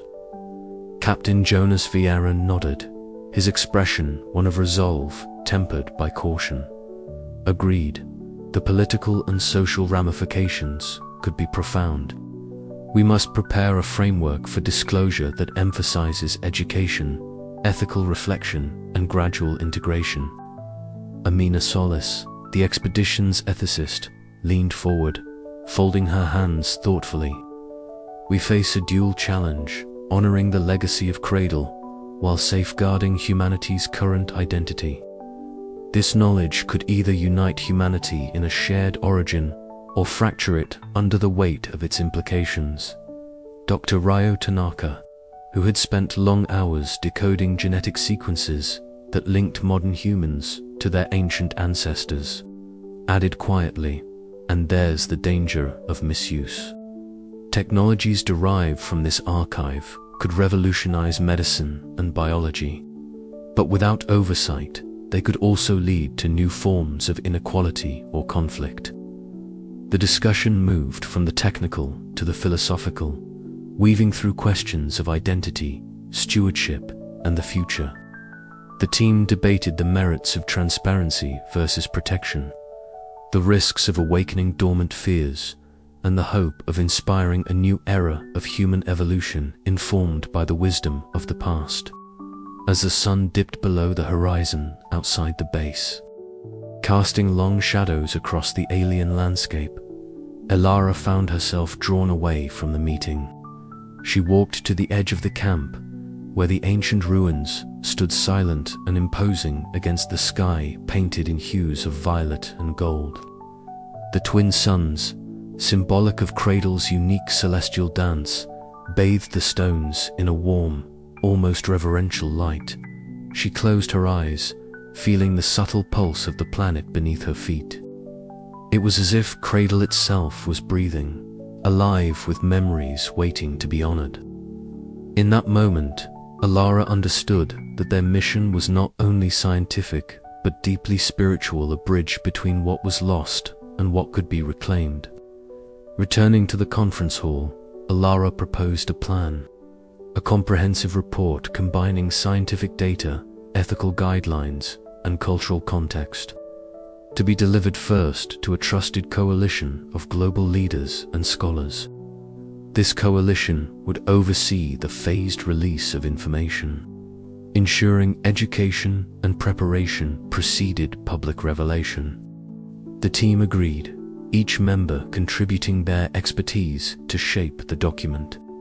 Late into the night, they worked tirelessly, refining language, anticipating questions, and preparing responses to potential controversies. Tensions occasionally flared. Some members pushed for immediate disclosure, driven by a fervent belief in transparency and the democratization of knowledge. Others implored caution, fearing the destabilization of societies still grappling with their own divisions. Through it all, Amina's steady mediation preserved unity, reminding them of their shared purpose. Finally, the moment arrived to upload the report to the ship's central database, where it would be transmitted securely back to Earth. As the data flowed into the network, a subtle vibration coursed through the ground, resonating with the planet's biosignature.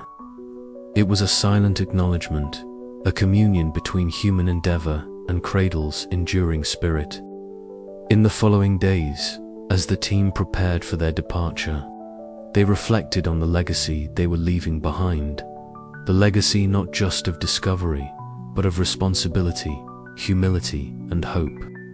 The echoes of Cradle would ripple through human history, challenging old narratives and inspiring new ones. Lyra stood once more at the ruins, the stars beginning to pierce the twilight. "We're not just explorers," she whispered to the wind. "We're caretakers of a story that belongs to all of us."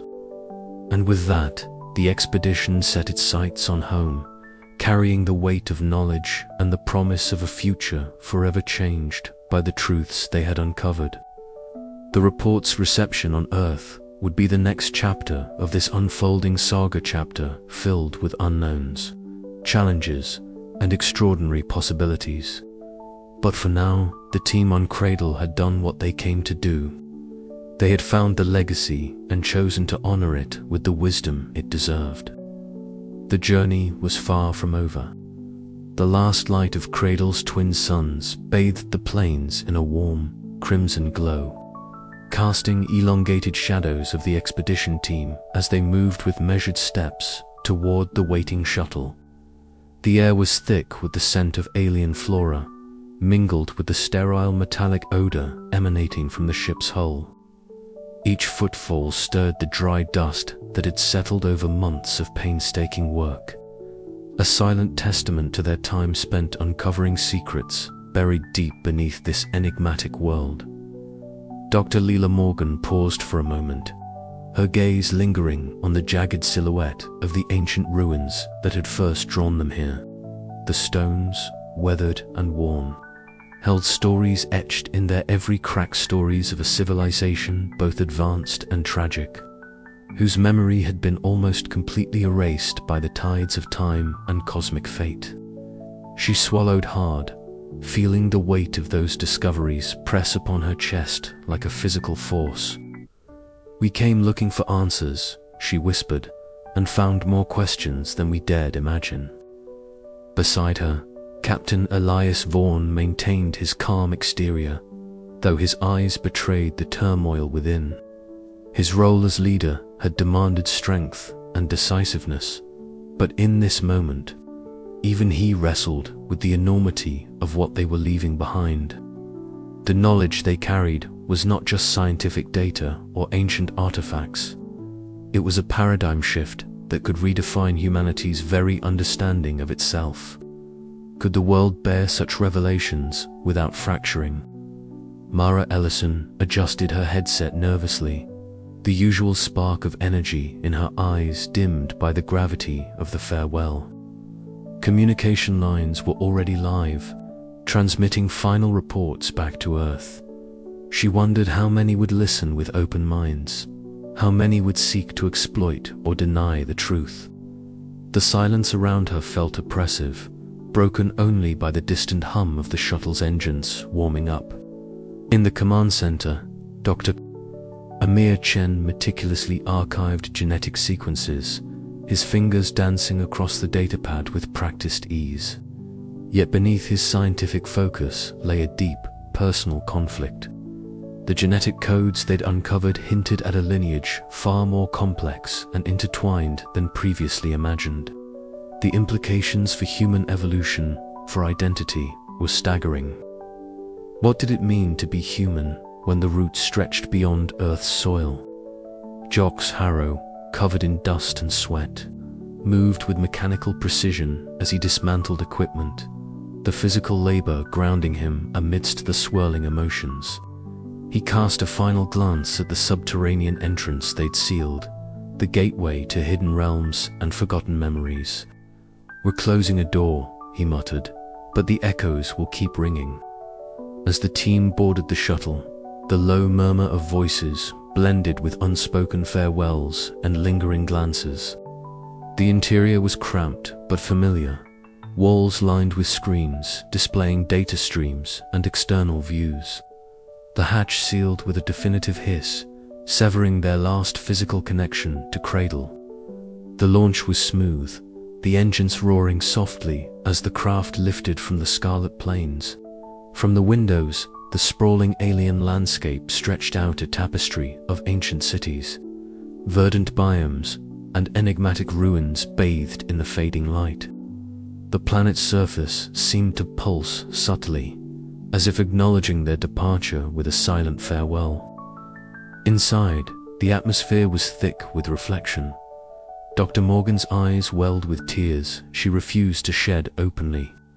"We carry more than data," she said quietly to Elias, who nodded in solemn agreement. "We carry a responsibility to honor the past, to protect the future." The conversation drifted to the unknown challenges awaiting them back on Earth. How would humanity receive their revelations? Would fear or greed prevail over understanding? The answers remained elusive, but the team knew their journey was far from over. As Cradle receded into the void, a new chapter beckoned, one where memory, identity, and hope intertwined in an uncertain dance. The echoes of the Cradle would endure, reverberating through time and space, inspiring generations yet unborn to seek their origins and embrace their destiny. The shuttle's course set toward home. The final image of the alien world lingered, a silent promise that the story of humanity's true beginnings was only just beginning to unfold. The descent from the Starliner was met with a flood of emotions: relief, anticipation, and an undeniable sense of history in the making. Dr. Maya Chen adjusted the strap of her satchel as she stepped onto Earth's familiar soil, the hum of the airport's machinery blending with the low murmur of waiting journalists and officials. Cameras flashed, capturing the faces of the expedition team that had unlocked the secrets of humanity's true birthplace. It wasn't just a triumphant homecoming. It was the beginning of a new era. The Cradle's echoes whispered through every conversation, every headline, every scientific symposium that followed. In lecture halls across continents, Maya found herself recounting the story of the ancient civilization, her voice steady but charged with passion. The packed auditorium in New York was no exception, hundreds of eyes fixed on her as she described the discovery of the underground archives, the holographic histories that had rewritten textbooks overnight. These were not mere ruins, Maya told the crowd, but a repository of our collective memory, a testament to humanity's origins and the post-human evolution that shaped us. In the corridors of power, Commander Elias Rourke met with government official Marissa Kane. The sterile light of the government chamber contrasted sharply with the vibrant, living history they had uncovered. "The knowledge we bring back could transform everything," Elias said, his voice measured but urgent. "But it's a double-edged sword. We must tread carefully." Marissa's steely gaze met his. "The world wants answers, Commander, but it also fears upheaval. We must control the narrative or risk chaos." Their debate was a microcosm of the larger global struggle. How to integrate Cradle's revelations without destabilizing societies or exploiting the technology for power. Ethical questions surfaced swiftly about genetic manipulation, cultural heritage, and the sovereignty of ancient knowledge. Meanwhile, in a vastly different setting, Dr. Nia Patel immersed herself in the cultural renaissance blossoming in the wake of the expedition. Streets once dull with routine now thrummed with festivals celebrating Cradle's forgotten art, music, and philosophies. People from disparate walks of life found common ground in honoring the ancestors who had been erased from history but now reclaimed through shared memory. "It's a rebirth," Nia told a local radio host, her eyes sparkling. "For the first time, humanity can see itself whole again, not fractured by myths or half-truths, but connected by a deep, evolutionary thread." In the quiet of his apartment, Julian Sato pored over the genetic data decoded from Cradle's archives. The sequences hinted at technologies that could redefine medicine, longevity, even consciousness itself. Yet with every breakthrough came new questions. Was humanity ready to wield such power? Could the mistakes of the ancients be avoided? The nights grew long as Julian wrestled with his findings, the future hanging in balance between possibility and peril. Across the globe, these threads wove together.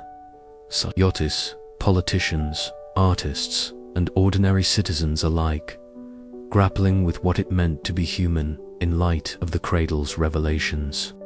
The planet's story was no longer confined to distant ruins. It reverberated in the hearts and minds of every living soul. But as the excitement swelled, subtle undercurrents warned of challenges ahead.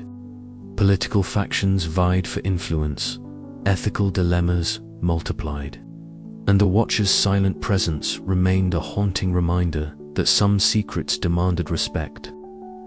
In this crucible of change, humanity stood at a crossroads, poised to embrace a new evolutionary chapter or risk repeating the shadows of the past. The resonance of the Cradle was not merely an echo from history. It was a call to action, a test of wisdom and courage. As Maya prepared for another lecture, her thoughts returned to the planet that had changed everything. "We carry their legacy," she whispered to herself, "and with it, the hope that we might finally understand who we truly are. Outside, the city lights flickered like stars, mirroring the infinite possibilities that stretched before them, an uncharted future shaped by ancient echoes, ready to be heard anew. The dawn broke softly over the horizon of the Cradle's surface, twin suns casting elongated shadows over the expedition's encampment. Dr. Lyra Miles stood at the observation platform, her gaze fixed on the shimmering light that bathed the alien landscape in hues of gold and rose. The air was cool, tinged with a scent of unfamiliar blossoms that stirred gently in the morning breeze. For a moment, the vast silence of the planet enveloped her, a quiet prelude to the monumental shifts that lay ahead. "It's beautiful," whispered Aiden Cross beside her, his voice barely rising above the wind. His eyes sparkled with a mixture of exhaustion and exhilaration. "This place, it's a beginning." Alara nodded, her thoughts racing back over the months since their arrival, months marked by staggering discoveries, harrowing dangers, and the slow unraveling of truths buried in the soil of an ancient world. Cradle was no mere planet.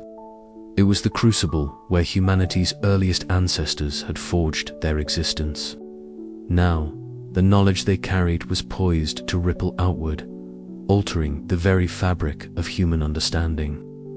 In the heart of the base, Aiden was already at work. His fingers danced across holographic interfaces, weaving together strands of genetic codential sequences embedded deep within. Cradle's ruins combined with cutting-edge human bioengineering. The laboratory hummed with energy, a chorus of machines that seemed to pulse with life itself. "The synthesis is stable," Aiden announced, eyes wide as the glowing DNA spirals responded to his commands. This could redefine what it means to be human. Yet, amidst the scientific triumph, caution lingered. Professor Kato Ren had spent hours crafting the message they would share with the world. Message not just of discovery, but of responsibility. In the makeshift auditorium, a global broadcast transmitted live to billions across Earth. Kato's voice carried the weight of history and the promise of a new dawn. "We stand today at the threshold of a profound transformation," he said, his silver-streaked hair catching the light as his gaze swept over the holographic images of Cradle's ruins and its living descendants. "The echoes of our forgotten origins call us to rethink our place in the cosmos and our duty to the legacy we inherit. This is not merely an awakening of science, but of the human spirit itself." The world listened, captivated by the fusion of ancient wisdom and modern insight. Debates sparked across continents, philosophical, ethical, and political conversations ignited as humanity grappled with the implications of their newfound heritage. Some feared the unknown, wary of tampering with forces beyond comprehension. Others embraced the promise of evolution, eager to step into a future shaped by the lessons of the past. Meanwhile, Commander Naya Sang prepared for the journey home. As she piloted the shuttle through the vast silence of space, the stars stretched endlessly before her, a tapestry of light and shadow. Memories of Cradle, the enigmatic ruins, the vibrant biomes, the silent watchers flooded her mind. The weight of their discoveries settled heavily on her shoulders, tempered by a cautious optimism that humanity could rise to the challenge. "We carry more than data," Nia mused quietly, her voice lost to the hum of the engines. "We carry hope." Back on Cradle, the team gathered one last time beneath the alien skies. They spoke in hushed tones of the journey's end and the new beginning it signified. Alara raised her voice, steady and clear. "This is our dawn, not just for us, but for all who will come after. Let us be worthy of the legacy we have uncovered." The twin suns climbed higher, bathing the world in radiant light. Somewhere, deep within the planet's living memory, the echoes stirred, resonating with the promise of a future where humanity's origins and destiny intertwined. The new evolutionary chapter had begun, written not just in genes or stone, but in the hearts and minds of those brave enough to listen. As the shuttle pierced Earth's atmosphere, the horizon blazed with the colors of dawn. A new era awaited, one forged from the fusion of past and present, science and spirit, memory and hope. And the story of humanity was far from over. End of. The shuttle groaned softly as it cut through the thick atmosphere of Cradle, the planet's unfamiliar hues casting an otherworldly glow on the viewport. Below, vast stretches of emerald forest sprawled beneath towering violet-tinged mountains, their peaks obscured by swirling mists that shimmered faintly in the twin suns' fading light. Dr. Lyra Voss pressed her palm against the cold glass, her breath fogging the surface momentarily before dissipating. The moment was surreal, a planet so like Earth, yet wholly alien, and now humanity's newest frontier. Captain Elias Chen sat rigidly in his pilot's chair, eyes scanning the readings flickering on his console. Approaching designated landing zone, he announced, voice steady but carrying the weight of responsibility that came with command. Around him, the crew prepared for descent, their faces a mixture of determination, curiosity, and the unspoken fear of the unknown. As the shuttle pierced the atmosphere, the soft hum of the engines was swallowed by the vastness outside. Dr. Anika Patel tapped her tablet, running last-minute scans for atmospheric composition and signs of life. Conditions stable, she reported. Oxygen levels breathable.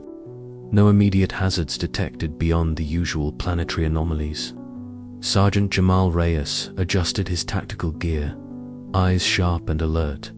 Keep your eyes open. We don't know what's waiting for us down there. The shuttle touched down with a gentle thud on a clearing edged by ancient stone structures, partially reclaimed by the relentless grip of nature.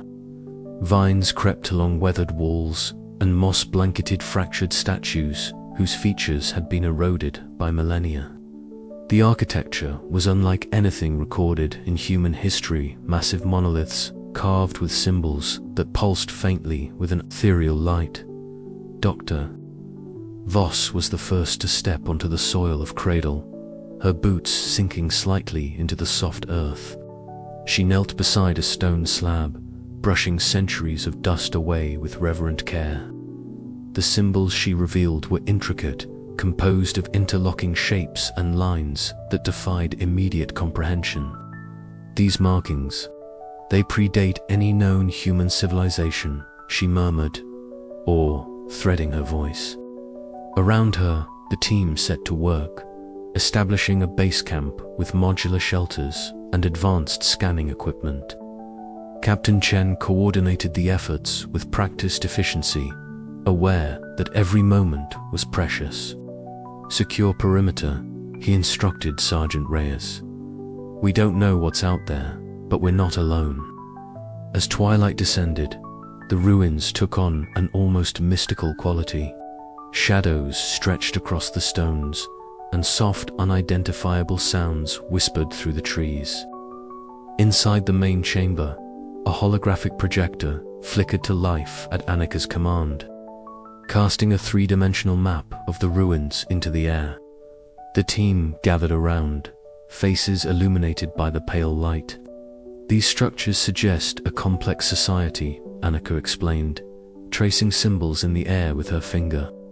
One that understood advanced technologies and perhaps bioengineering. Mara's gaze was fixed on the hologram, her mind racing with possibilities and the implications. If this civilization predates us, then everything we thought about humanity's origins could be wrong. Tensions simmered beneath the surface as the team pondered the consequences of their discovery. Some saw opportunity and enlightenment. Others, like Sergeant Reyes, saw danger lurking in the shadows of forgotten history. Night deepened, and the camp's lights cast long beams into the encroaching darkness. The planet breathed around them alive, ancient and inscrutable. As Mara looked up at Cradle's twin moons rising above the ruins, she whispered, "We have only just begun to uncover the echoes of our past." But with discovery came questions, and with questions, uncertainty. The story of humanity was about to be rewritten, and the cost was yet unknown. The expedition's first steps on Cradle marked not just a beginning, but a profound awakening. One that would challenge the very foundations of identity and history. The ruins whispered secrets, waiting to be heard.